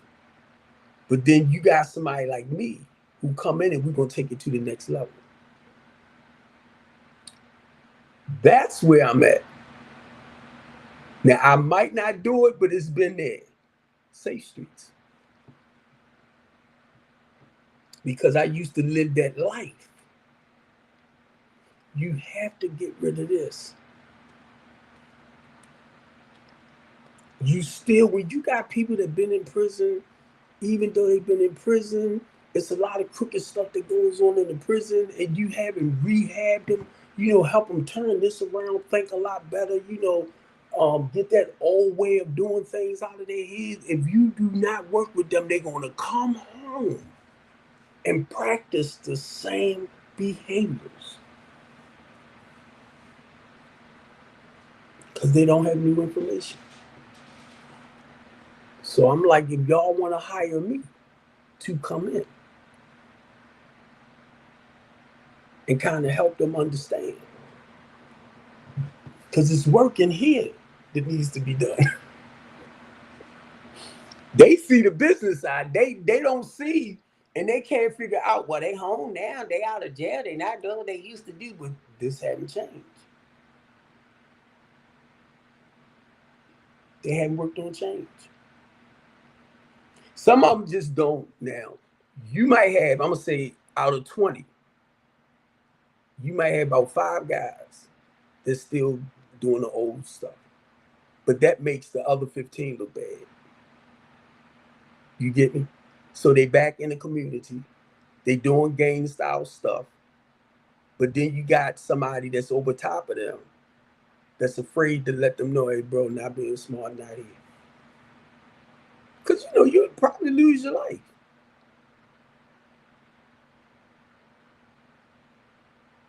So some people you can't come to by yourself when you see that it's not moving in a more healthy and productive way. And then I'm looking at this white woman. I'm so funny. I'm looking at the white woman that's supposed to be in control of safe streets. And I'm like, wait a minute, hold. It's a white woman. Most of them are black. She don't understand. She's not black to understand the inner city struggles. I'm just saying. And I know y'all might say, well, you ain't gotta be black, you ain't gotta be white, you ain't gotta, when you dealing with the inner city community and you white and you didn't grow up in that, you'll come in talking about we need to put flowers on the steps, we need to do this and do that. People look at you like, what?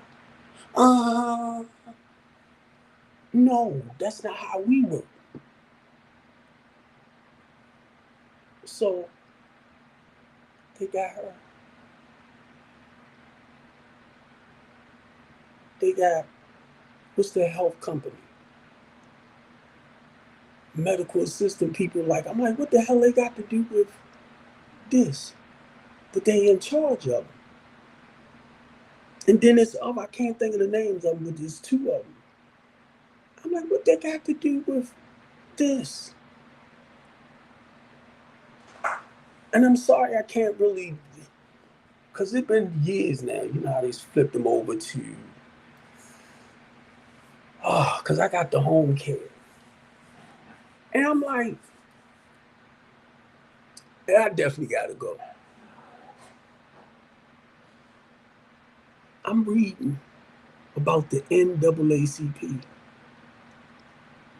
in the county, Christopher Center.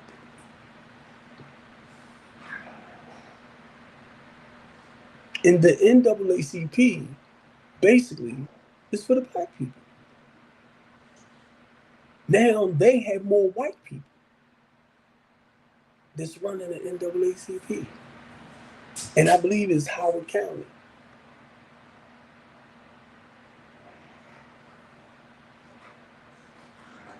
So now, mind you, when you got that conservative thinking, when you haven't experienced certain things,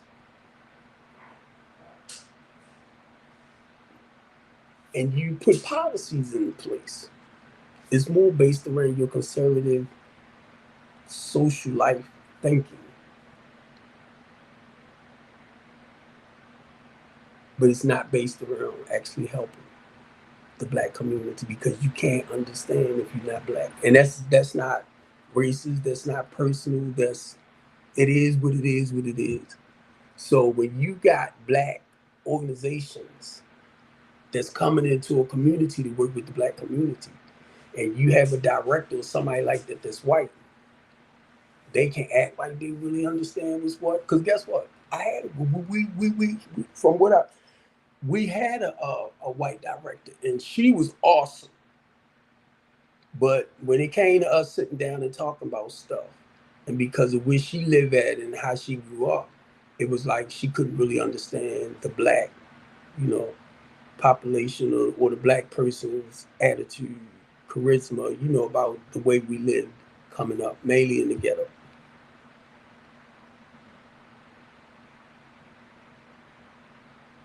So um,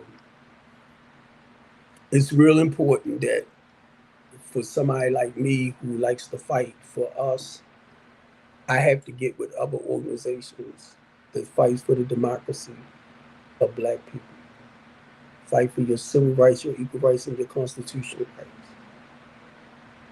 What I was thinking about doing too, a thing running low.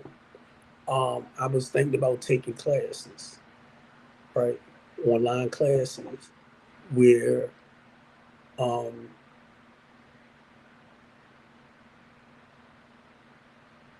it would actually, if I start taking classes to do this, being a civil rights advocate, they would be more like law classes. So I would get my bachelor's of art degree. Same thing my daughter have right now.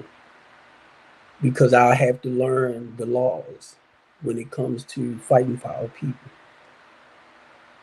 or when it comes to fighting for your civil rights, your equal rights, and your constitutional rights. Now, and I am going to go because my battery died. Because of what happened to me, the goal is to sue Baltimore City.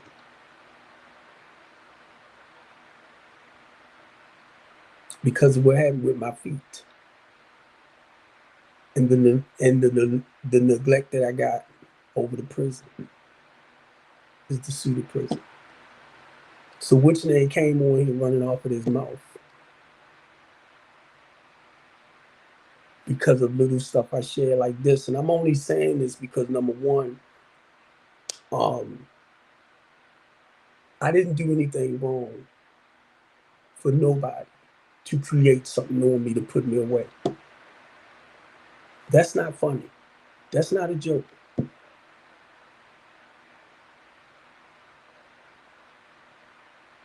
When I know your job is to protect and serve, and just because you can create stuff and you have a little bit of power and you have a little bit of authority and you turn around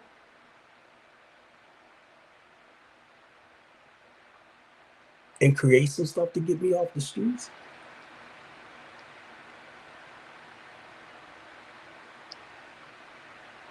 and I was told, sue them anyway, way before they locked me up.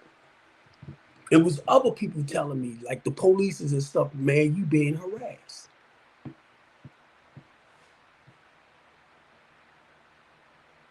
Y'all see how Tyreek got killed? I had 3 white polices in my face. I'm like, Steve, shut up. Shut up. Because I know sometimes the way I come, it could be a little crazy looking at people, right? These motherfuckers gonna shoot you, bro. Shut up.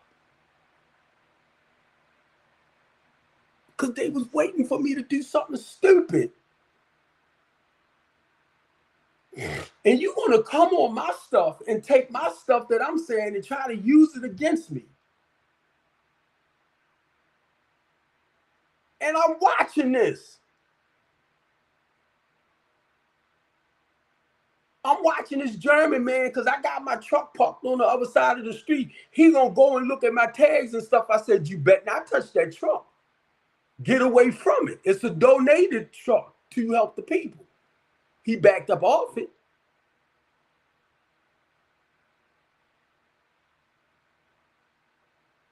And I'm only doing what I do to fight.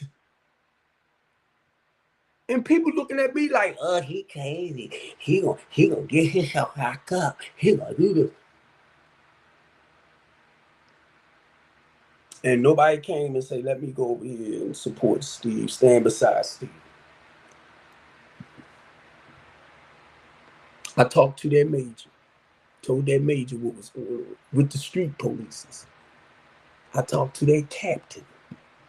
See, when you run off at your mouth, make sure you do it right to let them know what was happening to me when I called them to come out to help me with my clients that's not taking their medication. Their goal, when I tell you that, you're supposed to take them to go get help. I had to go downtown and fill out the paperwork for the emergency petition, and the judge told me, Mr. Copeland, you ain't supposed to come down here. I said, Your Honor, I know, because I read it on their page. When you call them for the type of work I do, and I let them know that one of my clients is off their medication, they need the proper help, they supposed to take them. I went and did the paperwork for them to get the paperwork and take them. So next time you repeat me, make sure you repeat my stuff right.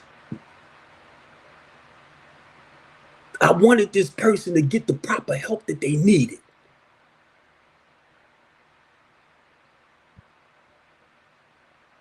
And since you want to run off at your mouth, and I am going to get up, He kept telling me, he said, Steve, they coming for you. They coming for you. They coming for you. And I was ignoring it because the police was playing him to get to me.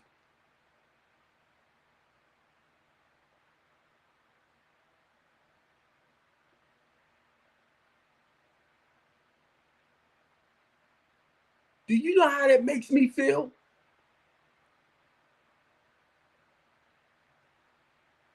Because in my heart and my mind, I'm doing the right things. And then I got people that's fighting me not to do what I do. Don't ever do that to me. And I do want us to talk. I want us to talk about stuff, solutions, and, don't do that.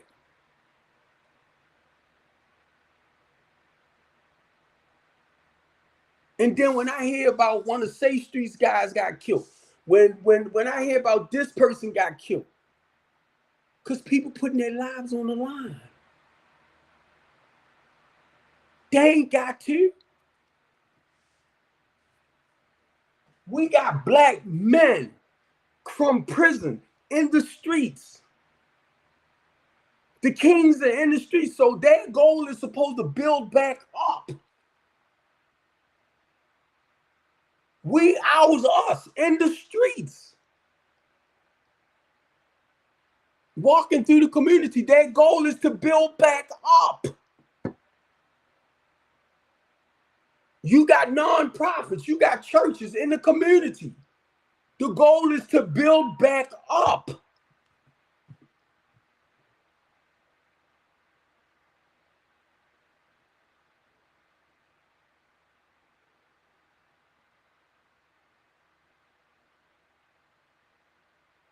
It's not to keep tearing down. But I'm talking about, because most of the areas that suffer is what? Your low to moderate inner city people.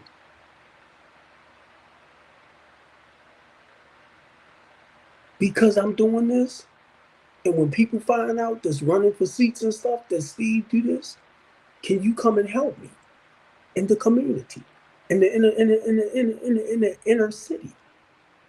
But they don't vote like that. But I want to make it seem like this is what I want to do to help them grow and blah, blah, blah, blah. Because there's other areas that does where the voting mainly comes from, but it looks good when you talk about what you want to do to help the inner city. I say no.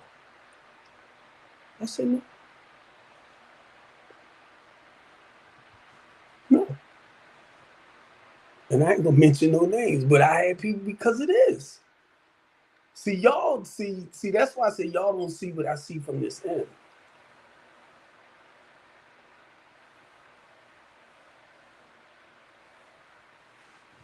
And knowing is nothing they gonna really do for our inner city people. They know it, but they will talk like they do. And let me straighten that out. Your Republican Party. Because the Democrats is already in there.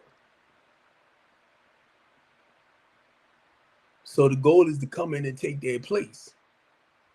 Y'all ain't doing a damn thing within the inner city community so they can see it. Like no recreation centers, no apprenticeship programs, and helping them understand this is what the Republican Party doing to build back up, to outdo the Democrats. No. Y'all running to all these conventions, you over here, you over there, you partying with each other, because I did that with y'all. So my thing is, what you doing for the people in the inner city?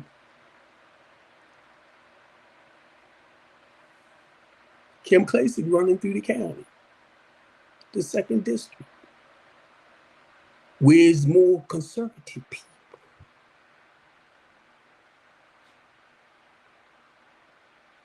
I said,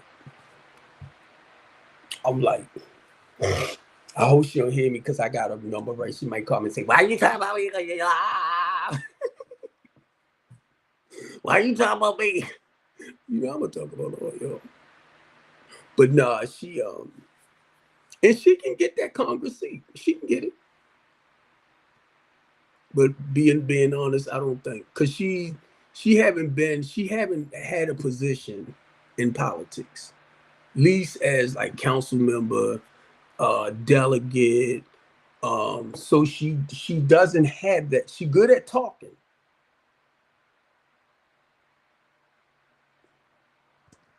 but when it comes to position wise, same with Donald Trump, and y'all miss it. He's not a politician. He told y'all he's a businessman. So that's the way he addressed everything. But you can't mix business and politics up together. You can't mix it. That's why, too, a lot of y'all might not understand, but why he stayed in so much trouble, because if you violate the constitutional rights, right, then they can use that against you and charge him with things. But people don't realize it's business with him. Whatever he do is business. That's anybody. That's any president. Don't get it wrong. You cannot mix business and politics together. And a lot of y'all should have understood that when they went after Joe Biden's son, because Joe Biden's son is business, and he was trying to make deals with certain little countries, right? So they tried to entwine his father into his deals. That's why you can't mix business and politics together. Now here come Donald Trump. He's business. And I'm like, y'all don't see. Let me shut up. So be honest, it's getting to the point, right, that hey, y'all don't see what's going on. You don't see it. It's like how they playing us, but then I go right back to Congress, because one person, even though they said make America great again, make America great again, how one person gonna make America great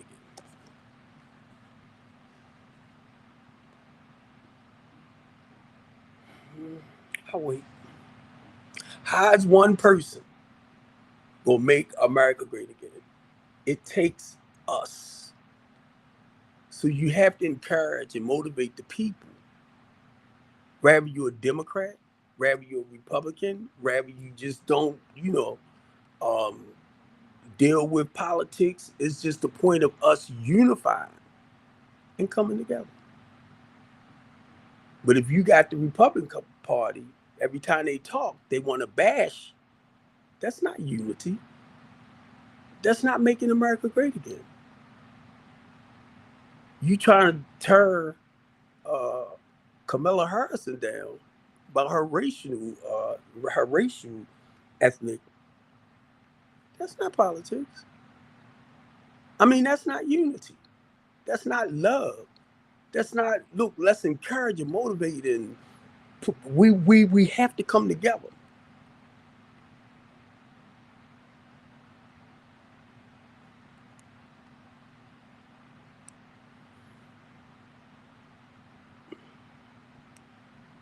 Go on Twitter right now. I'm telling you, whatever you go on, they saying something negative about her. She comes out, she running because they put her in that position. Oh, what she do? What she do? I'm like, I wouldn't vote for her. She not black. She want people to think she black. So I had to look up the word dark skin, because her father is Jamaican, right? He might not be 100% Negro,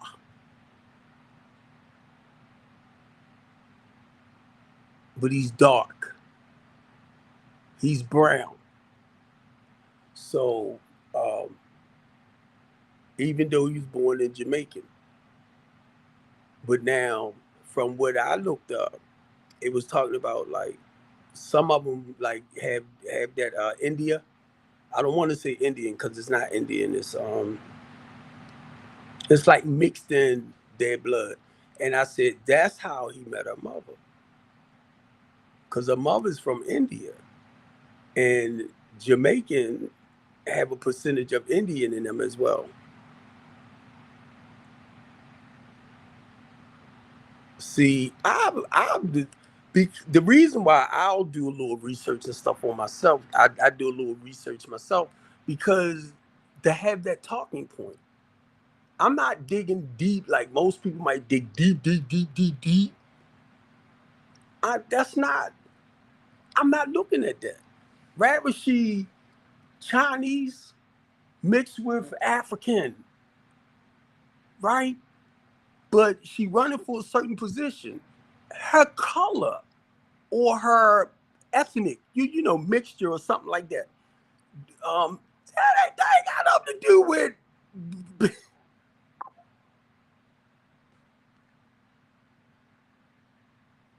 I said Trump starting this shit again. He did that with Barack. He mentioned something about the race. I want to see that birth certificate. I want to do that. I want to do that.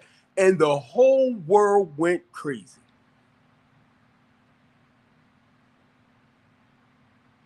Got Joe Brown on it. Like these people. I'm just telling y'all, because y'all know I'm home by myself, right? I'm home and I'm sitting here and I ain't got nothing else to do. So I'm sitting up here and I'm following certain things and I'm commenting on stuff, but I'm looking at how they play us. And I be telling them, y'all need, because it's the American people. It's not about Trump. It's not about Kamala. It's about the people. But they fix it where they make it about the individual. It's the people. Y'all working for the people. I be over here dying sometimes, right? I'm like, Steve, just put your movie on, watch it. That's what I probably do when I get off of here. I'm gonna go get me something to eat. I'm gonna take my, oh my God. Did I take, wait a minute, I think I did. Yeah, this is the weekend. I was trying to see that I'll take my upper medication. But anyway, and that's what I do, y'all. Don't think that's what I do. When I say that's what I do, it's like I look up information. And then by me being a fighter, I have to arm myself. You know what I mean? Now, I'm not good like a lot of people that's really into, that have degrees or whatever it is, certificates as far as being like understanding science, political science. Because that's what Brandon Scott and them do. That's what they do as politicians. They understand the laws. So they went to school to understand political science. See what I do. And if I know you need me to speak somewhere, I'll just learn a little bit. And I come armed. If you want me to talk about why it's so important to properly educate our children, because I came out in the 9th grade, I'll share that. My vocabulary is limited. I can say, how can I put it? I can say stuff like certain words. But what I try not to do is use words that somebody that's more educated, right, more knowledgeable. I try not to use certain words that's over my head right here because it might not fit there. You know what I'm trying to say? So I got to stay where I'm at when it comes to explaining things. So it's like I got to dumb me down. And I'll tell you too, bring it down. If I know you're real intelligent, you got your degree in this place and that place, I'll tell you, bring it down. Just to make it simple. That's all. Because sometimes from where I talk, they be lost. They be like, wait a minute, his stuff is, hey, buddy, say, this is what happened. Einstein got with Lucifer. I'm like, what? Y'all over my head. Keep it simple. I do. I'm telling y'all. That's why I look at people, just like me, man. You human. You eat what I eat, you gonna go boot what I boot, you gonna do. And that's how I had to get to. I don't care how much money you got. If you got a lot of money, I'm like Donald Trump. Can I get you $3,000 $1 million? I'm trying to build some houses up in Baltimore City for the inner city people. Can you give me some money? Russell Simmons, can you invest in me? Hey, Oprah, come here, Oprah. Can y'all give me at least $5 million? Help me, build some houses for the low to moderate income people.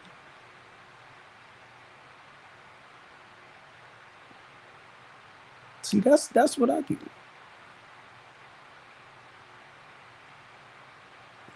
Why you want to help them? They need help too. They not making a lot of money where they can live in $200,000-$300,000 houses. So why you want to build up houses in the inner city and then want to charge 400 in the inner ghetto? So they fixed it where the guns can pour in like crazy again. The fentanyl killing them all. Uh-oh, here comes Steve. They don't make no sense. They doing this and they doing that. 10, 11-year-olds stealing cars. Where the hell they get that from? And forget my language, y'all. I was upset when I heard that, and I'm over to prison. I'm like, where's my goddamn belt? Because I'm old school, right? Boy, you beat boy. And I'm like, what the what? 10, 11-year-olds? Now, mind you, I'm not realizing. I'm like, it's grown-ups that's getting them to do this and do that. Somebody said, well, they play games and they learn stuff from, off of the internet. And it never really hit me in that sense. Stealing cars?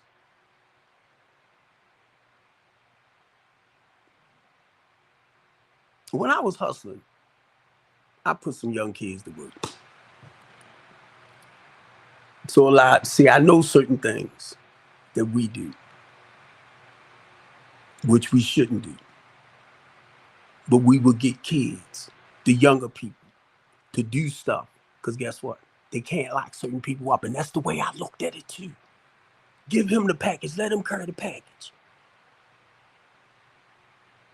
Because he only 10, 11 years old. They can't lock him up. Go keep him. What they doing now? They can't keep him. Or we can fix it with if they got to be kept. Because we got enough places where you can do the intervention programs, where you can do rehab. And wait a minute. If they acting the way they acting, then what is going on at home? Are they being raped? Are they being molested? Are they being abused? What is going on at home? Because they say it starts at home. That's causing them to come out and act the way they act. You're afraid to go check it out, right?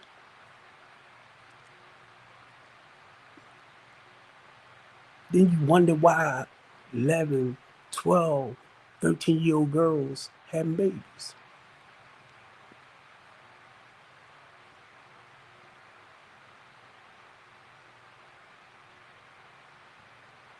12, 13.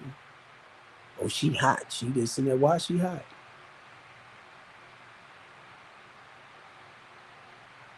What's going on with her?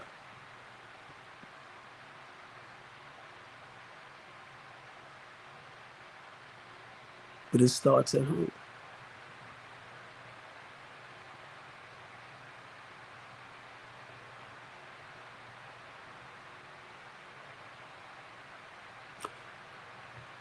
All right. We need to get to the root cause. Don't worry about it. We just let them destroy each other.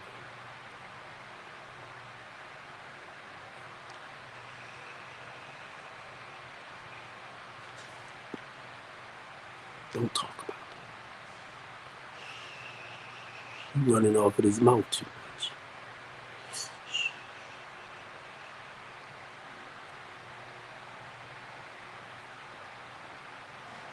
He's starting to do a great job. He's like improving. He's helping people. We don't need that. Now I am going to go. I love y'all because this thing 4 hours. I'm gonna see how I could delete it too. But thanks because this one person came on, and I know you stuck with me all this time. I don't know who you is, but I seen you been there, and I seen somebody else come on, which is 2 viewers, right? And it got up to 4. But even though I'm seeing that, I know it's a lot of people looking. I know because I'm on YouTube. I'm on uh my Facebook page. So it's showing over there and it's showing on another one of my Facebook page. Then I'm on Twitch. And then I'm on Twitter. All is showing over there. Even though, like, if I go over there now, and it might show me 5 people that kind of looked at it, but I know it's more people looking. And I know a lot of people too. You might not feel the way I feel when it comes to like helping. So when I share certain things, some people just bypass it because it's like I ain't for that, and I can't knock it. But yep, I'm gonna see how I can delete this. This took a long 4 minutes. I mean, 4 hours and 15 minutes. I need help. I need volunteers. Uh, because I'm on home monitor. Um, because of everything that's going on, it's gonna be thrown out. It's gonna be thrown out. I shouldn't even had really. It shouldn't even got this far. It shouldn't. When I got locked up, March the 29th, for violating my coming too close to one of my houses, right?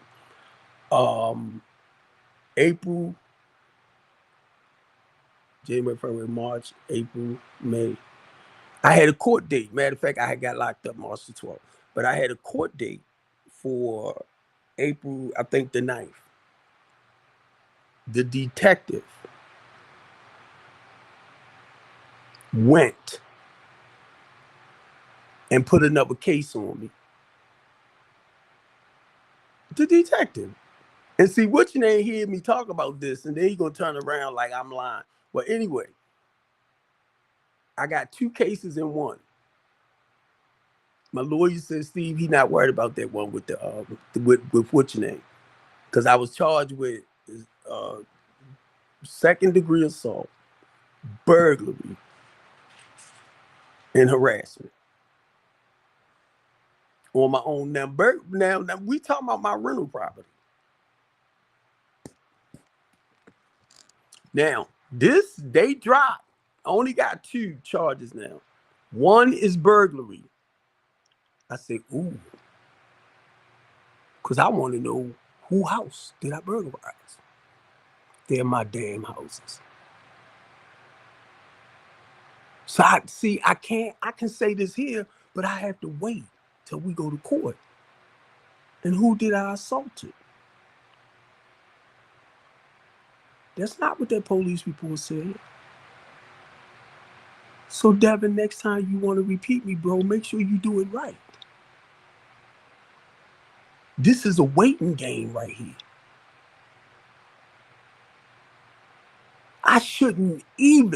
It shouldn't even got where it went. But because I was supposed to went on the 9th to court, this woman made extra charges where they indicted me. So I didn't make it to my arraignment. And they know that because they following me. That was their way of keeping me where I'm at. So when you run off at your mouth, God, please help me. I don't have no reason to lie. Do you know how that stuff hurt? And I want to go down to the rental place and let them know they end up locking me up. I want to go back to that judge that gave me both of them emergency petitions and said, Mr. Copeland, you ain't supposed to been here. They supposed to do it. I said, honey, you got to know.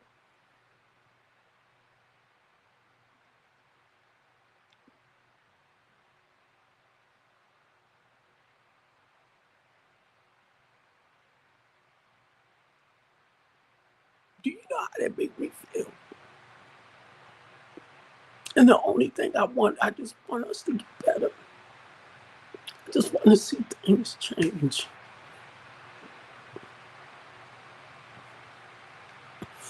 And that hurts me to my heart, man. And I'd have to sit here and tell myself, Steve,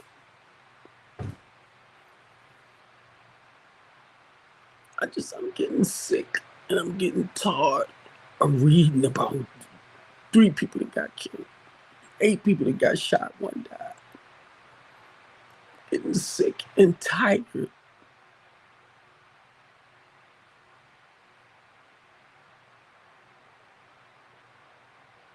When my son or my daughter and them go to the gas station, I'm like, please don't let nothing happen.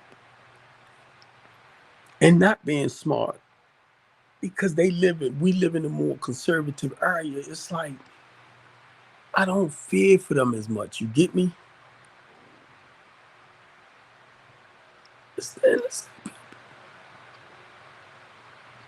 And I'm like, we gotta come.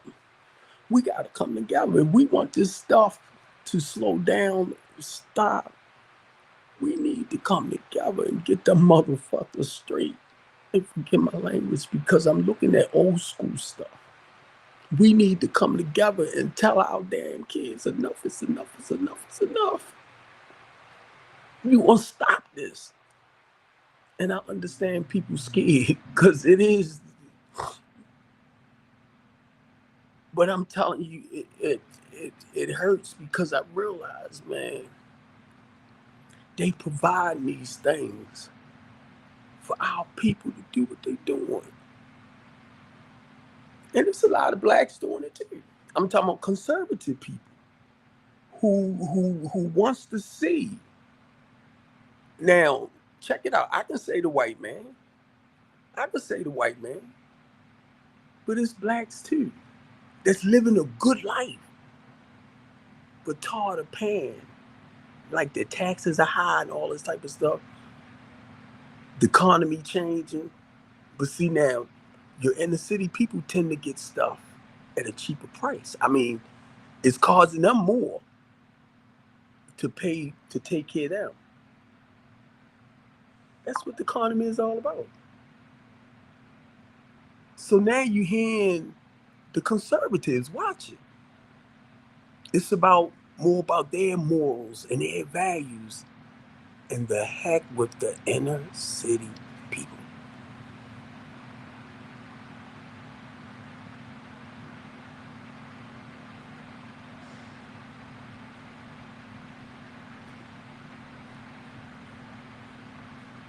And the reason why I'm shedding tears, y'all, because it hurts. It hurts because I see what's happening with us.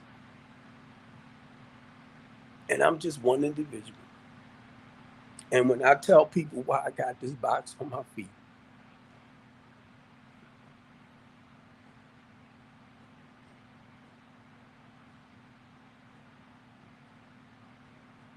look where I'm at.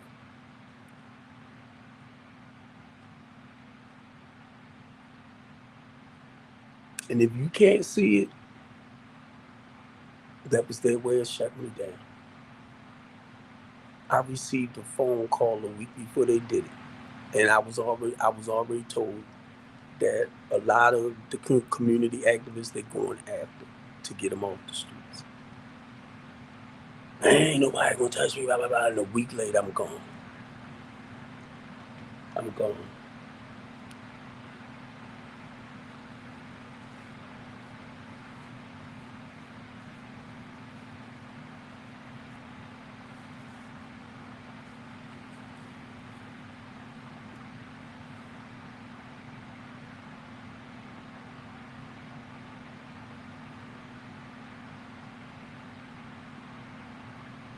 And I'm telling you right now,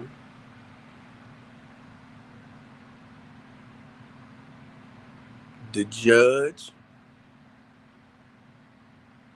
whatever charges you put on somebody, you got to show them the proof. The prosecutor, whatever charges you put on somebody, you have to show them the evidence and the proof and all that, even if you create them. Because that's all they. Once you do your report, and once you create this 1,000 charges off of one thing, now you got to show them evidence of those 1,000 charges. So they start taking stuff away. Okay, so we ain't got evidence on this, we ain't got evidence on that. Now these are the 2 charges out of the 17. Burglary.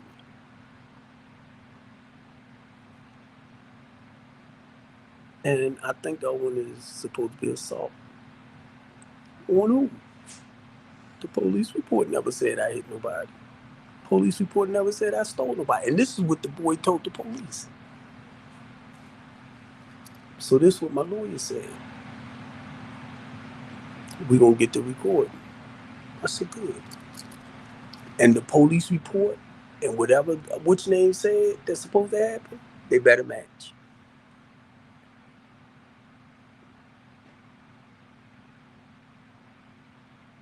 Now, guess what? I don't want to see the young man get locked up. March the 10th, he assaulted me. March the 11th, I was with Brandon Scott and I'm at a budget meeting. Then I went downtown and filed charges on him. That was March the 11th. March the 12th, I called the police at 12:45 in the morning because he was talking out his head. The police came in, they didn't take him. I said, did y'all find the emergency petition? The same white boy that wrote this junk on me.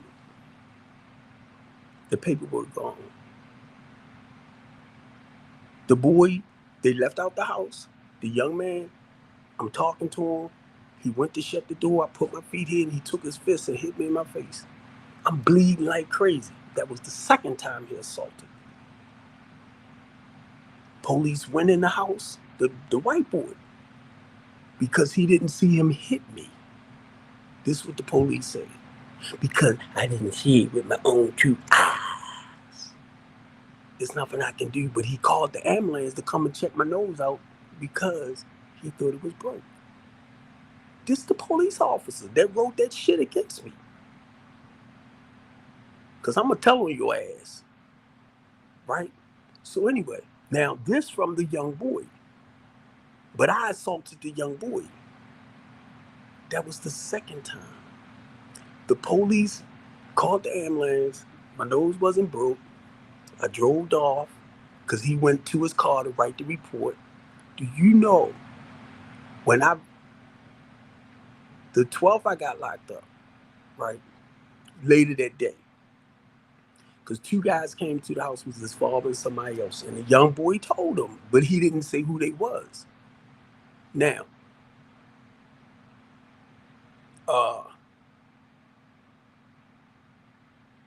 wait a minute, because it's like I get brain freezes, right? This is what the police did. He wrote the report for me for being assaulted. He didn't like the guy. Do y'all know when the boy got beat up, he threw all that stuff at me. And I didn't expect for nobody to swing on him. That's what he told him what he told him. He just didn't tell him who it was. Now, the police, they locked me up on the 12th. On the 14th, I was coming out. Do y'all know he took the assault report he wrote for me being assaulted by him, went downtown, filed charges on me, fourth degree burglary with the assault charges on me that he filled out for me, and they locked me back up. I said, you is a dumb. The police. He took the report that you wrote for me being assaulted and charged me with 4th degree burglary on my own property, and I called y'all out. That's why when I look at that lady, Sonia Macy, and I look at what happened to her, with these white boys or that white police, it reminds me so much of what happened with me. Only difference, I didn't get killed. When you calling them out to help you and how they come against you,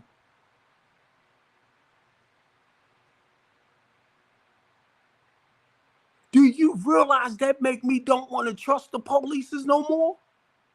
Because I know some of y'all in white can be crooked. I mean, because of the power and authority. And I know black police do it too. But and me and this police officer would talk.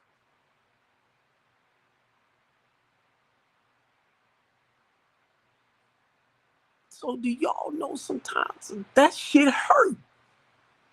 We talk. And you gonna turn around and do that? And then to see this detective going to turn around and jump on this bandwagon and you don't even know me because you didn't like what I was saying out my mouth. That's all you gotta do is say yes or no. You're gonna ask a question, you're gonna tell somebody how to answer the question. Wait a minute, he too damn smart. Yeah, because that's what it is. You're gonna ask me a question. Questions normally have answers, right? And then I'm looking over at her and she's looking at me like, boy, I can jump across the thing and fuck you up. For what? And when she filed them charges for me, when I looked at that paperwork and I realized she was the one who did it, I said, that motherfucker. She was really mad at me. She was mad. And that was their way of keeping me off, keeping me here. So Devin, the next time, punk, you want to talk about my stuff, make sure you say it right. Because it didn't happen to you. So you know how I felt? You know how I feel? And I can't get out my head, man. This officer was talking about how we want to leave a legacy behind for our kids. And guess what? A lot of times they came out, we was arguing. Me and my partner, me and my friend was on the phone talking. I said, remember the white officer that went over to what's your name and them? Because they thought we were trying to put Dre out, and he goes over to my truck. I got 2 Hispanic dudes in there to just help me move some stuff in there. And I brought them up, right? And because Dre wasn't supposed to be there. And he goes over there, he gonna lay them out. Wait a minute, I called you out here. So I said, you remember the officer that day? I said, that was the one that wrote the police report.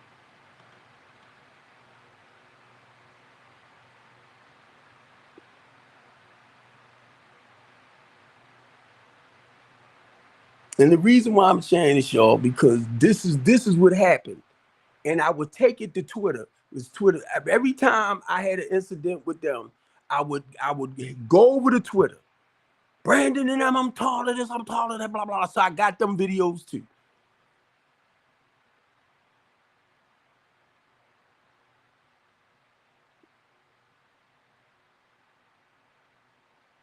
Because my thing is, y'all get paid to do a job. I don't get paid. We can work together. That's what I kept telling them. Y'all shouldn't be coming for me. We should be working together.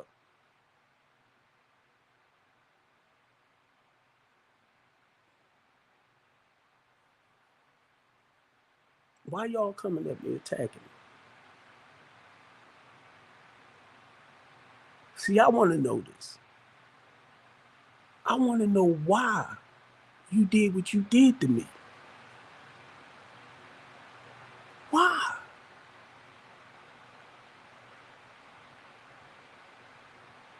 When me and you was sitting there talking about, you want to make sure, you want to help the inner city people. You want to leave a legacy behind when you die. Something that'll carry on your name. And we talking about this officer.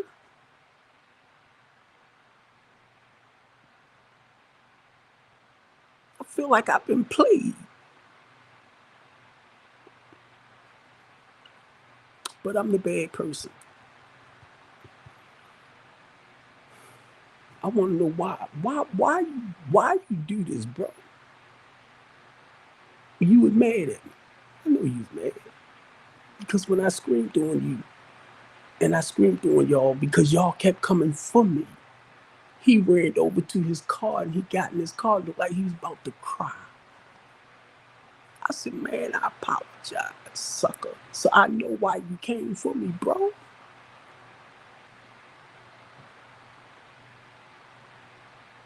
I know why you put that stuff together. Because you found something that you could play with. And you was like, I got him now.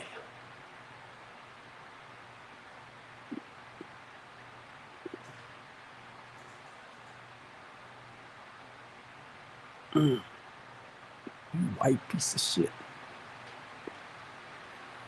I want to tell you so bad. And forgive me, y'all. Forgive me, because I guess I'm going through some feelings right now. And you call yourself wanting to help the black community. And when they did it, y'all, and the detective did what they did, I can only imagine what they do to the other people. You see what I'm saying? I can only imagine what y'all doing to our people. You came for me. So I know y'all playing them. And I told y'all, Major, that they not the type of people you want in the black community. Y'all ain't like it. Me and Melvin Russell was talking, and I was talking about the Major, who I was seeing in the streets, right? When somebody got killed or something, because I come up, I talk. So Melvin Russell was telling me, he said, oh yeah, he's not there no more. Y'all think I don't know certain people?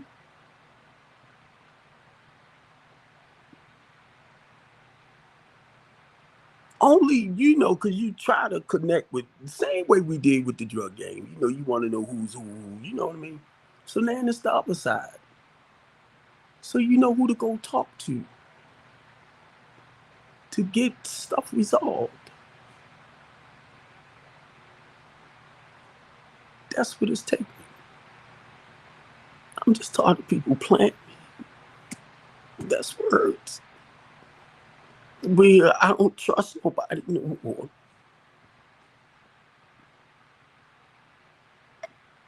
Mm, I don't like it. Because it's hard for me to trust now. I don't know if you playing.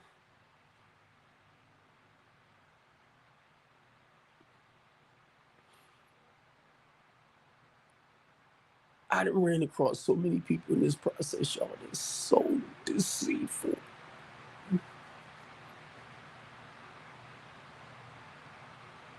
And I be thinking, whoa, I got some people, man, we're going to do this, we're going to do that. And then it's like, it flips.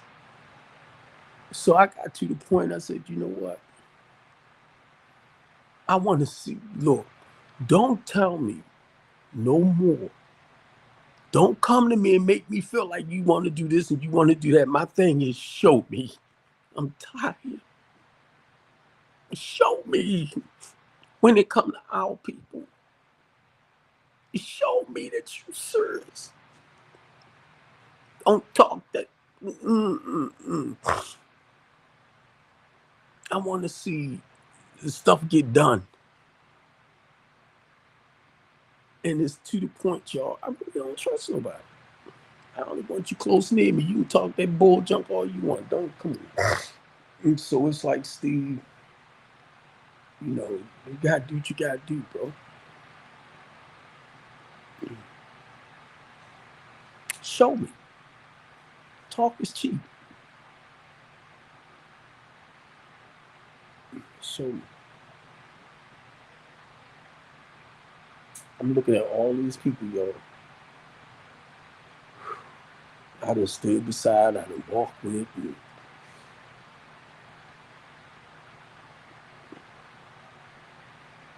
we're gonna do this together, we're gonna do that together. Got everything set up. Got this close.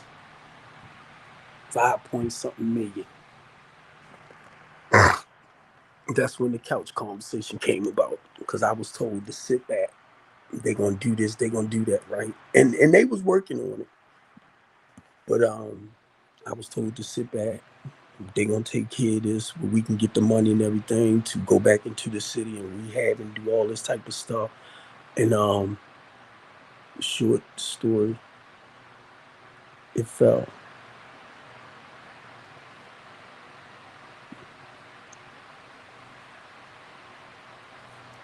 Back at the table again, inviting people out. We coming together and sitting at the table. Everybody around the table. I'm sitting at the head. Look, this what God laid on me. We gonna do this. We gonna do that. We gonna do that. We gonna do that.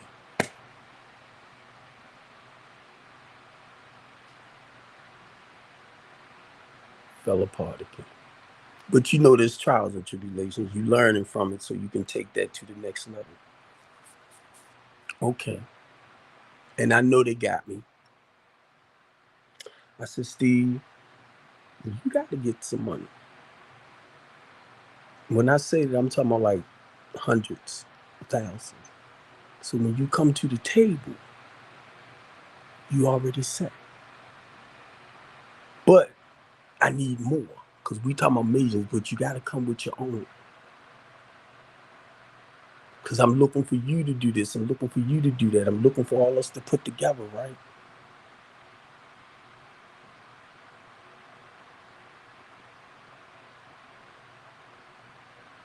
And I got some people right now.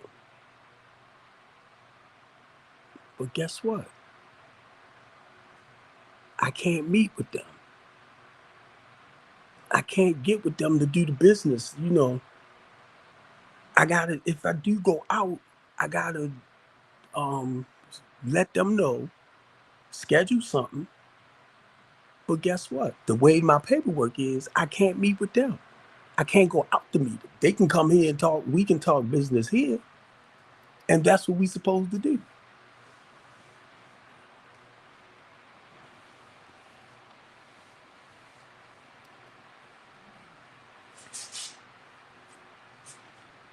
But see, people is doing what they doing with the business. Now with me, because I can't move about to say like go plan something at a restaurant and invite people out for us to sit down and talk business. See, I can't plan it out because I can't go but so far. That's why I said this right here, it's like it's keeping me trapped and I feel like I'm enslaved.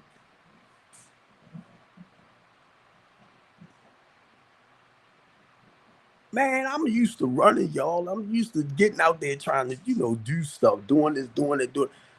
I can't even go to like Sharia and them on Wednesdays, man. They be having totes of food and stuff to give. I can't go over there and get like something to take to the senior citizen buildings because I'm stuck in the house.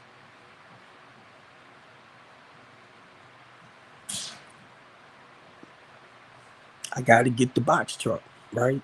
I ain't seen my box truck in over a year.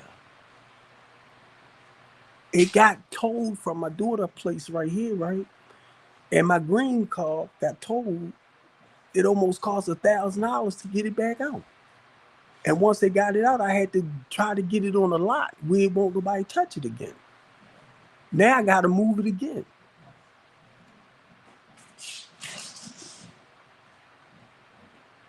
To get it somewhere where when it's time for me to come off this box,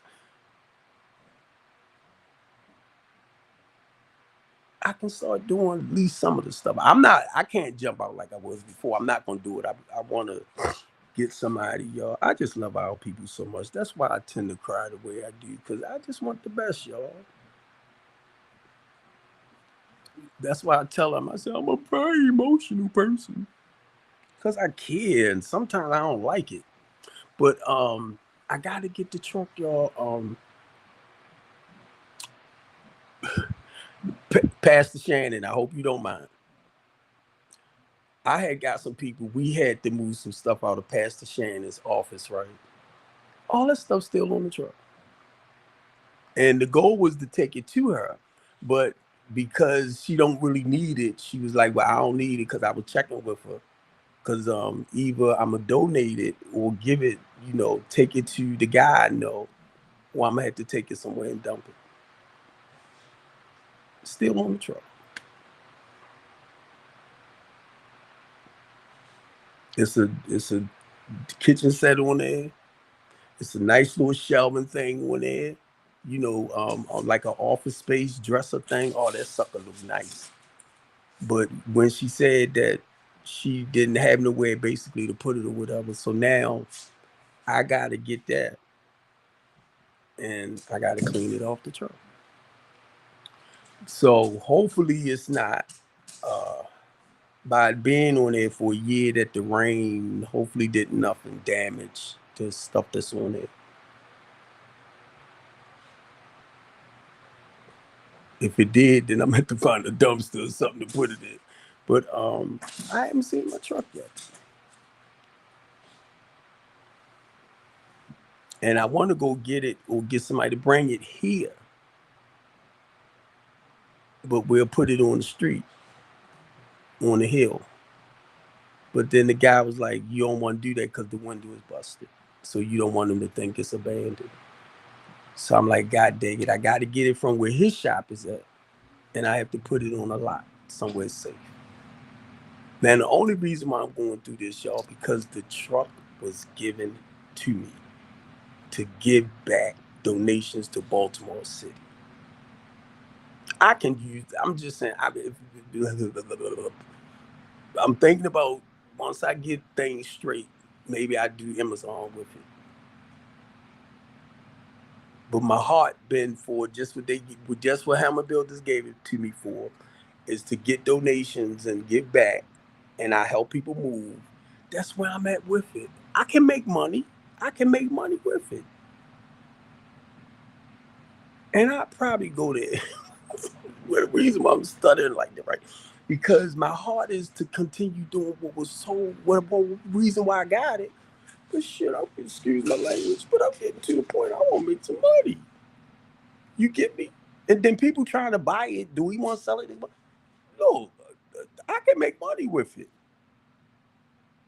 and still give out donations and stuff. See, I gotta stick to with me, but I can do. Y'all get me, right, right, right. Because I want to prosper like everybody else, but I'm not trying to rob and steal from the people. I got a conscience. That shit don't feel right. I'm like, Steve, you back to cussing again? That's part of keeping it real, y'all. Keeping it real. I'm tired of trying to walk around, act like I'm something better than what I am as far as like being this perfect person. No. I hurt, I cry. Why? Why? I ask questions. Sometimes I feel like, look, God abandoned me. I'm like, why am I going through this?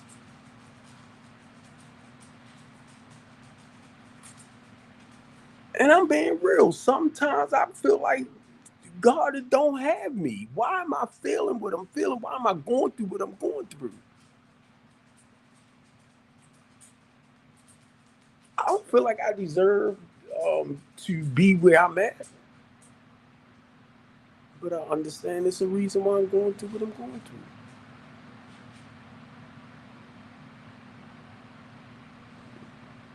And God told me he's going to make my enemies, I'm reading this, my footstool. He's going to restore everything back that was taken from me. It's just going through the process. And I'm only saying I'm in, that's the trials and the tribulation. And it's like I'm in it. I don't like it.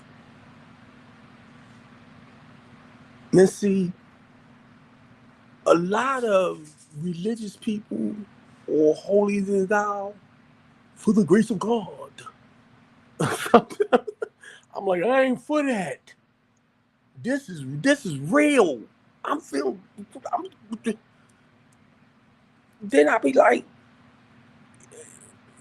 Because I know they was human too, and they suffering, and they in prison, and one head chopped off, and one was stoned to death, and they then got beat up and all this and that, because of what they did, they stand for.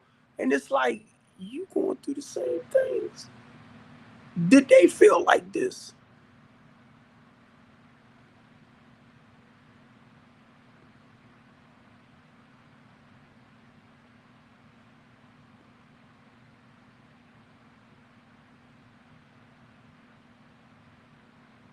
You want to be so much like Christ, but you don't want to die like Christ.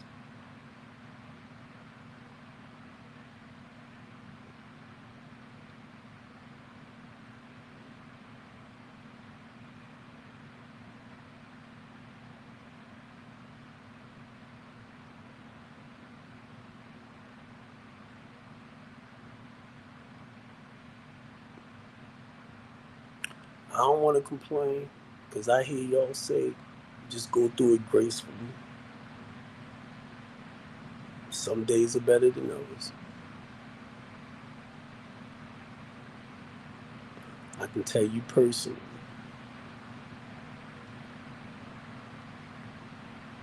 when I look down at this thing on my leg, and I think about, like, because you only just, like, imagining stuff, and the stuff that our ancestors went through when they was in shackles, um, how they might have felt. I'm talking about the human being. When they felt like trapped. I can't move but so far, I can't go but so far. Then you have to learn to be comfortable in the space you in, like the four walls. And I don't know how they do it.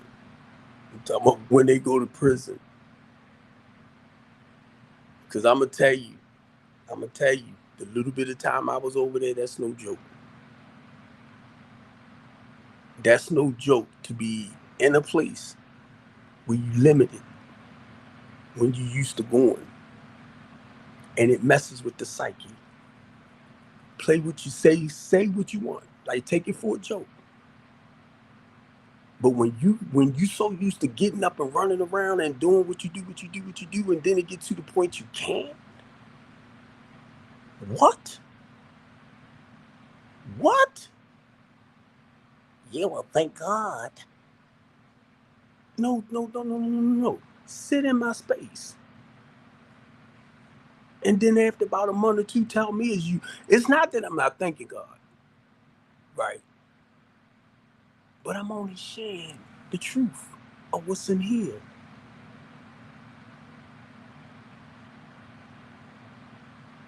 And I can't get out my head. This business for me, strengthening the community. The Latanya D. Copeland House of Hope.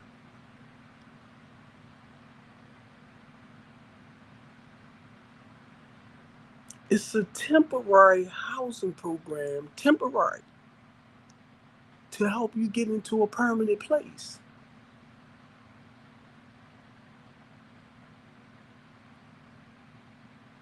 So, how did I do a home invasion? Who house did I do a home invasion on? Y'all not telling me. Who house did I do a burglary on? Y'all not telling me. Who who who was the victim? What's their name? Huh? I'm waiting.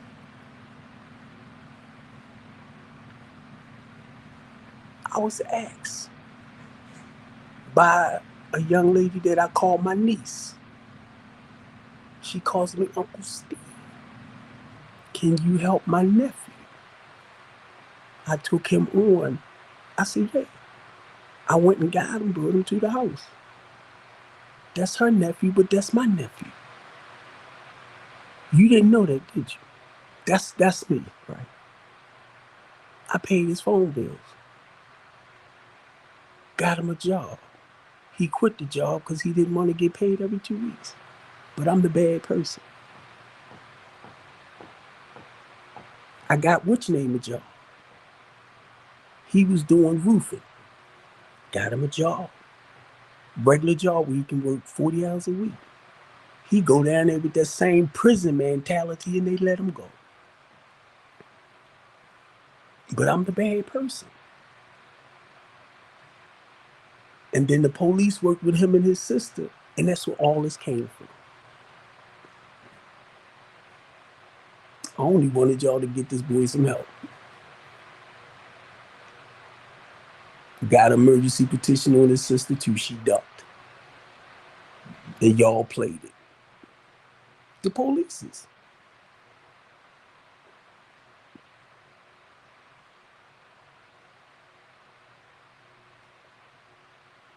And then I was the one that ended up going to prison. When the only thing I wanted y'all to do was help me with my clients. That's all I asked. That's all I asked. You failed me, and y'all failed them too. I want to talk with y'all so bad just to let you know. But this is what y'all doing. And then when I got over to prison, it was other inmates that Brown, Green Mountain, all of that was telling me about the polices too. Oh yeah, I know such and such and such.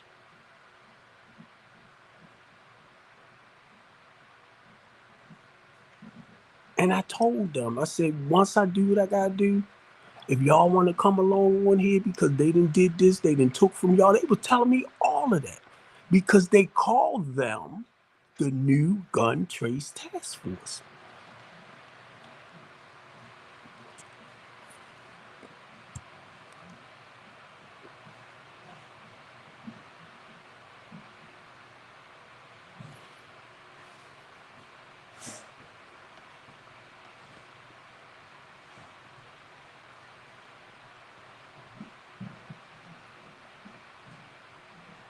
Mm-hmm.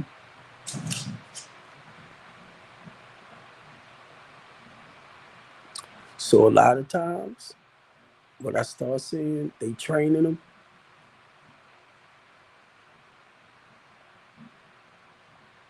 And the way they training them, they're not training them to help prevent certain things.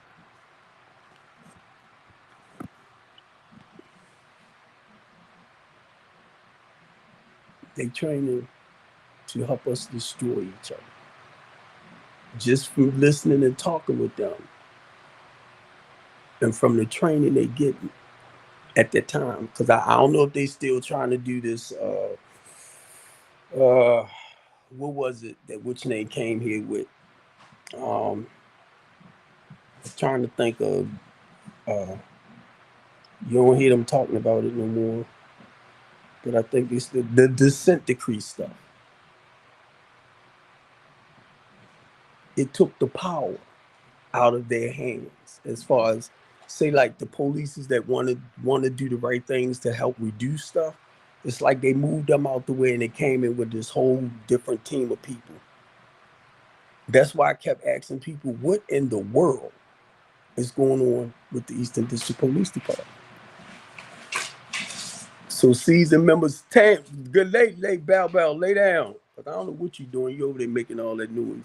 Lay down. Lay. I'm telling y'all, this is.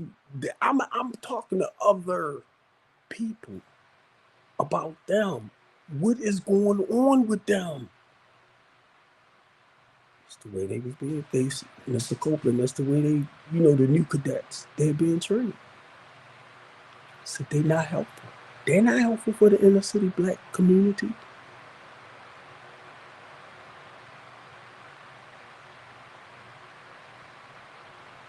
So that's why I said, if you're going to come on my live and you're going to try to repeat what I say out my mouth, try to twist this around, I'm only sharing what I begin to see. I'm arguing with the street polices and the sergeants.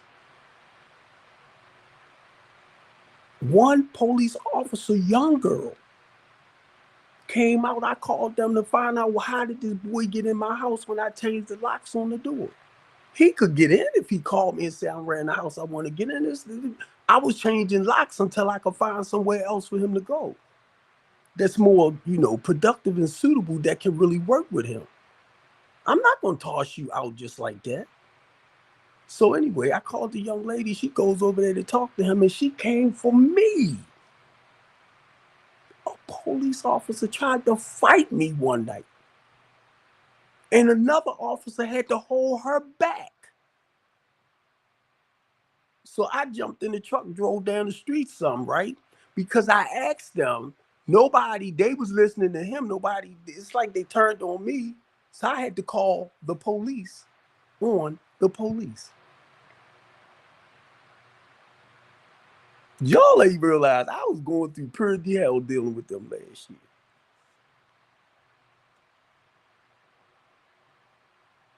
Called the police, come out, trying to talk to the sergeant because they get ready to take which name to the hospital because of the emergency petition. So me and the sergeant, right? I walk up to talk to the sergeant, like, you want to talk to me? Yeah, I'm the one that called y'all, blah, blah, blah.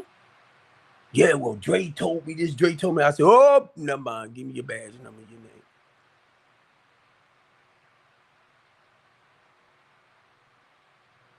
I ain't going through that. I called y'all out to help me. You listening to somebody that I need you to take to get help. And then you coming for me. You got a gun. So I ain't gonna sit here and argue with you. I felt like I was at the OK Corral. But I didn't have a gun. And all this time when I'm dealing with these people, the only person I can think about was Tyree Moore. Tyree Moore, shut your mouth, Steve. Shut your mouth, Steve. Shut your mouth, Steve. Shut your mouth. Shut your mouth. I got 3 polices in front of me, 16 bullets.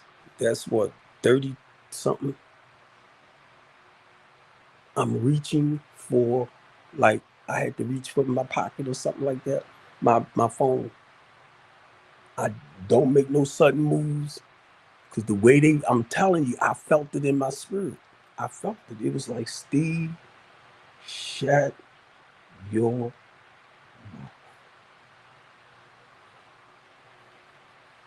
Because they looking for you to make a sudden move. That's how I felt. So they could tear you up. And the only thing I could think about was Tyree.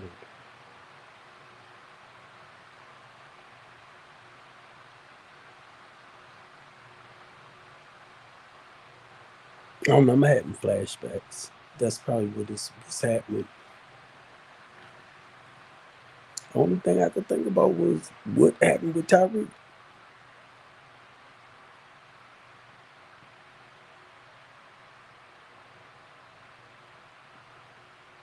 I ain't think about that in a long time. But it's like right now, a lot of this stuff is coming. It's like this is coming back. And when I sit back, y'all, and I look at, I'm gonna just say the hell I went through.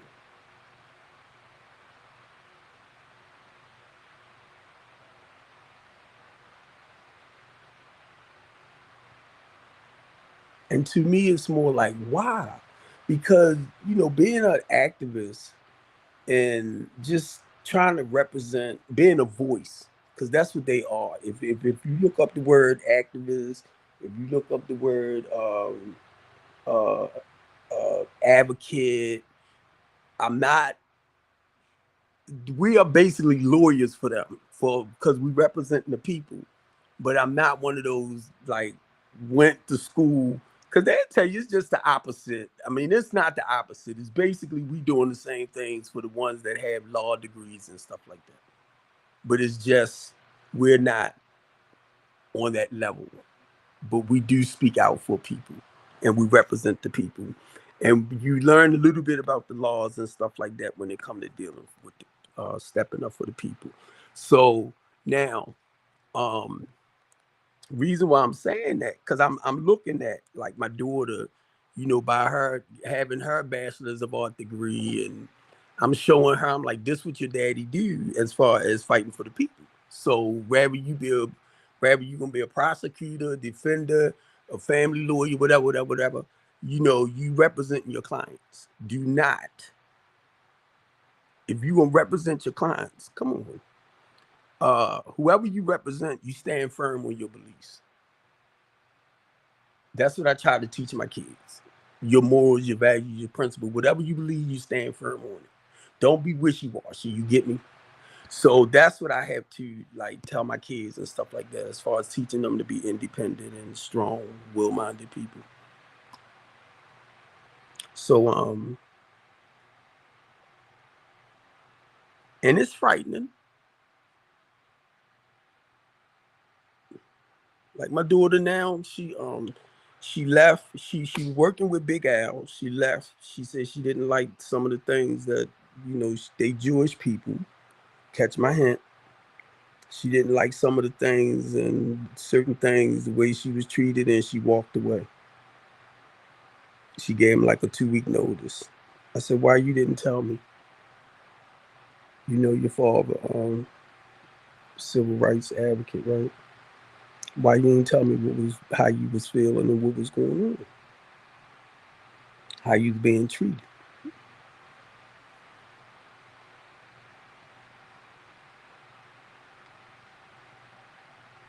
Because your father will address those issues. She ain't tell me. But she left. And my thing is, don't you do that again. Don't do it again. If you working somewhere and you tend to feel like they being racist, tell me.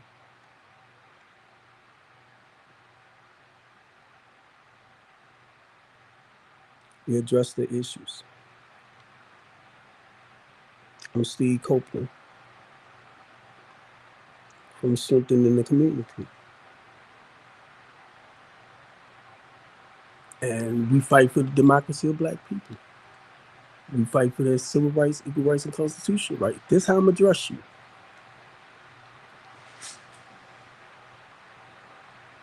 Because if you violate,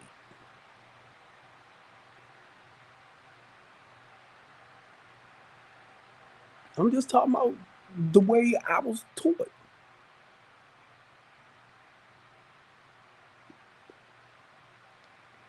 And my kids know that. They know what their father basically do.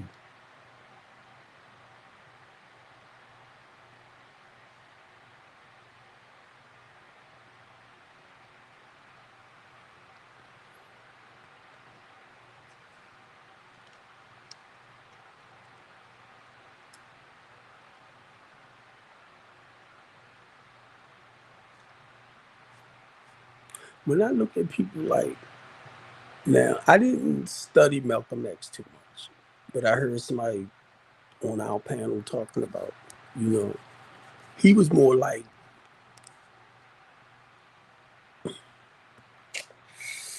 an example for them uh, because of them representing the Black race. Then you got Martin Luther King, who fought for the rights of the colored people, the Black people.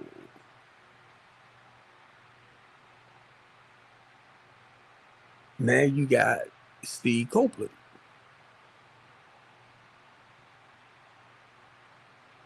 who fight for the democracy of Black people.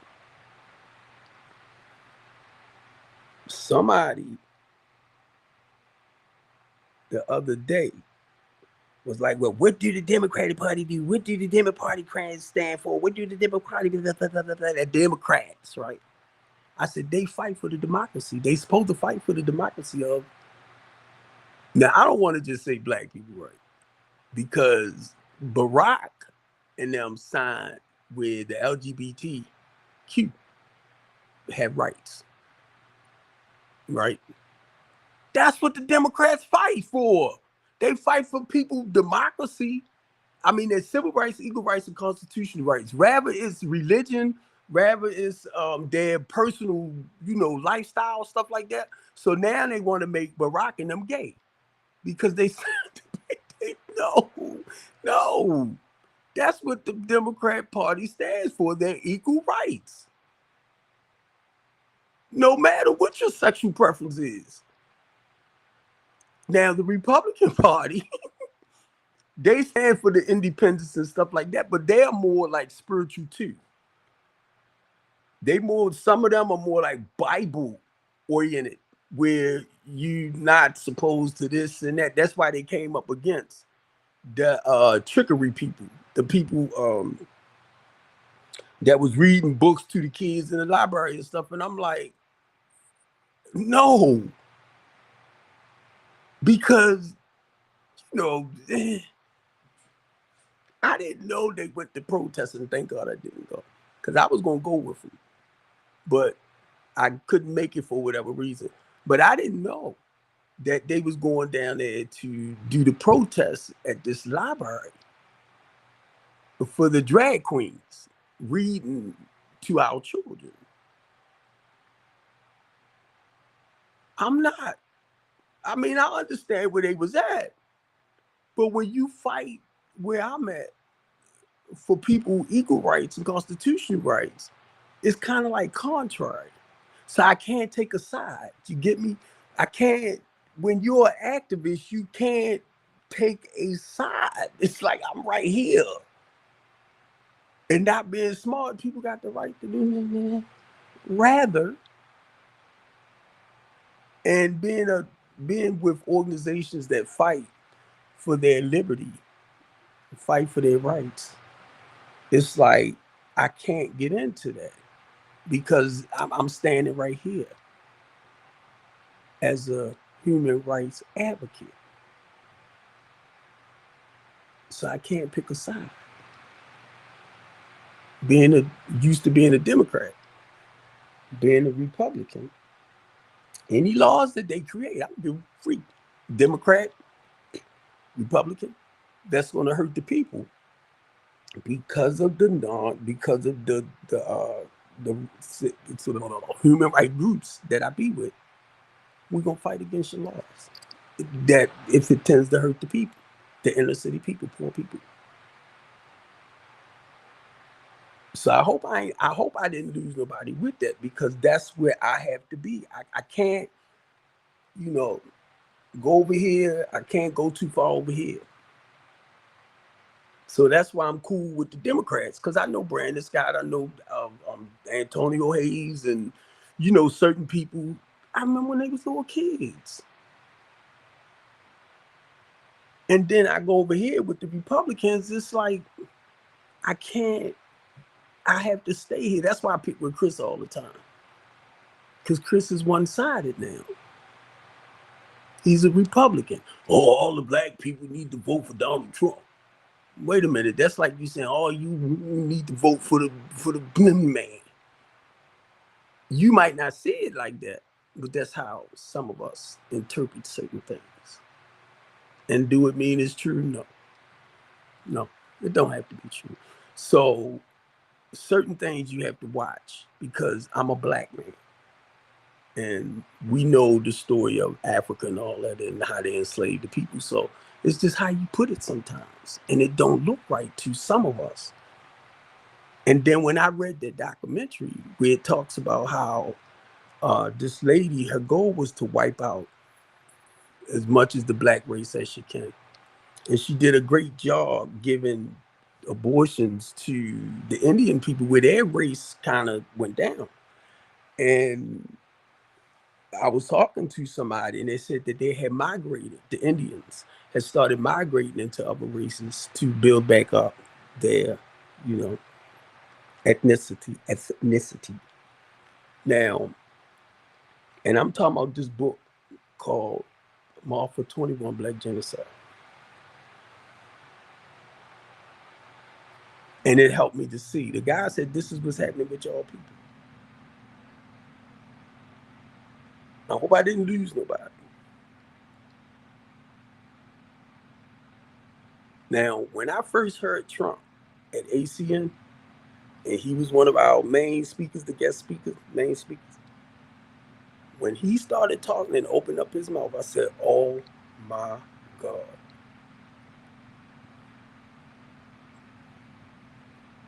I said, he a part of the mafia.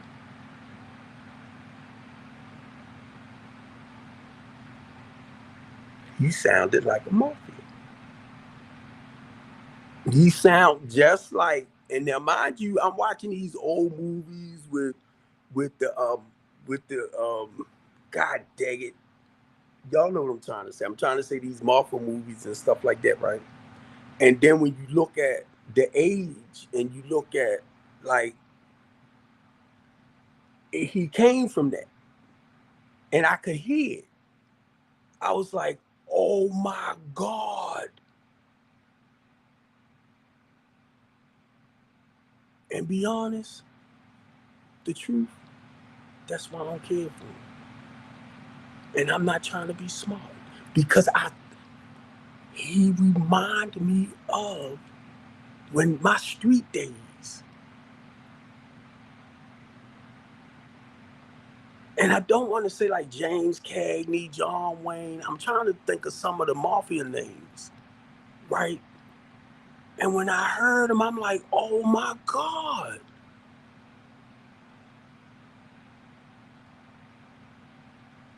That's where he come from.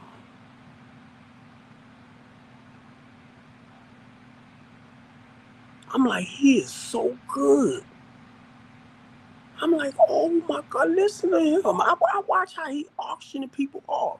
He called the news people, he called that fake and stuff, but anytime somebody interview him, you see how he attacks them? That's how he plays his game. I said, this turkey is a thug. I want things the way I want it ran. If it ain't my way, it's the highway. It's business. I said, he good. He good with his stuff. He know how to play the news people and everything. And I gotta get off of here.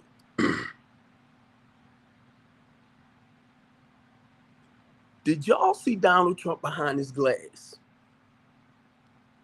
Bulletproof glass.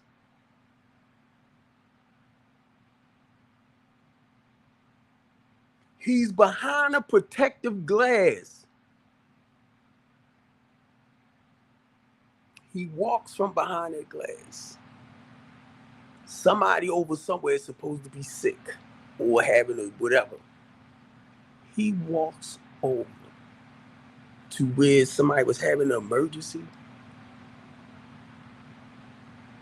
He walks over there with him and his security people. Why would you do that when somebody just tried to kill you? But you're going to walk over there to try to comfort somebody? They can kill you. And y'all walking with him because you know why? It was a setup to make it look like he was doing something nice. And security, and I'm watching him standing right there with him like he just at a family reunion or something. I said, oh my God. Because if somebody wanted to set him up to kill him, you going to walk over. I said, no, it was planned. So now they're going to talk about how, yeah, Donald Trump was behind the glass, bulletproof glass. Then he walks over to the crowd. because somebody was having an emergency to check on them.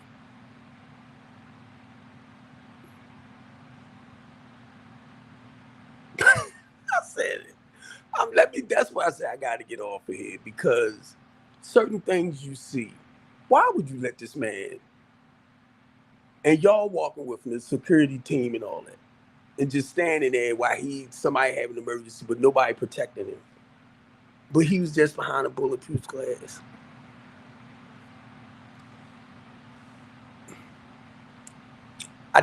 I sent that over to Twitter.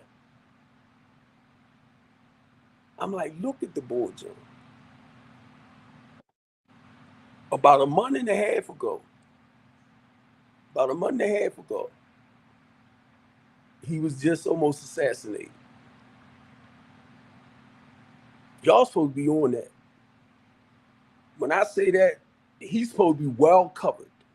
Well covered. You're going to walk away from a bulletproof glass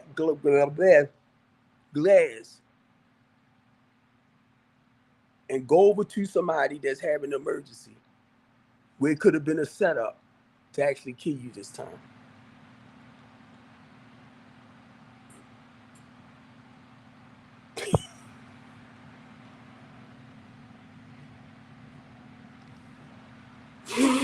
So I sent that video over to Twitter, which I know is already on Twitter. Why in the world? And the reason why I'm laughing, a 20-year-old tried to kill me. This boy got 3 cryptid accounts, bank accounts, in 3 different, for 1.5 million. 20 years old. 20. He wasn't never going to get a chance to enjoy that money. Somebody sent him the money.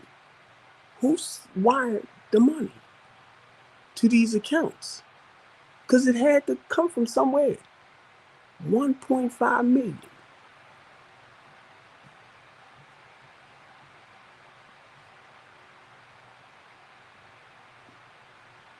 I'm like, this sucker good. This sucker good. Mm-hmm.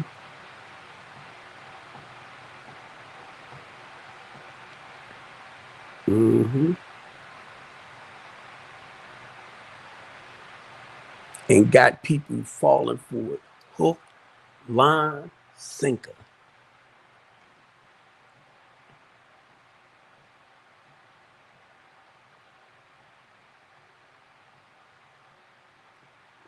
I'm like, look how they play us. The American people.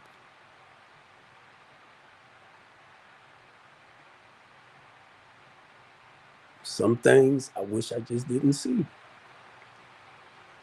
And I ain't trying to be smart. I ain't trying to go blind. I ain't trying to, none of that.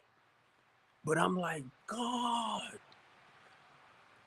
you know, why you allow me to see certain things when you know I got a big mouth? I'm going to talk about it. That's why I let you see it. You ain't got to believe it. You ain't got to believe it. Look, look, I'm just, because a lot of y'all see it for yourself too. It's just some of y'all don't go on like this and talk about it. It is what it is, what it is. I ain't got nothing to do with it. And that's how I'm telling you, that's how a lot of us see stuff now.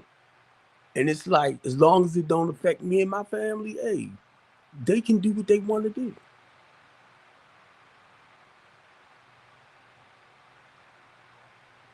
They can do what they want. Make America great again with no unity. But how it's going to be great again if we don't come together? And then on top of that, I don't see the Democrats pointing fingers downgrading the Republicans the way I watched the Republicans come at the Democrats. With so much hatred and bitterness and racism and all of that. But make America great again. How? Now, I could be wrong, but I don't see the Democrats coming at people like that because they already in position.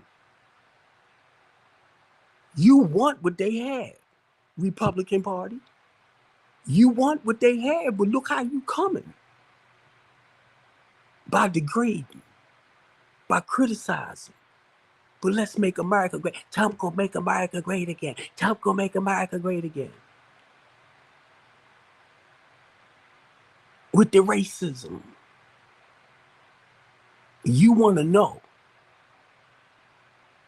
is Carmela this week, is Carmela black or she's Indian?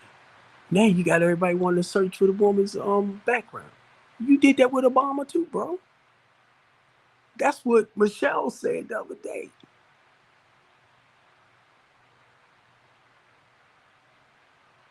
And you got all these people. She ain't black. She ain't Jamaican, African, something. And he ain't racist. He just want to know. I said, what? I'm listening to. Ain't nobody wants to ask about his German wives. Ivanka. Melania. Are they immigrants or what? That became American citizens?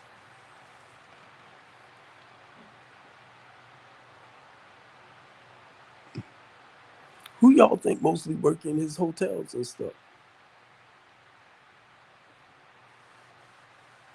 How many hotels did you go to that doesn't have immigrants working for them? Now they might be legal, but some of them, the majority of them are probably illegal. And they work in hotels and stuff like that. How many hotels Donald Trump got?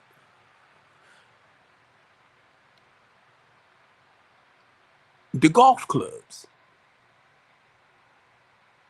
How many immigrants work in there? Illegal immigrants. There's probably some of them, the majority of them are American citizens. What about the ones that be at Home Depot, 7-Eleven and all that? That you harm for contracts and homes and, you know. Reason why I'm saying that, the wall. What happened to the wall?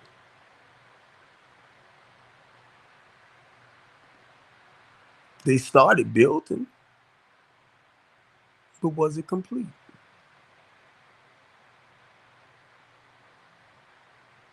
You will never, ever stop immigrants from coming in. And I'm not just talking about the Hispanic or the Mexicans, you know, it's just anybody from any other country that's probably doing bad and they want to come over to America to live a better way of life. More freedom, right? We'll never stop it. We'll never stop it. But to be truthful, if it's say like we might have like 1 million coming in there. I don't know, because I don't stick to a lot of it like that. But it's you can slow it down from them crossing the border, but you will never stop it.